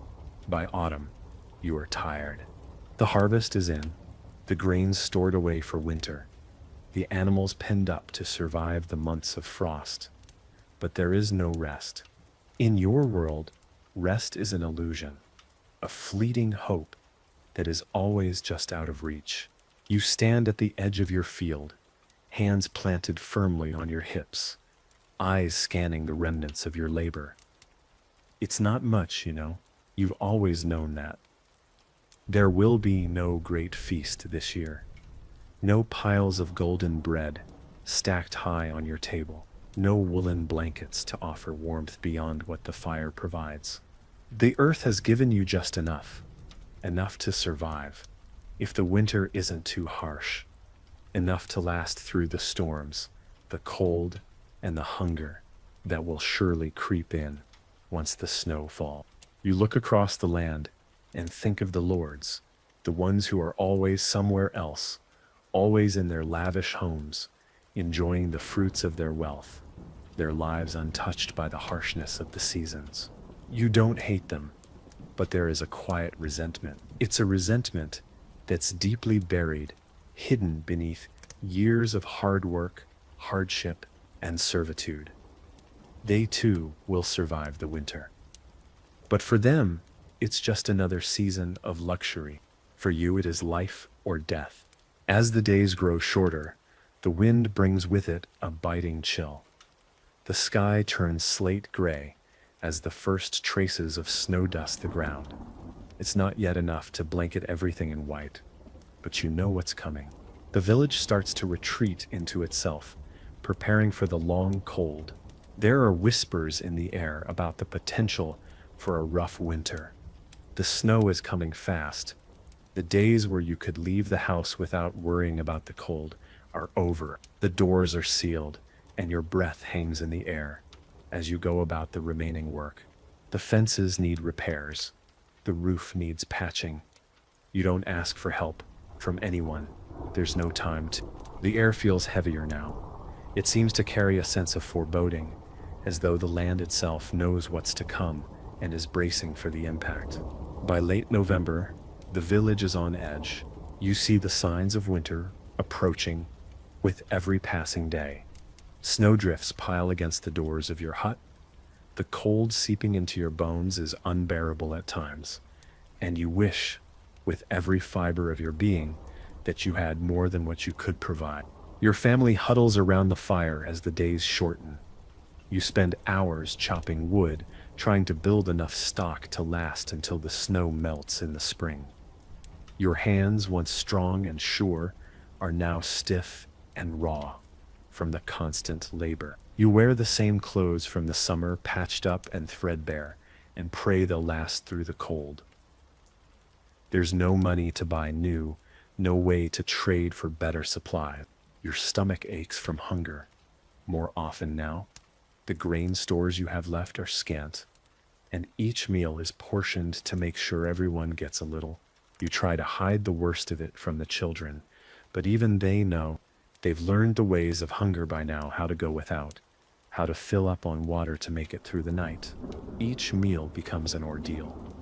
You stretch the little you have, hoping the next batch of grain will last a little longer, or that the game traps will catch something before the end of the month. You've learned to live off scraps, to make the hunger a part of who you are. Winter arrives. The sky fills with snowflakes, swirling like a blizzard as they cut through the air. The first heavy storm buries your world under a thick blanket of ice and snow, locking the village in place. You are now fully trapped. The roads are impassable, the wind is merciless, and the cold is a constant companion. Your children begin to show the first signs of the disease that sweeps through villages during harsh winters. You can feel the fever building in their small bodies, their once vibrant faces flushed with the heat of sickness. You hold them close, hoping against hope that they will survive. You wish there was something more you could do, something beyond the simple remedies you have in your hands. But when the sickness comes, there is little to be done. There are no healers, no medicines, just you, the hearth, and what you have learned from a lifetime of surviving on scraps of knowledge passed down by your elders. When the fever breaks, you feel a moment of relief, but it's short-lived. There are no guarantees in this life, no certainty that tomorrow will be any better than today. The village is silent in winter. Everyone is either indoors, huddled for warmth, or working to repair the damage the storm has caused.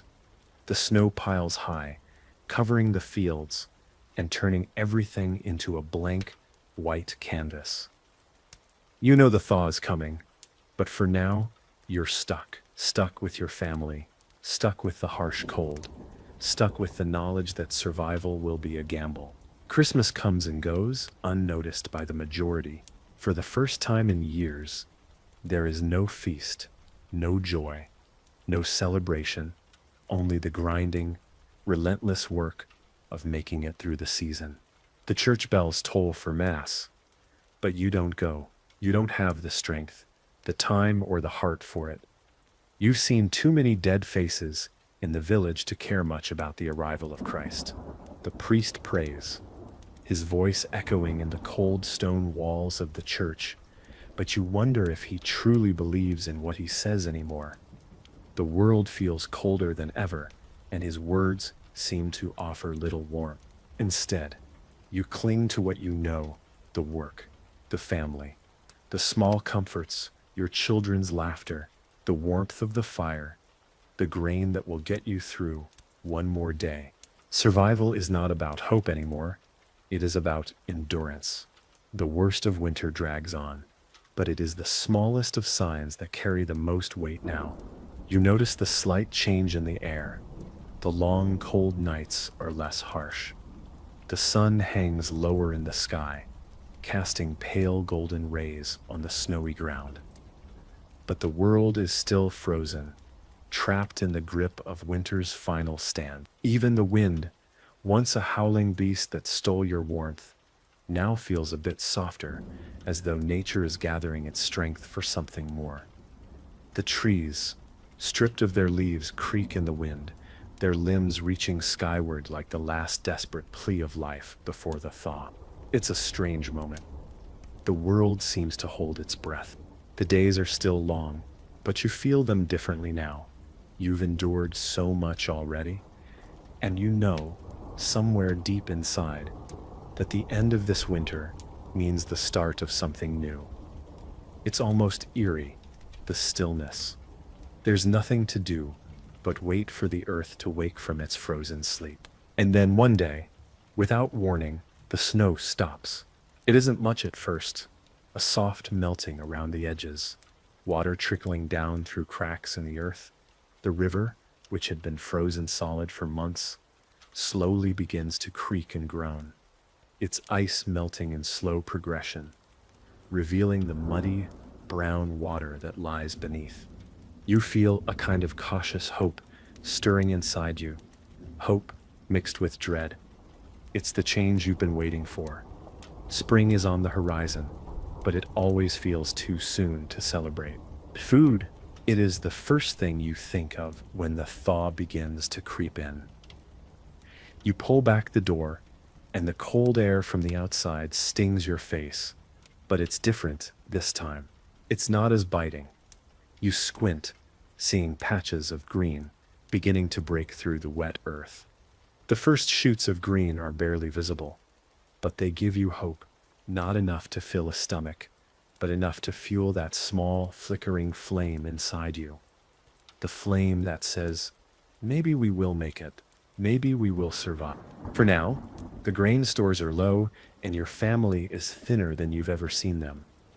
Hunger is never far from your thoughts. You ration what little you have left, and you remind yourself daily that it will all be worth it in the end. As the weather changes, the grass will grow, the plants will sprout, and with it, you'll be able to feed your family. But even then, the fear lingers. What if the weather doesn't cooperate? What if the rains don't come in time? What if there's another plague, another famine, another bad year? You can't shake the feeling that this might be the last season you see a real harvest. Your stomach growls with emptiness as you look out over the field. The ground softened, but still uncertain. The work has to start again. Slowly, painfully, you gather what strength you have left and head into the fields with your hoe, your hands itching to feel the earth beneath your fingers. The first planting is always the hardest. You begin the long, exhausting process of tilling the soil, preparing it for the new crops that will hopefully carry you through the year. The land is soft now, wet and muddy, and the smell of the earth is both a relief and a reminder of just how much effort it will take to make this season work. The oxen are tired from the winter, their bodies not as strong as they should be, but you have no choice. You need them to pull the plow. Every furrow feels like an eternity, the effort both physical and mental as you push forward, no matter how heavy the task becomes. You plant barley and rye first. These are your staple crops, the ones you rely on for sustenance. They will be the bread you eat, the beer you drink, and if you're lucky, the seeds for the next crop. It's all about the cycle, the constant work of growing and harvesting, planting and praying. Each day, you are out in the fields, tilling and planting. The mornings are quiet as you work the land, but by afternoon, the village has stirred to life. The sound of hammers, axes, and hoes fills the air. Everyone has a role to play, a part to perform in the great cycle that keeps the village alive. Even your children, still young, are helping. They fetch water from the well, carry baskets of grain to the storage huts, help with small tasks that don't seem like much, but add up to a great deal over the course of the day. You watch them grow, their hands becoming calloused, just like yours. As the days lengthen, you feel the weight of your toil in every muscle, in every sore joint. You are used to exhaustion by now. It's the rhythm of your life, the drumbeat that never stops, never fades. You work until your fingers are raw, your knees ache, and your back feels as though it might break from the weight of it all. But this year, you have hope. The first green shoots are finally visible. The rain comes in fits and starts, more often than you'd like, but it's enough. The crops are starting to show signs of life. The wheat rises slowly, almost imperceptibly, from the ground, as if it too is trying to remember what it means to thrive after the long winter. And in the distance, you see the trees beginning to bud. The first hints of green are enough to make your heart race. The world is not just surviving, it's coming back to life. This is the cycle of your life, an endless dance between destruction and renewal, between hope and despair. It's a life that seems to never stop, to never give you a break. But in each small victory, each day that you and your family survive, there is something precious. There's the simple joy of seeing your children's laughter in the spring air. There's the knowledge that you made it through another winter, another round of hardship and hunger. You have survived. And that is all that matters. Spring, though welcome, is never without its burdens. The earth may thaw and the seeds may sprout, but the work is just beginning. As the days grow longer and the warmth begins to return, the landscape around you changes. The quiet of winter is replaced by the steady hum of labor. Each field needs tending. Every plow and sickle sharp, every animal fattened for the coming months. There are no vacations, no breaks in the world you live in. Each season is merely a different stage in the cycle of survival. You begin to realize that survival is not just about physical labor, it is also about mental strength. Each day, you wake with the thought of how to keep your family fed, how to ensure your children are not sent to bed hungry, how to keep them warm when the cold winds blow through your humble home. But survival has a price. It takes something from you every year, maybe not in physical form, but in the erosion of your spirit. You see your neighbors work tirelessly, their faces lined with years of toil. You see your own reflection in the muddy water of the stream. Your face aged beyond its years, your once strong hands now shaking with fatigue. Yet still, you endure. Summer brings both the hope of abundance and the threat of drought. The plants in the fields need constant care.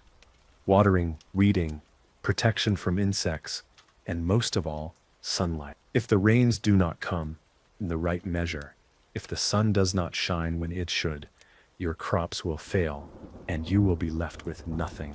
The air grows thick with the scent of growing things, crops stretching toward the sky, grass pushing through the earth, the smell of hay freshly cut and stacked in bundles. The work doesn't stop, but there is a certain satisfaction in seeing the green of the land again, the crops pushing upward in defiance of the harsh months before. Your children grow alongside the crops. You watch them growing stronger and taller, each year another step toward adulthood. They are not yet old enough to fully grasp the weight of what you do, but they feel the pressure. They see the anxiety on your face when the harvest is uncertain, when there's no meat on the table, when the winter stores look like they might run out too soon. The next generation is slowly taking shape, and soon they will be the ones to toil in the fields as you did. They will carry the same weight that you carry now, learning the same lessons you were taught in the same painful, unforgiving way. You've already taught them the most important rule of life here. Never stop working, never stop struggling, because if you do, it's all over. Autumn, when it finally arrives, brings both relief and dread. The harvest must be brought in quickly. You work side by side with your neighbors, hands flying across the fields to gather every ear of wheat, every bundle of barley, every root vegetable that might last through the winter. You race against time, knowing that if the weather turns too soon, the crop will spoil before it can be stored. And the weather always turns. By mid-October, the first hard frost will have claimed the fields.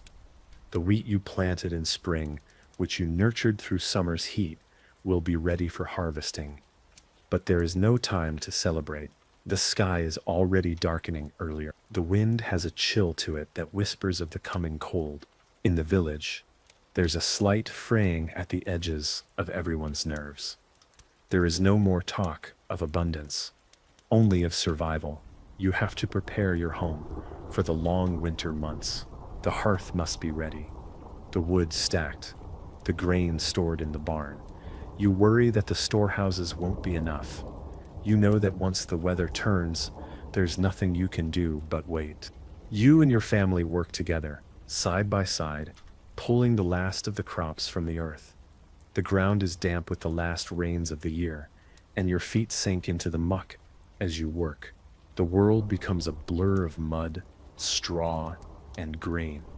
It's a never-ending cycle that repeats itself year after year, the same dance of labor, of hope, of survival. As the evening sky turns to darkness, there is a feeling that comes over you, a mix of exhaustion, relief, and dread. The harvest is in. But the work isn't over. You know that winter is the real test. The frost will come soon. The fields are empty. The work that remains is keeping the home warm, the food from spoiling, and the family safe.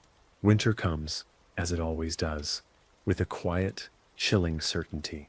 The cold presses down on you with the force of nature itself, as if the world has decided that the time of plenty is over, and now you must suffer. The snow falls in thick, heavy flakes, piling up against the doors, covering the roof in layers of ice and white. The chill creeps into every corner of your home, no matter how tight the walls are. Now, you can only hold on and wait.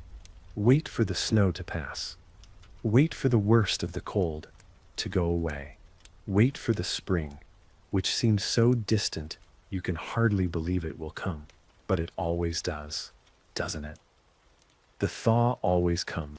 In the long, freezing months of winter, you pull your family closer. You huddle by the hearth, passing around what little food you have left. The fire burns low. The wind howls outside.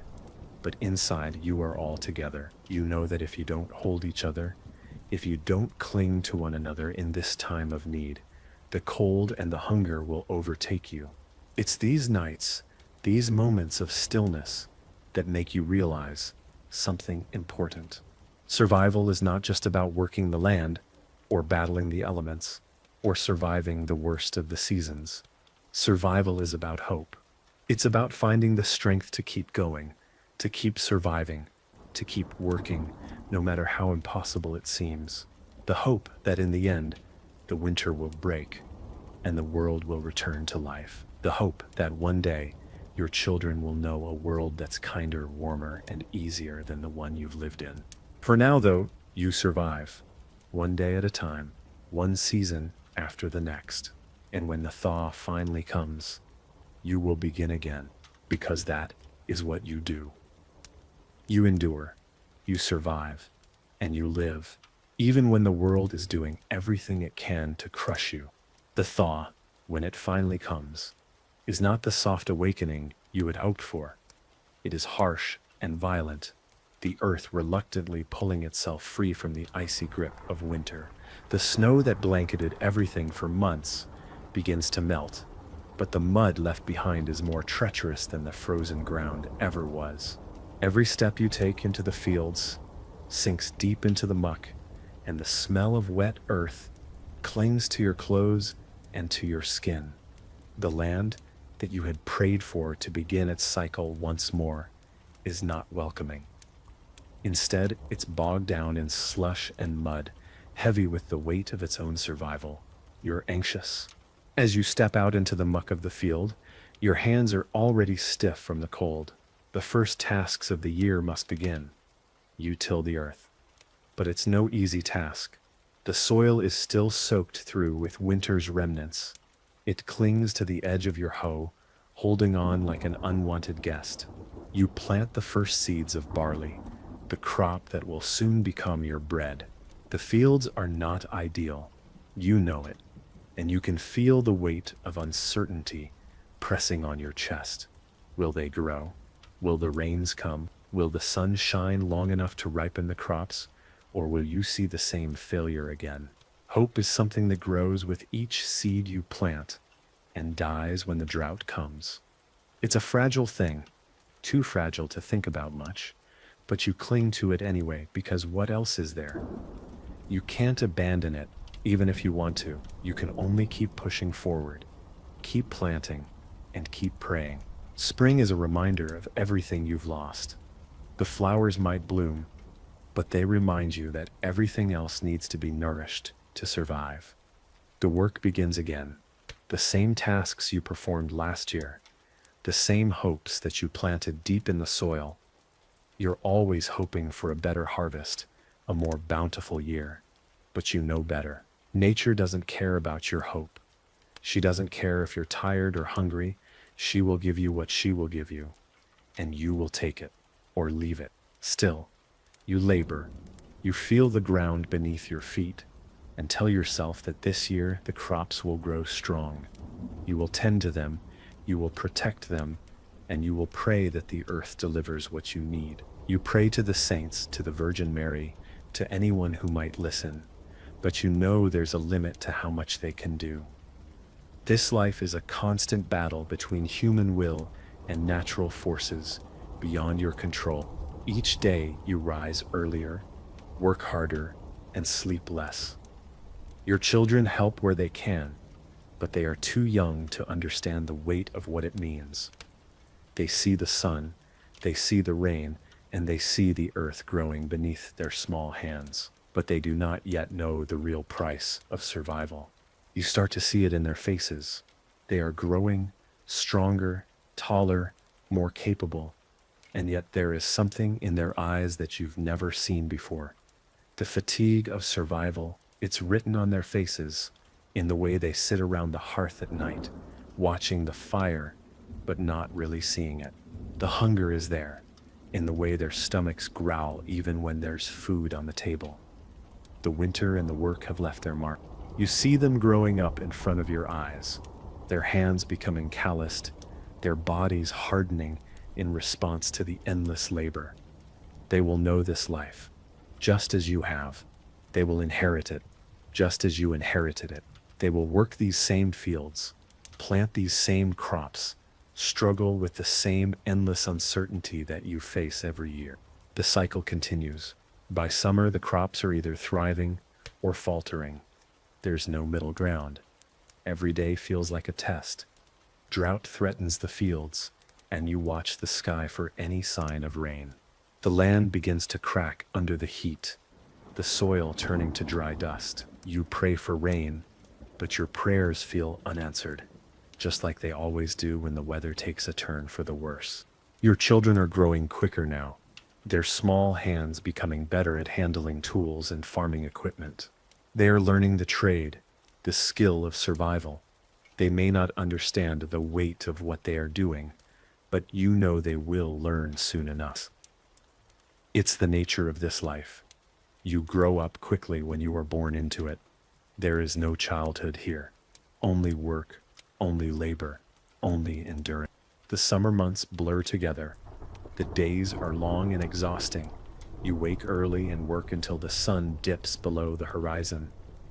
The heat is unbearable at times, and you can feel the sweat run down your back, stinging your eyes.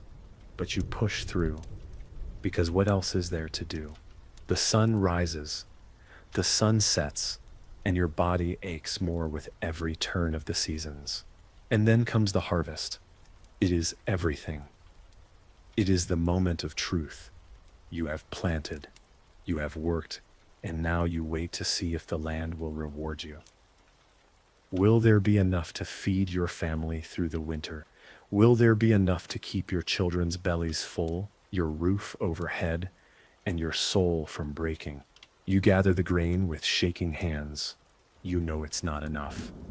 It can never be enough, but you gather it anyway, placing the golden sheaves in neat stacks, trying to convince yourself that there's a future in the work you've done. As the harvest is finished, you begin to feel the weight of the year lift slightly from your shoulders. The grain is stored, the animals are brought in for the winter, and the work is done. For a while there is nothing but rest, but it is never enough. It never lasts long. And so, the year ends as it always does, filled with the quiet tension of what comes next. The frost of autumn, eventually gives way to the first whisper of winter, and with it, the quiet becomes deafening. Your days now bleed together in a haze of cold winds and long, dark hours. The fields are empty, the plows and sickles resting against the walls of your barn, their metal rusting in the damp air. The food stores you've gathered are more than enough to get you through the coming months. Barely, but they are no guarantee. You must ration each loaf of bread, each hunk of cheese, and even the last scraps of salted meat that you managed to save from the harvest. The work of the field has slowed, but winter brings its own demands. The livestock must be cared for. Their food needs to be carefully measured, their pens cleaned, their coats checked for pests. You spend what daylight hours you have fixing roofs and securing the doors, making sure that no snow or ice can get inside. You patch up any leaks, reinforce your hut's walls, and make certain that you are as prepared as possible for the months ahead. But the mental toll of winter begins to creep in. You're so used to the work, so used to the rush of the harvest or the planting, that when the days turn to darkness early and the work slows down, you are left with nothing but the cold and the silence. You stand at the edge of your plot of land, staring at the barren fields. The winter is quiet, but not peaceful. There is an ominous stillness to it. The world, in its frozen state, seems both fragile and deadly. The roads are inaccessible, and the village becomes a ghost of its former self. People stay inside, gathered in their small homes, waiting out the worst of the season.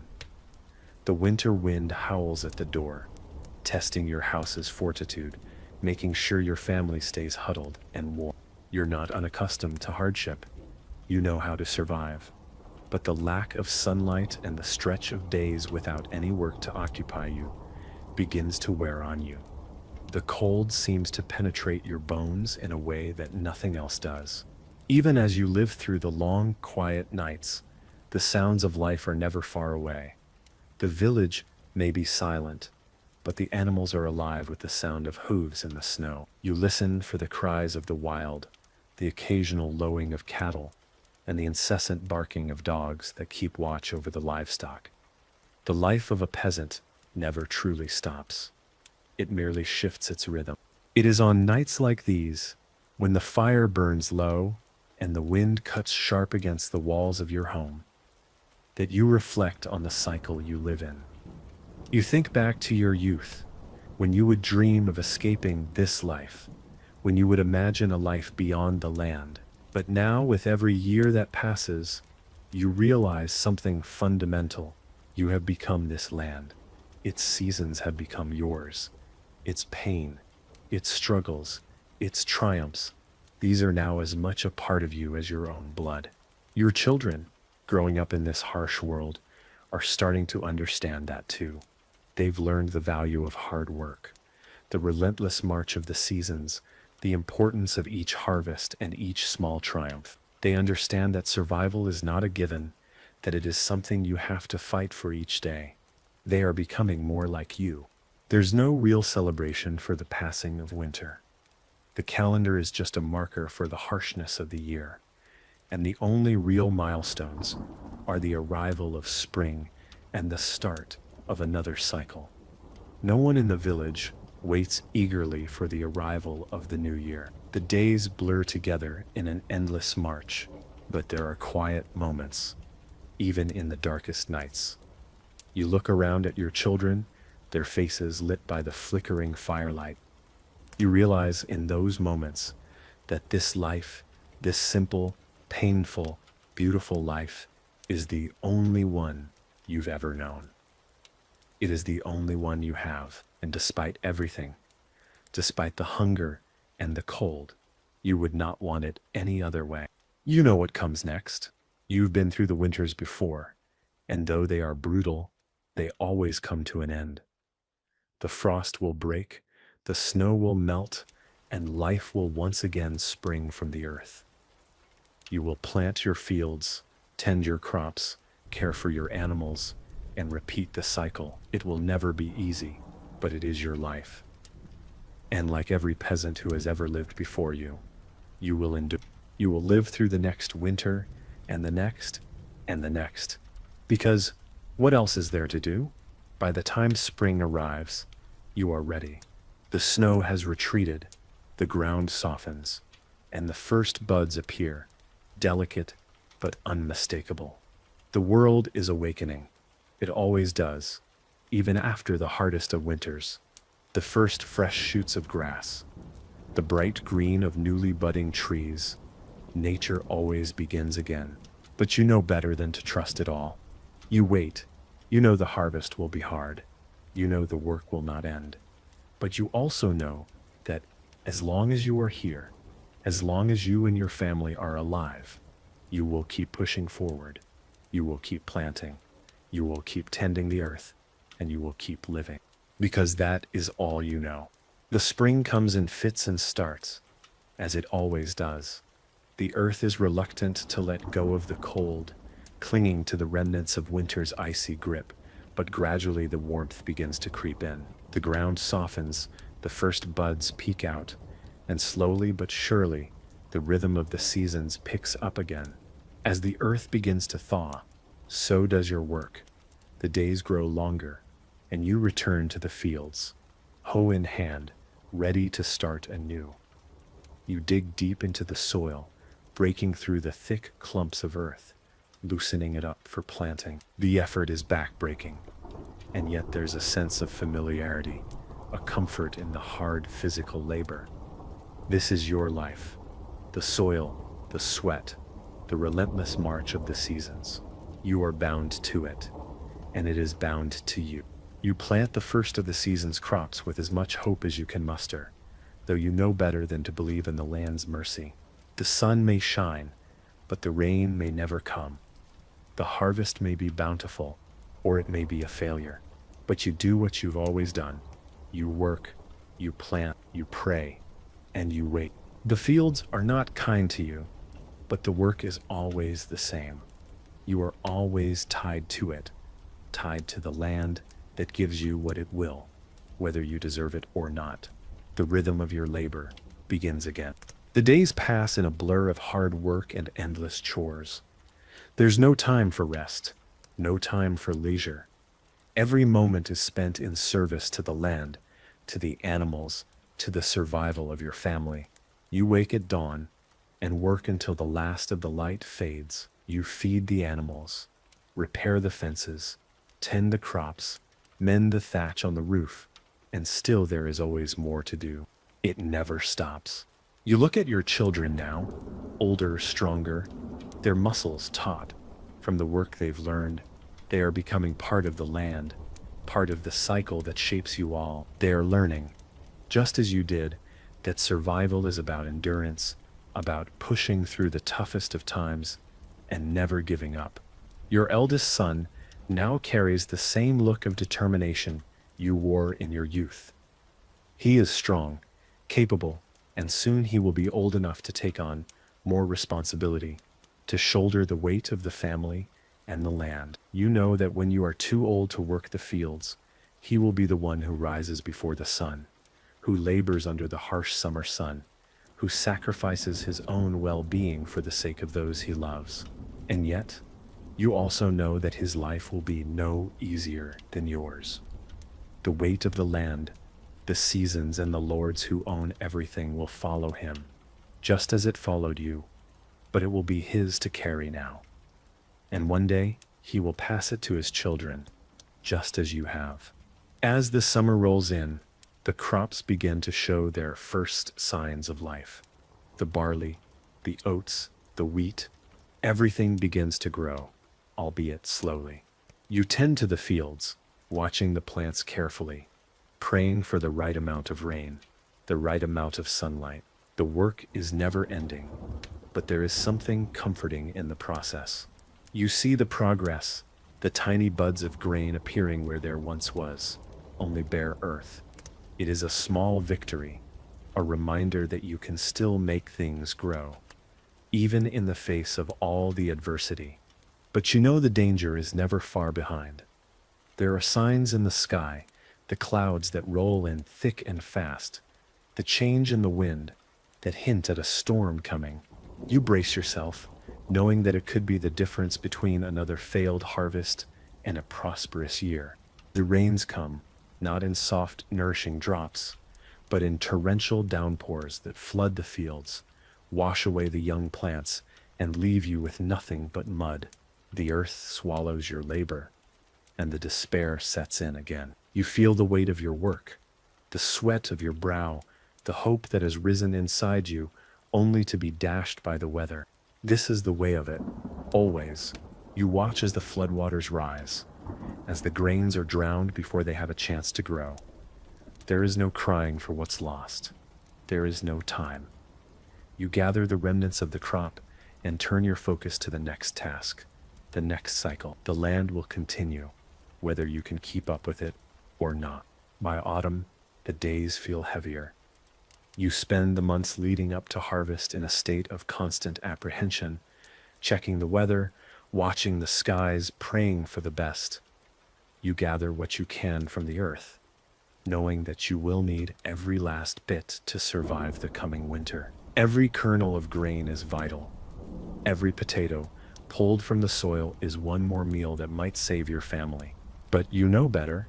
Even now, when the harvest is brought in and the grain is carefully stored away, there is always that fear, the anxiety that you won't have enough to make it through the cold months. The village shares what it can, but there's little enough for everyone. There is no surplus, no extra. What you grow is what you get. And if it's not enough, well, you'll make do.